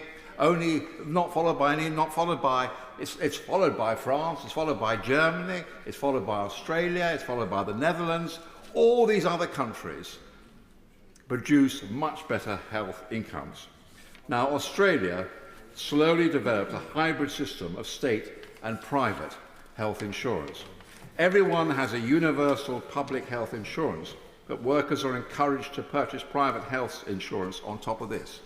And my point is that with a ballooning, ageing population, yes, we have to spend more on health. We have to get people to put more of their own money into health, and they've got to be assured that having put their money in, they're not just ending up at the back of a queue. They have personal rights. They are committed to this health service. For instance, for a 20-year-old in Australia, the average cost of treatment-only plan is just £23.14 a month, or comprehensive cover from £31 per month. This cost with age rises to £109 per month for a 70-year-old. People earning less than £119,000 can claim rebates to reduce the cost of health insurance. Higher earners without insurance pay a surcharge of between 1 and 1.5%. So, research commissioned by Australia's Health Department shows that the cost to the taxpayer would be greater without the rebates because the stress on the public system would be increased. Now, the health outcomes are noticeable. Australia has one of the lowest rates of avoidable mortality amongst the developed nations. Australia's cancer survival rates are several percentage points higher than the UK's. Stroke and heart attack mortality rates are several points lower. It's not perfect, of course, but not everything can be imported from other countries. But Australia's system shows that there are other models, and we have to have a national debate about, with an ageing population, we can produce the kind of health outcomes that people desire. Now, the UK has, by the way, this has had a cumulative effect in 2022. Australia's government debt was 70% of GDP, 70%. In other words, they're running a tight ship, a well-run ship. It's a country much like ourselves. The UK has already, even before this budget, reached a staggering 104% in the same year. We are going broke because we don't have the courage, I say on either side of the aisle, to actually think from first principles. And I'm making this argument as much to my own side as I am to the government. This simply cannot go on and on. And otherwise, people are going to start talking about charging or giving tax relief for private health insurance. But we have to have a fundamental debate about the whole structure of health. And the Health Secretary has the goodwill of people across the House and across the country to start thinking big and thinking of new ideas. If he can find a way forward and to improve health outcomes, he will go down in history as one of the greatest health secretaries we've ever had. So that's health. The other fundamental problem we have is the ballooning benefit system, particularly in incapacity. It's trapping more and more people into dependence. We need a culture of the necessity of work. We've got 4 million people on incapacity benefits. 2/3 of them, recent joiners, are claiming mental illness. This is out of control. Work should always pay more than benefits, and I would have liked to have heard more from the Chancellor of how she's going to attack this benefit system and incapacity, which is gradually reducing the government into penury. I will give way. Thank you, Madam Deputy Speaker. Would the honourable member join me in congratulating the Chancellor in raising the national living wage, an uplift that will have a transformative impact on the lives of more than 1/3 of children in Gainsborough living in poverty, as well as children in my constituency in North Warwickshire and Bedworth who live in poverty, and this will make such a massive difference. The Honourable Lady's made a point. I was actually talking about incapacity benefit, and I'm not sure how the point she's just made has actually addressed that point.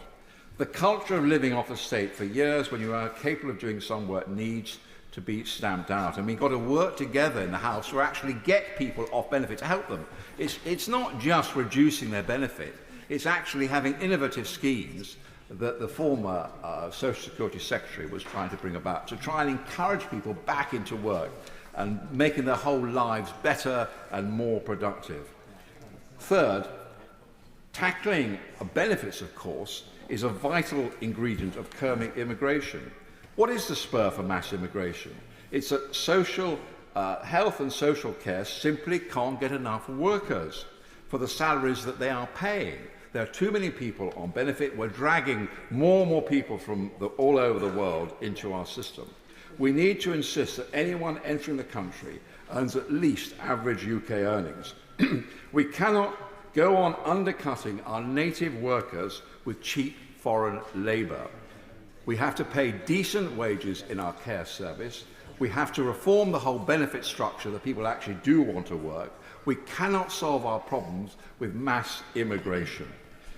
So the mass illegal immigration is part of this problem. It is gradually destroying the social contract and people's belief in the system.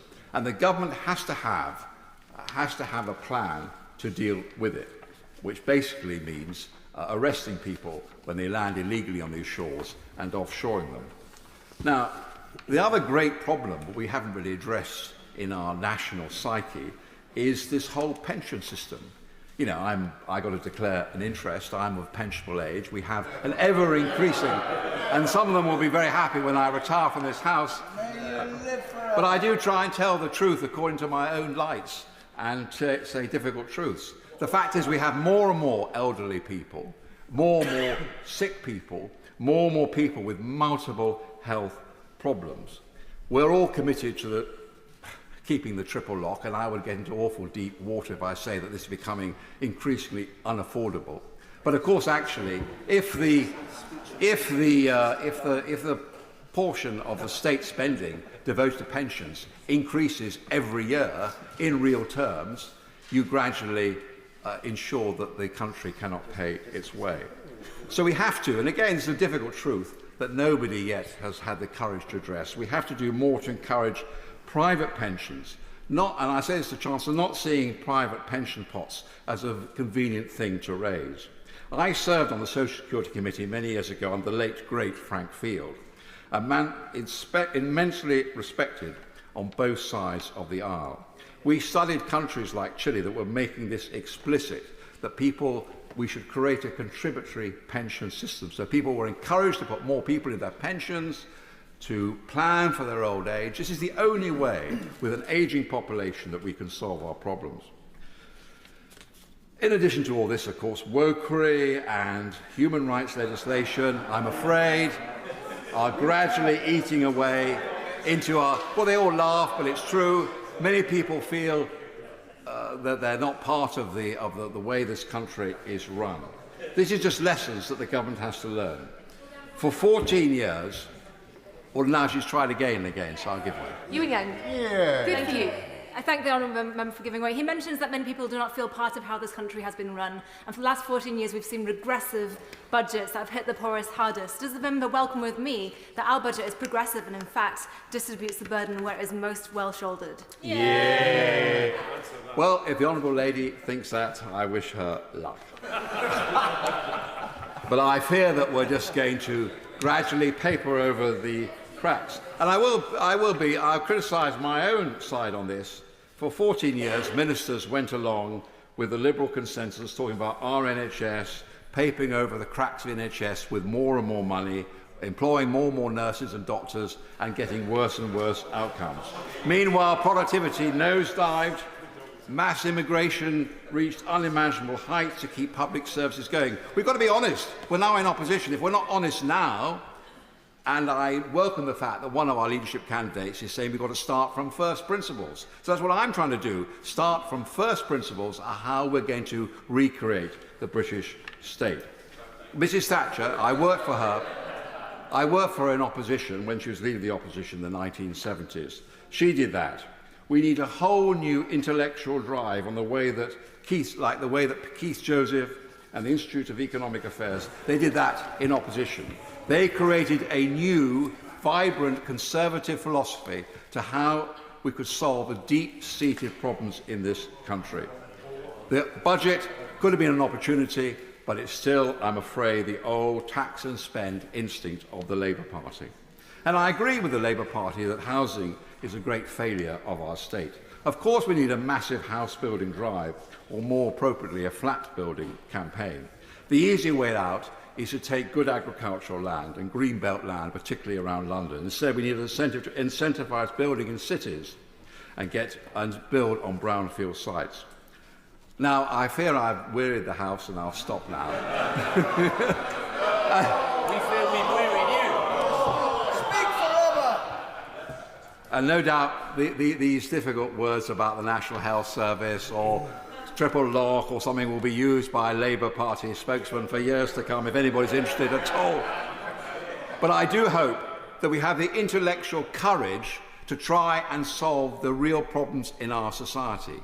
How are we going to get a decent health service which is on a par with what we find in France, Australia and the Netherlands? How are we going to get a decent housing programme? How are we going to get people to contribute more to their old age? Unless we address these fundamental, deep-seated problems in the British state, we will just simply, gradually become a poorer and poorer nation. Tanya. Thank you, Madam Deputy Speaker, and it is an honour to follow the Father of the House, and I hope not to weary the House following his speech. I'd just like to say that the Chancellor today has been extraordinary in her strength, in her ability to turn what is a really bad situation into a really good one. Because we can't hide away from the fact that we've had 14 years of a Tory government, and while you may look on social media and say, oh, the Labour Party are just slagging off the Tories for the last 14 years, those 14 years are the reason why I'm standing in this House, and I decided to stand as a Member of Parliament. And I've been PPS to the Chancellor when she was a Shadow Chancellor, and to be the Shadow Whip to the Treasury team. I know the integrity in which, and it's all seriousness, in which they have dealt with her first budget. But it does really wind me up just to think that the scaremongering of the Leader of the Opposition, pretending to be a man of the people, really does stick in my throat. And I really don't know how he's got the absolute audacity to do it after 14 years of a Tory government. But this party, the Labour Party, the Labour government, has promised change from the failure of the last 14 years, and it shows our commitment to do that. And honestly, the scale of the challenge is gargantuan, and I know that the Chancellor has made some tough but very necessary decisions. Although this year inflation has subsided to around 2%, helping to boost household incomes, The interest rates are predicted to be cut later in the year, extending household budgets just that little bit more. I need not remind the House that under the last government, inflation rates actually reached 11%. Now, today I've got a number of hats that I want to wear, metaphorically, of course, as Chair of the Northern Ireland Affairs Select Committee, Chair of the All-Party Parliamentary Beer Group, and it's very important, and as the MP for a constituency where agriculture plays a huge role. Many of my farming constituents and many around the country were concerned to hear the speculation regarding the removal or upheaval of inheritance tax reliefs, including the agricultural property relief and business property relief. With many farmers still feeling the impact of the loss of direct payments, 2 years of severe flooding, high inflation and extremely volatile market conditions, the industry has welcomed the commitment reassurances from last year that from Labour that agricultural property relief would not be changed. Now, family farms are the backbone of the industry, especially in my constituency of Gower.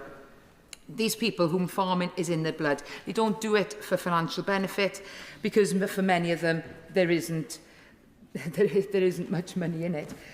They do it because it's their life and their calling.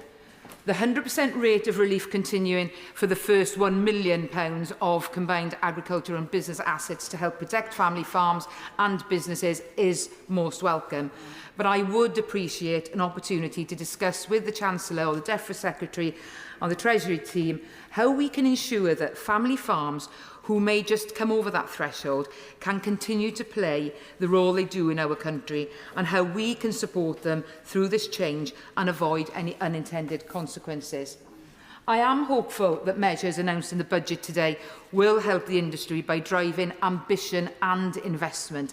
Investment in our agricultural sector will improve our food security and give farmers confidence in a Labour government. But as well as agriculture, brewing and hospitality have a huge footprint in my constituency and across every United Kingdom constituency. These sectors support 1 million jobs, provide 17 billion in wages and deliver 34.3 billion of GVA across the UK economy. The brewing and hospitality sectors are vital to the economic and social well-being of our communities across the United Kingdom. However, the industry remains under a great deal of pressure post-pandemic. I, supported by a number of members of the All-Party Parliamentary Beer Group, did write to the Chancellor highlighting key areas in which this budget could make a positive impact on the brewing and hospitality sectors. Firstly, business rates. The industry has previously welcomed the government's pledge to reform the business rate system, and I welcome the announcement today of the Chancellor's commitment to permanently lower business rates multipliers for retail, hospitality and leisure properties from 26-27. But do acknowledge that the drop to 40% relief will cause concern. So I hope that the Chancellor or Secretary of State will work with the sector to address these concerns. Now, secondly, taxation. The beer and pub sector is one of the highest tax sectors of the economy. In recent years, the industry has supported the alcohol duty review. The cutting of duty on draft products is a recognition of the commitment to pubs and smaller breweries. And again, I hope concerns around the increase on non-draft products in line with the RPI will be listened to. So, finally, regarding Northern Ireland, I am pleased to hear the Chancellor commit to ensuring Northern Ireland will see its fair share with an extra 1.7 billion received through the Barnett formula. I am also personally delighted to read that 730,000 will be given to the Executive to support integrated education and a further 45.8 million to support the vital work of the PSNI's Additional Security Fund and the Executive Programme on Paramilitarism and Organised Crime. Aside from this, concerns have been raised with me over future funding applications for organisations in Northern Ireland, whether this be the Shared Prosperity Fund or the City Deals, or the poor execution of the Levelling Up Fund under the last government, let us not forget. because community groups play such a vital role in communities that they work in Northern Ireland, and we must recognise that. The Shared Prosperity Fund has been a lifeline for many organisations, and whilst it is continuing at a reduced rate, it is welcome news that the budget puts aside £1 million for community groups in Northern Ireland. The decision also for the Causeway Coast and Mid-South West City deals that was paused during a pre-budget spending review has been given. I'm absolutely sure that the people behind those deals are going to be absolutely delighted with the announcement today that they are going to go ahead. I am hopeful, Madam Deputy Speaker, that this government will work well with our devolved governments, as we've seen today, and because we have seen the last 14 years working against a Labour government in Wales, and we have to have the best outcomes for people across the United Kingdom.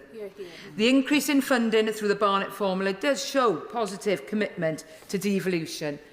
This budget is difficult, but it's also necessary. It is a once-in-a-generation budget. It will and it must deliver change for the change our constituents voted for. We will not be going backwards. We will only be going forwards, and this country needs change. So thank you, Madam Deputy Speaker. Dame Harriet Baldwin.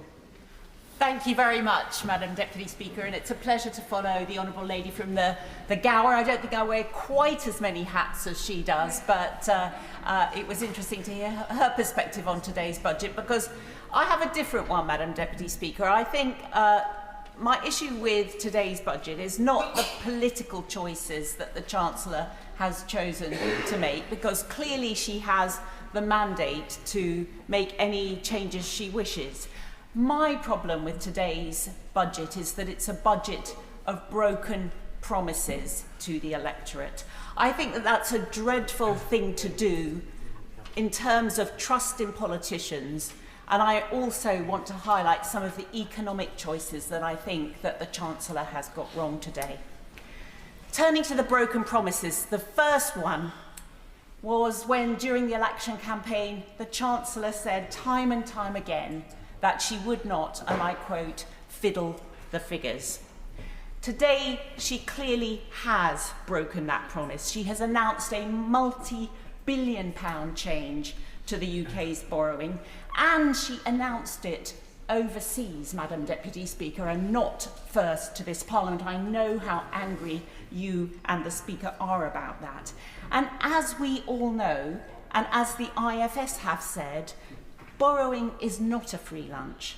It will mean that there is more debt. It will mean that there is more debt interest spending.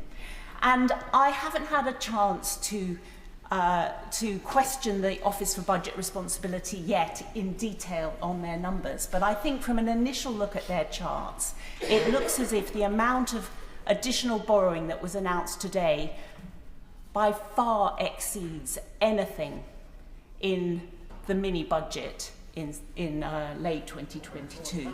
And we will be asking the Office for Budget Responsibility questions about that at the Treasury Committee. The second broken promise, Madam Deputy Speaker, that the Chancellor made during the election campaign was that her plans were fully funded and that she had no plans to raise taxes beyond those listed in the manifesto. In fact, colleagues have counted 50 times when she and the Prime Minister made that utterance. And I believe that that promise has been broken soundly today, and that a deliberate political choice has been made to announce the biggest unforced tax-raising budget ever. Unforced. Because during the election campaign, the Chancellor told the British public that taxes were too high. She said she wanted to bring taxes down. She has roundly broken that promise today, because the budget increases tax for every household in this country by possibly up to £10,000 over this Parliament, way beyond the £2,000 that we claimed during the election campaign, a warning that the Prime Minister himself said on national television was a lie. And so, Madam Deputy Speaker, the Chancellor campaigned on a general election strategy that I believe was deliberately designed to mislead the electorate. Her plans and the plans of the Deputy Prime Minister end up giving us German taxes with French labour laws, a recipe for higher unemployment if ever I saw it. The scale of the tax changes announced today on small businesses that employ more than 4 people are astonishing.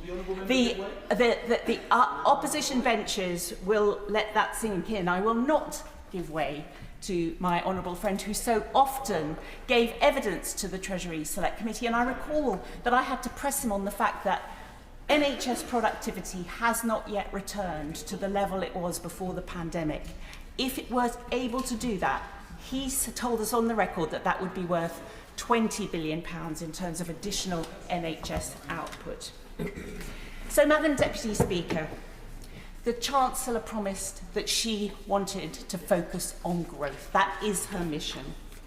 But I believe that more taxes, more public spending and more borrowing do not lead to growth. Indeed, if they did, then Venezuela would be one of the most prosperous countries on earth. What the Chancellor was planning all along, together with her cabinet colleagues who have no experience of working in the wealth-creating, job-creating, tax-paying private sector, is a budget of the public sector, by the public sector, for the public sector. And she can't blame us because in her first 25 days as Chancellor, she announced £25 billion of additional new spending, whether it was for Great British Energy, a national wealth fund, inflation-busting, backdated union pay rises with no productivity requirements. And I also want to speak up, Madam Deputy Speaker, for my farmers in West Worcestershire. Does the honourable gentleman want to stand up for my farmers? My farmers are some of the most productive and hard-working people in this country. They are the ones who put food on our table, and they are soundly disappointed by today's budget. There was no help or certainty in terms of their budget. There was no help for them in terms of agricultural property relief, handing on the family farm to the next generation. It will mean, and members opposite should know this, that there will be many family farms that will be broken up and will not be able to be handed on to them. I'm, as she can see, I'm not actually giving way at the moment. And as you know, Madam Deputy Speaker, Madam Deputy Speaker knows that the only way that we get true, genuine, sustainable growth in this country is through productivity and investment by the private sector. Anyone who's actually ever worked in business, I'm not giving way at the moment. I'm going to allow more time for others later on. Ms Baldwin, the honourable member's made it very clear she's not giving way, so we should just allow her to continue. Thank you, Madam Deputy Speaker. As anyone who's ever worked in business knows, you need to increase the productivity of your business. And then that investment in the business is linked to the profitability of that business. Profits that will fall as a result of the measures that have been imposed today on business are measures that I think will equate, when we work out the numbers, to something like 4 pence on corporation tax. I believe this is a budget of broken promises that will end up giving the British people less growth. You don't have to listen to me to hear that. You can actually look at the Office for Budget Responsibility, because they have seen a short-term boost to growth but a longer-term reduction in the sustainable growth rate of the British economy, thanks to the measures that the Chancellor outlined today. So in the months since she became Chancellor, we have the evidence, Madam Deputy Speaker. Already we have seen businesses shutting at double the rate that they were a year ago. Already we are seeing a plunge in business confidence, and we've heard the former chief economist of the Bank of England saying that the socialist narrative we've had since the election has generated fear and foreboding and uncertainty. This is a budget of broken promises. It's a straight straightforward breach of promises to the British public, and it is a dreadful day for the British economy. We were just going through the Hansard, and I'm sure that the honourable member did not mean to accuse another honourable member of lying. Possibly changing that term to misleading would have been far more appropriate. No doubt she agrees with me on that point, and I'll go, yes? Point of order, Madam Deputy Speaker. I referred to the Prime Minister as words on national television, and I was quoting him directly. But if I have inadvertently misled the House, I do apologise. Thank you so much. That was absolutely an appropriate way to respond. I now come to Chris Evans. Deputy Speaker, it is indeed a pleasure to follow the member for West Worcestershire. I well remember one of her very early speeches when we both came to this place, and she gave a lecture to this House about the benefits of the lava curve. And having listened to the member for Gainsborough, I am pleased to report that the idea, Milton Friedman and Keith Joseph and Mrs Thatcher may be long gone, but their ideas live on as long as these two members sit on that side of the House. I also want to pay tribute to my colleague, the member for Gower, for a great speech standing up for her farmers and her rural constituencies. I think she faces the same problems we face in Wales as chair of the Northern Ireland Select Committee. We in Wales are too heavily dependent on the public sector and lack of entrepreneurship, which is the similar problems that Northern Ireland will face, but I can think of no greater champion to stand up for Northern Ireland than the honourable member for Gower. Things have changed, Madam Speaker, since last time I spoke in this House. I was the member for Islwyn, I am now the member for Caerphilly. And if you will allow me to indulge the House for a moment, Madam Deputy Speaker, I would like to pay tribute to my predecessor as Member of Parliament for Caerphilly, Wayne David, who was a doughty champion for his constituency, and he absolutely loved this place and was one of our great Welsh parliamentarians. And I'm sure he will join with me in welcoming today the very first speech by a Labour Chancellor for 14 years, and a female Labour Chancellor at that. For those of us who came in 2010, it has been a long haul in opposition, and I am delighted to be standing today on the government benches. Britain, Madam Deputy Speaker, has lived too long on borrowed time, borrowed money, borrowed ideas. We live in too troubled a world to be able to promise that in a matter of months, or even a couple of years, that we shall enter the promised land. The route is long and hard. Those words were spoken by Prime Minister James Callaghan at Labour Party conference in Blackpool almost 50 years ago, in 1976. His analysis laid the blame of Britain's problems at the doorstep of high government debt, high taxation and low productivity. The economic ills we suffer today have come upon us over several decades. They will not go away in days, weeks or months, but they must go away. Great as our tax burden is, it has not kept pace with public spending. For decades, we have piled deficit upon deficit, mortgaging our future and our children's future for political gain of the present. Continue this long trend is to guarantee moving towards tremendous social, cultural, political and economic upheavals. We face handing over a toxic legacy to our children and our children's children. This is how serious the current crisis we face is. Our challenge in this place, in this time, is breaking the cycles that mean those words of Callaghan still reflect acutely on the situation we face today. Madam Deputy Speaker, we need to get away from two myths that have been peddled about the British economy. There are those who believe, that we've heard on the opposite side of the House, that sweeping tax cuts will, what they term, turbocharge the economy without there being any adverse effect on public services.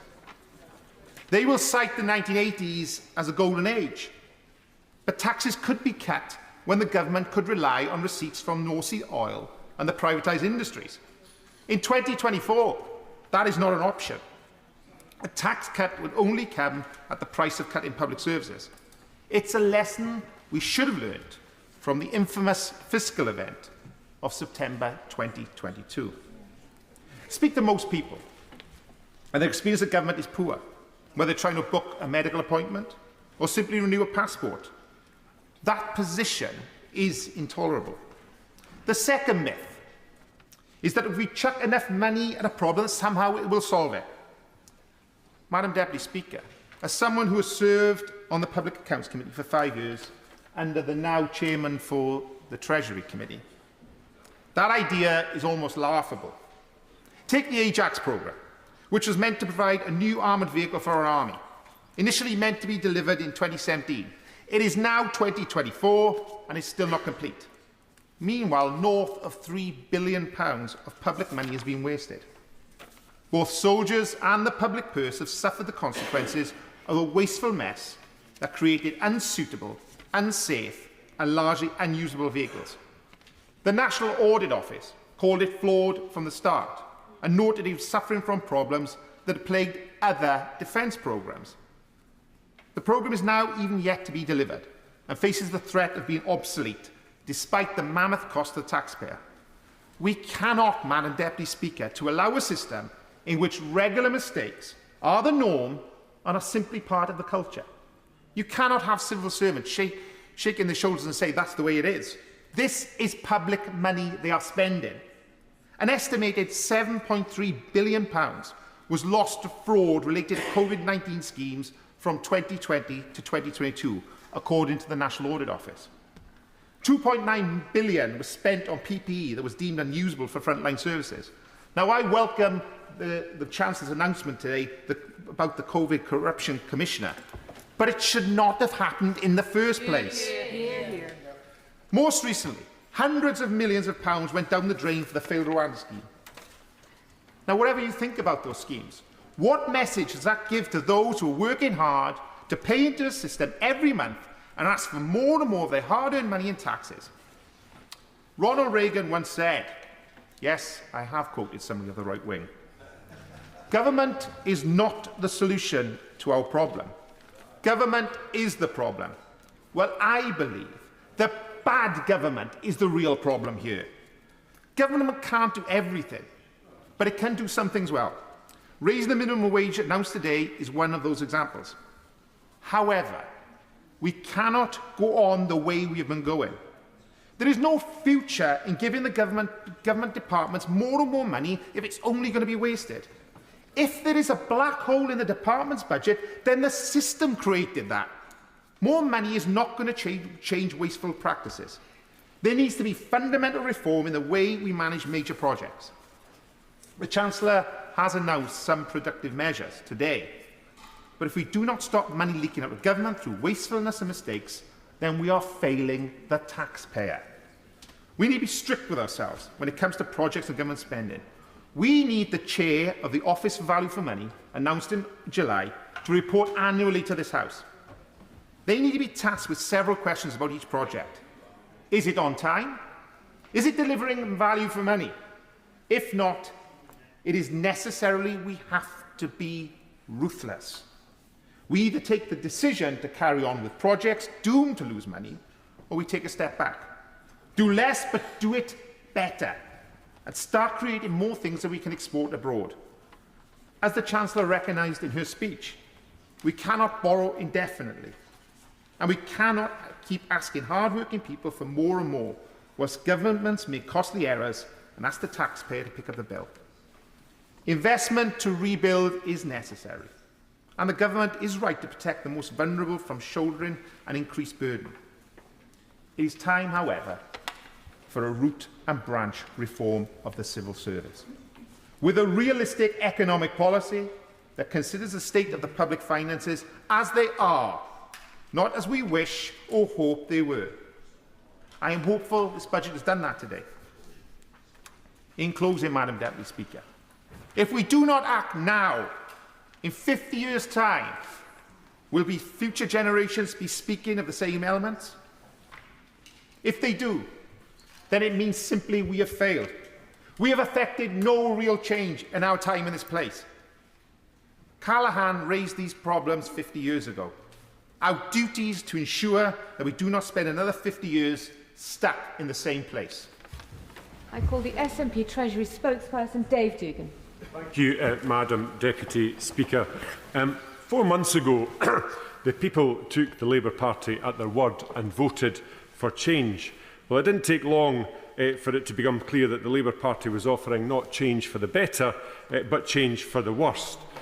Pre-election, there was no mention of pushing 900,000 pensioners in Scotland into fuel poverty, yet here we are. The Chancellor said that she wouldn't raise taxes on working people, and we now find, due to Labour's definition of working people being absurdly one-dimensional yet infinitely flexible, that they are in line for 5 years of fiscal drag on their incomes and tax allowances. She said she wouldn't put up national insurance, but after the election she qualified that with on employees. As she now raids payroll accounts for charities, care homes and local businesses for our 1.2% national insurance hike. And during all of this, where were the Scottish Labour MPs? Where were their howls of indignation defending their Scottish constituents and the Scottish economy? Silent. A mere 7 Labour MPs rebelling on the 2-child cap, and not one of them from Scotland. These national insurance increases are a direct assault on Scotland's businesses, on their workers and on their growth plans. Scotland's vital hospitality sector, our pubs, our hotels, our cafes, already hamstrung by Brexit, will face an increased burden as a result of these changes today.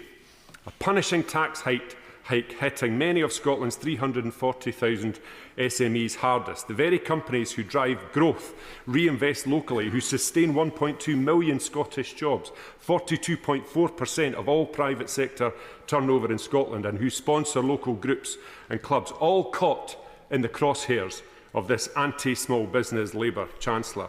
Like much else, raiding employment taxes was not in Labour's manifesto, and many ordinary self-employed people with modest incomes from local businesses delivering essential economic activity where the capital generated remains local, many of whom may well have voted Labour, and whose businesses turn a profit on average of £23,000 a year, many of them will fall foul of Labour's rank duplicity in this change to tax orthodoxy, unlike those working for PLCs or the public sector earning 6-figure salaries.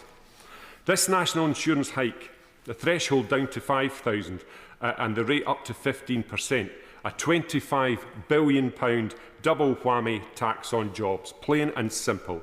The resources which will fund the Chancellor's raid on payroll are the same resources that businesses would have used to recruit more people into work, reducing unemployment, growing their own business and assisting in the ambition of greater growth in the wider economy. The Chancellor has just torpedoed that.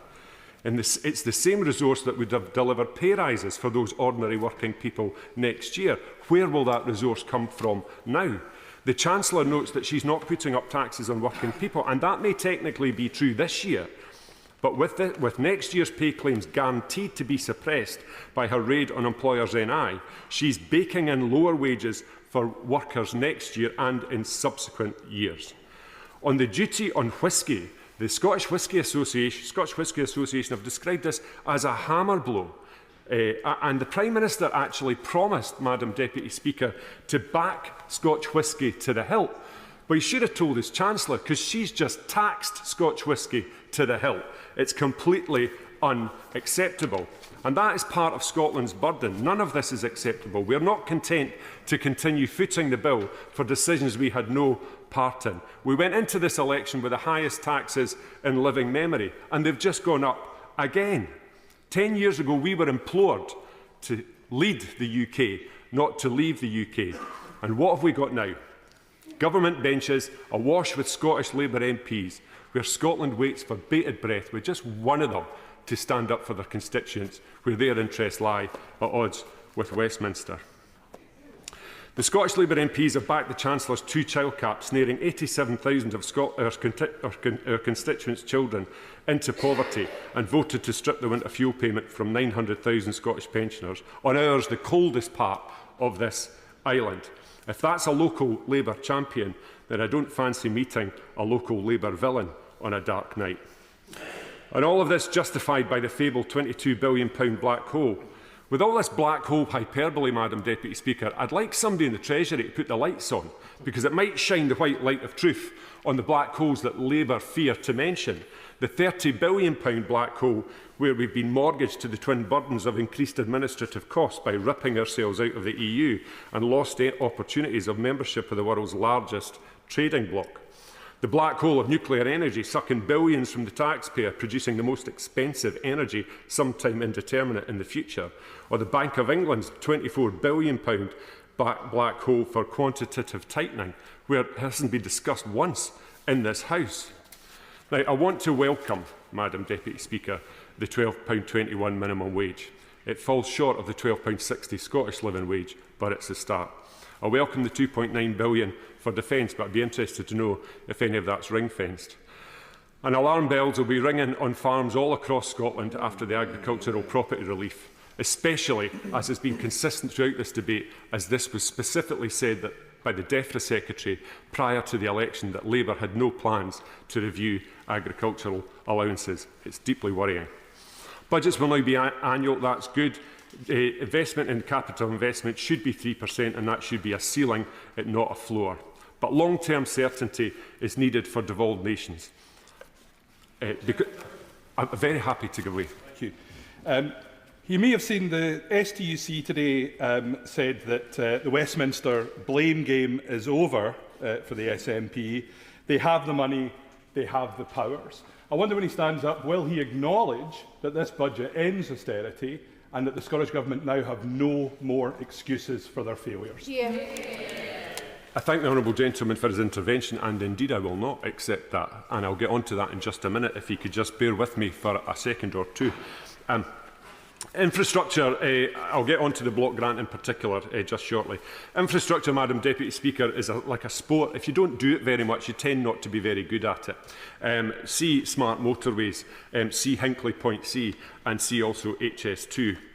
The Chancellor claims that there is no return to Tory austerity, and in that she's right, because this is Labour's austerity, plain and simple. It's all the same to Scotland, though. She's called on government departments to make 2% efficiency savings. There is literally no precedent for that, ever. No government has ever achieved that. So those efficiency gains will not be realised, and these 2% savings will turn into 2% cuts. Now, the honourable gentleman asked about the Scottish Government's position. So our block grant, we are led to believe, is going up by £3.4 billion. Clearly, that's welcome.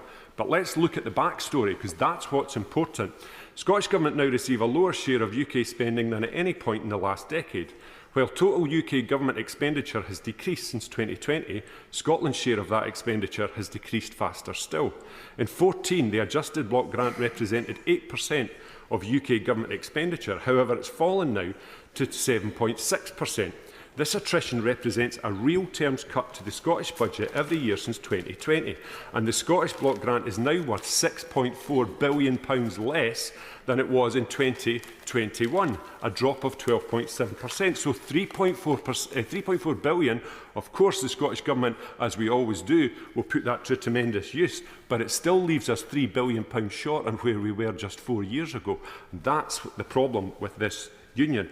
And last year, the Scottish Government's capital block grant, moreover, was cut by 9.6%, a real terms cut of £600 million. And we face a further 3% cut from Westminster to our capital grant of £200 million this year. That's money not available to build schools, hospitals, roads, etc. in Scotland. The Chancellor never addressed that in the budget today. Concluding, Madam Deputy Speaker, fresh austerity and a fresh cost of living crisis delivered by this Labour government, a Hobson's choice for Scotland in a broken Brexit Britain where things can only get worse. 900,000 Scottish pensioners will have watched today in the vain hope that the Chancellor would have U-turned on her winter fuel payment cut. Well, she finished that hope today. Their winter fuel payment raid is a political choice with the most serious consequences. Labour's own figures show that it could result in 4,000 excess deaths this winter, and estimates suggest that the cost to the NHS will be just shy of £1 billion and just shy of £100 million in Scotland. Moreover, Labour promised to reduce energy bills in their leaflets that went out across Scotland and elsewhere in the UK by £300. Energy bills have instead risen by £149. So where's the £449 saving coming from? From Labour. Speaking to us from Manchester, the chair of GB Energy couldn't say when any savings would materialise, and Labour last night moved to block any move to put that on a statutory footing within the GB Energy bill. It's heads Westminster wins and tails Scotland loses. This budget has done nothing to atone for the £4.3 million UK children living in poverty, which is further entrenched by Labour's two-child cap, impacting over 87,000 Scottish children. Over 100 children a day fall into poverty with Labour's two-child cap. That means 10,000 children since Labour took office in July. What a record! This, Madam Deputy Speaker, is a know-your-place budget for children, the disabled and those living in poverty. It's a wait a little longer for waspy women budget. It's a kiss goodbye to your family farm budget. It's a hand over the money budget if you're in Scotch whisky. It's a show some gratitude to Scotland budget to get a piece of what was already ours to begin with. And it's a Grim Reaper budget for the 4,000 pensioners across these islands who will not survive to see another budget. I call Pamela Nash. Thank you, Madam Deputy Speaker, and it's a pleasure to follow the member for Angus and Perthshire Glens, despite the member's failure to acknowledge that actually this is the biggest real terms block grant that Scotland has ever seen from the UK government. Real terms, it's the biggest one. And a failure to apologise for the mess that his government, the SNP Scottish Government, has made over the last 17 years for people across Scotland. Madam Deputy Speaker, it was from the opposite side of this House in 2010 during the budget debate that I rose to make my maiden speech at this.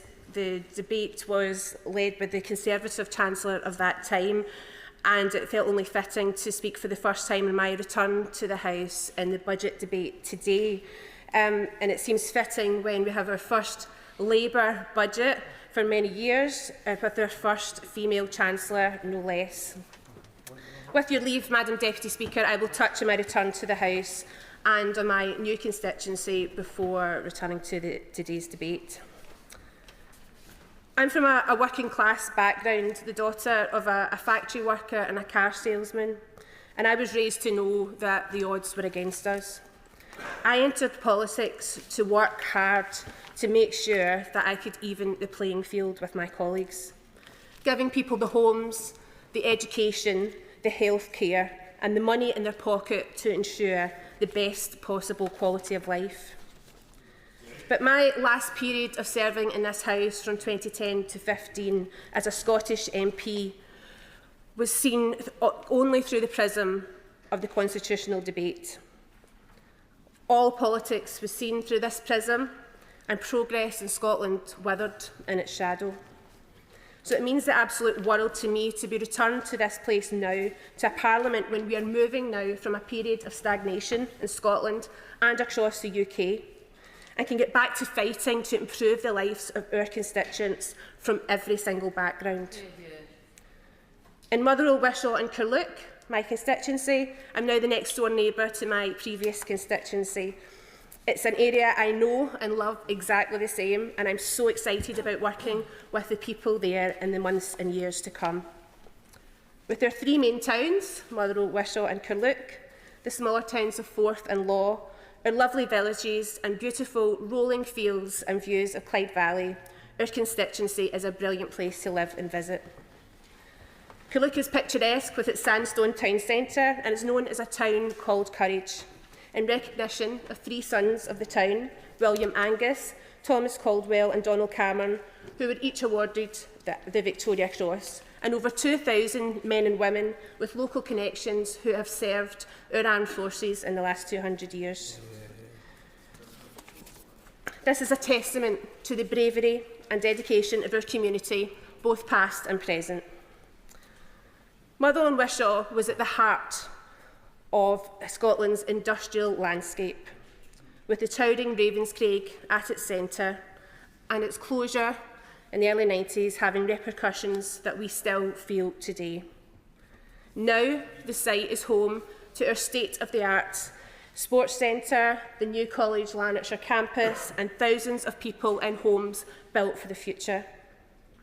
The rejuvenation and hope at Ravenscraig for me symbolises both the hardships and that Lanarkshire has faced for decades and our ambition and our drive for achieving a better future. I will do everything I can as the MP for Motherwell, Wishaw and Carluke to make that future a reality. Our new constituency was, until the election, represented by Angela Crawley and Marion Fellows, and I'd like to pay tribute to them now. Angela has been a hard-working champion for her constituents and became known in this House as a vocal advocate for LGBT rights, especially for trans people at a time when it has been most difficult to do so, and I applaud her for this work. Marion proved to be a respectful and fair opponent in the summer's election campaign, and her time here will be remembered for working for the rights of people living with disability and as a lead campaigner for justice for sub-postmasters long before it became a fashionable cause to champion. I wish her well in her retirement. But before returning to the budget, Madam Deputy Speaker, I can't let this moment pass without paying tribute to the immediate Labour predecessors of my constituency who I served alongside in this House in 2010 and 15. Jimmy Hood and Frank Roy both had their politics forged in the Thatcher years, with Jimmy a leading member of the NUM during the miners' strike, and Frank a steel worker at the forefront of the battle to save Ravenscraig. Jimmy served his constituents for 23 years, and we sadly lost him in 2017. People both here in Parliament and at home in Carluke often remember him fondly to me, and I knew him to always be sitting smiling, fun and kind. Yeah. Frank Roy has been a trusted friend of mine since I started out in politics. In fact, Frank was the first person who asked me to stand for Parliament, and this simple question helped give me the confidence to express my ambition to do so. He was an incredible representative for Motherwell and Wishaw and continues to serve the people of Lanarkshire now, leading the Lanarkshire Cancer Care Trust based in Wishaw. I'm lucky to call him my friend. So, Madam Deputy Speaker, I will turn my comments to the business of today's debate. Today's budget represents a real commitment to protect working families and to reject the damaging austerity measures that have scarred our communities for far too long. We all remember, indeed, are still living with the effects of austerity, cuts to vital services, job losses and increased hardship for our most vulnerable citizens.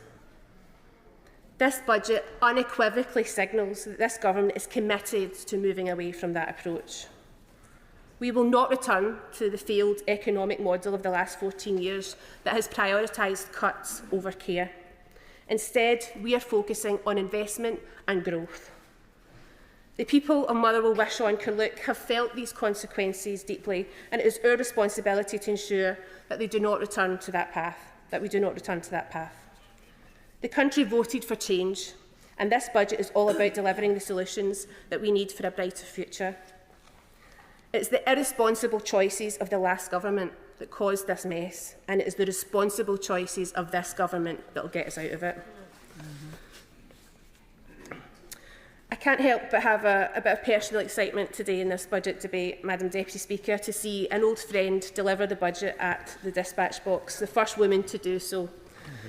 I've been asked several times recently about the Right Honourable Member for Leeds West and Pudsey. When you were first elected together in 2010, did you ever think that she would end up Chancellor? And the answer to that is yes. Yes, I did. Absolutely. It should never have taken us this long to have a woman at number 11. But I think we can all agree, at least on this side, that it has been worth the wait. Yeah. So let's be clear, Madam Deputy Speaker. Today's budget from our Labour Chancellor is good news for people across Scotland, good news for people across the UK, and especially in my constituency, Motherwell, Wishaw and Carluke. We in this side of the House campaigned loud and clear at the general election for change, and that is what has been delivered here today. The triple lock confirmed for pensioners, meaning pensions go up by £900 this year, £470 next year, and projected to go up by another £1,700 during this Parliament. A wage rise, I won't give wages now, a wage rise for 200,000 Scots, with an increase in the minimum wage and steps taken to remove the discrimination of young people who deserve the same wage for the same work. The largest increase ever for carers allowance, an additional £3.4 billion for Scotland, bringing our block grant to a record level.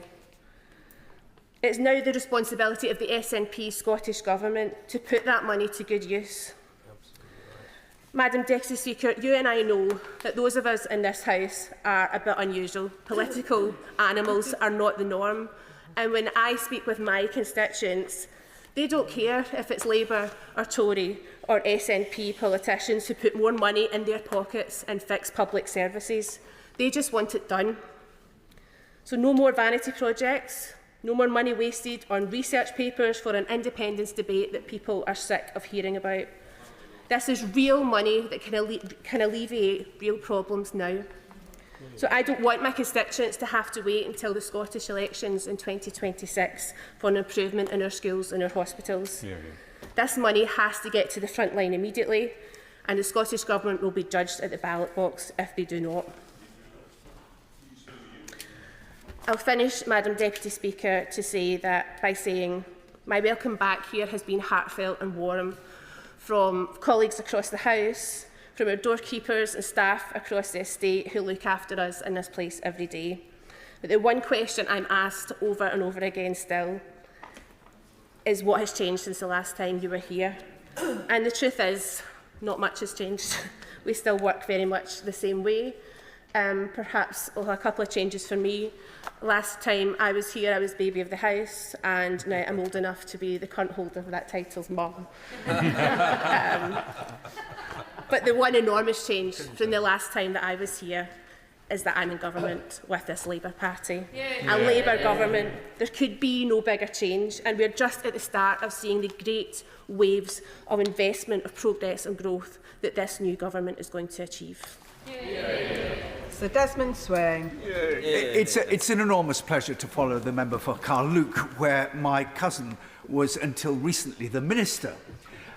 Madam Deputy Speaker, a piece of Swahili wisdom. Huwezi kafakuza suala walili. You can't chase two antelope. And that is exactly what the government has been doing since it was elected.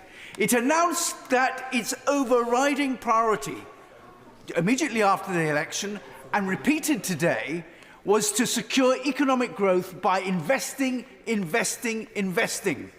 But in reality, its main effort was elsewhere. Its main effort was actually creating a narrative in the public mind that it had inherited a wasteland, the worst inheritance of any government since Kingdom Come, that the wicked Tories had operated a policy, a scorched earth policy, leaving absolutely everything broken, nothing working, and a huge black hole. And as a consequence, things were going to have to get worse before they could get better. And there would be implications for tax in the forthcoming budget. And of course, we've now discovered that today. Of course, the reality is that investment requires an optimistic outlook. By pouring such a bucket of cold water on the British economy, what the government achieved was to reverse what was soaring business confidence into absolutely collapsing business confidence. And business confidence is the key to investment, not the great binge of borrowing about which the government is about to enter into. Of course. I thank the honourable member for giving way. Would he welcome the £63 billion of investment that came to the International Investment Summit as a result of the election of a Labour government? Money that had been held back until the election, and then following the election led to those billions of pounds being invested. And is that not a sign of significant business confidence in our country? Much of it re-announced, and much of it actually put at risk by the behaviour of the Transport Secretary, but nevertheless retrieved. Of course, I welcome any inward investment. What I think is a huge risk is a great borrowing binge for exactly the sort of investment that we saw throughout the 60s and 70s that never delivered. Real investment is what is undertaken. Investment that improves productivity is that which is undertaken largely by medium and small firms to invest in their own enterprises. And that is crowded out by the increased costs that are entirely a consequence of the government's great borrowing binge. And on that basis, this budget is a disaster. Yeah. Preet Cargill. Thank you, Madam Deputy Speaker, and it's my great pleasure to speak in this debate, responding to the first Labour budget in 14 years and delivered by the first female Chancellor of the Exchequer ever, and I congratulate my right honourable friend for making history today. Madam Deputy Speaker, in July, the country elected Labour to fix the foundations of our country and put us on a path towards national renewal. That is what this budget does. The Chancellor is not ducking the big decisions or slapping sticking plasters on the problems, but instead fronting up to the challenges and taking long-term decisions in the interests of Britain. My constituents voted for change, and with this budget they will see a government that is on their side, on the side of working people, pulling up its sleeves to deliver the change that they voted for. I was delighted to see the Prime Minister visit Birmingham earlier this week and set out his desire to put our city at the centre of this government's plan for growth.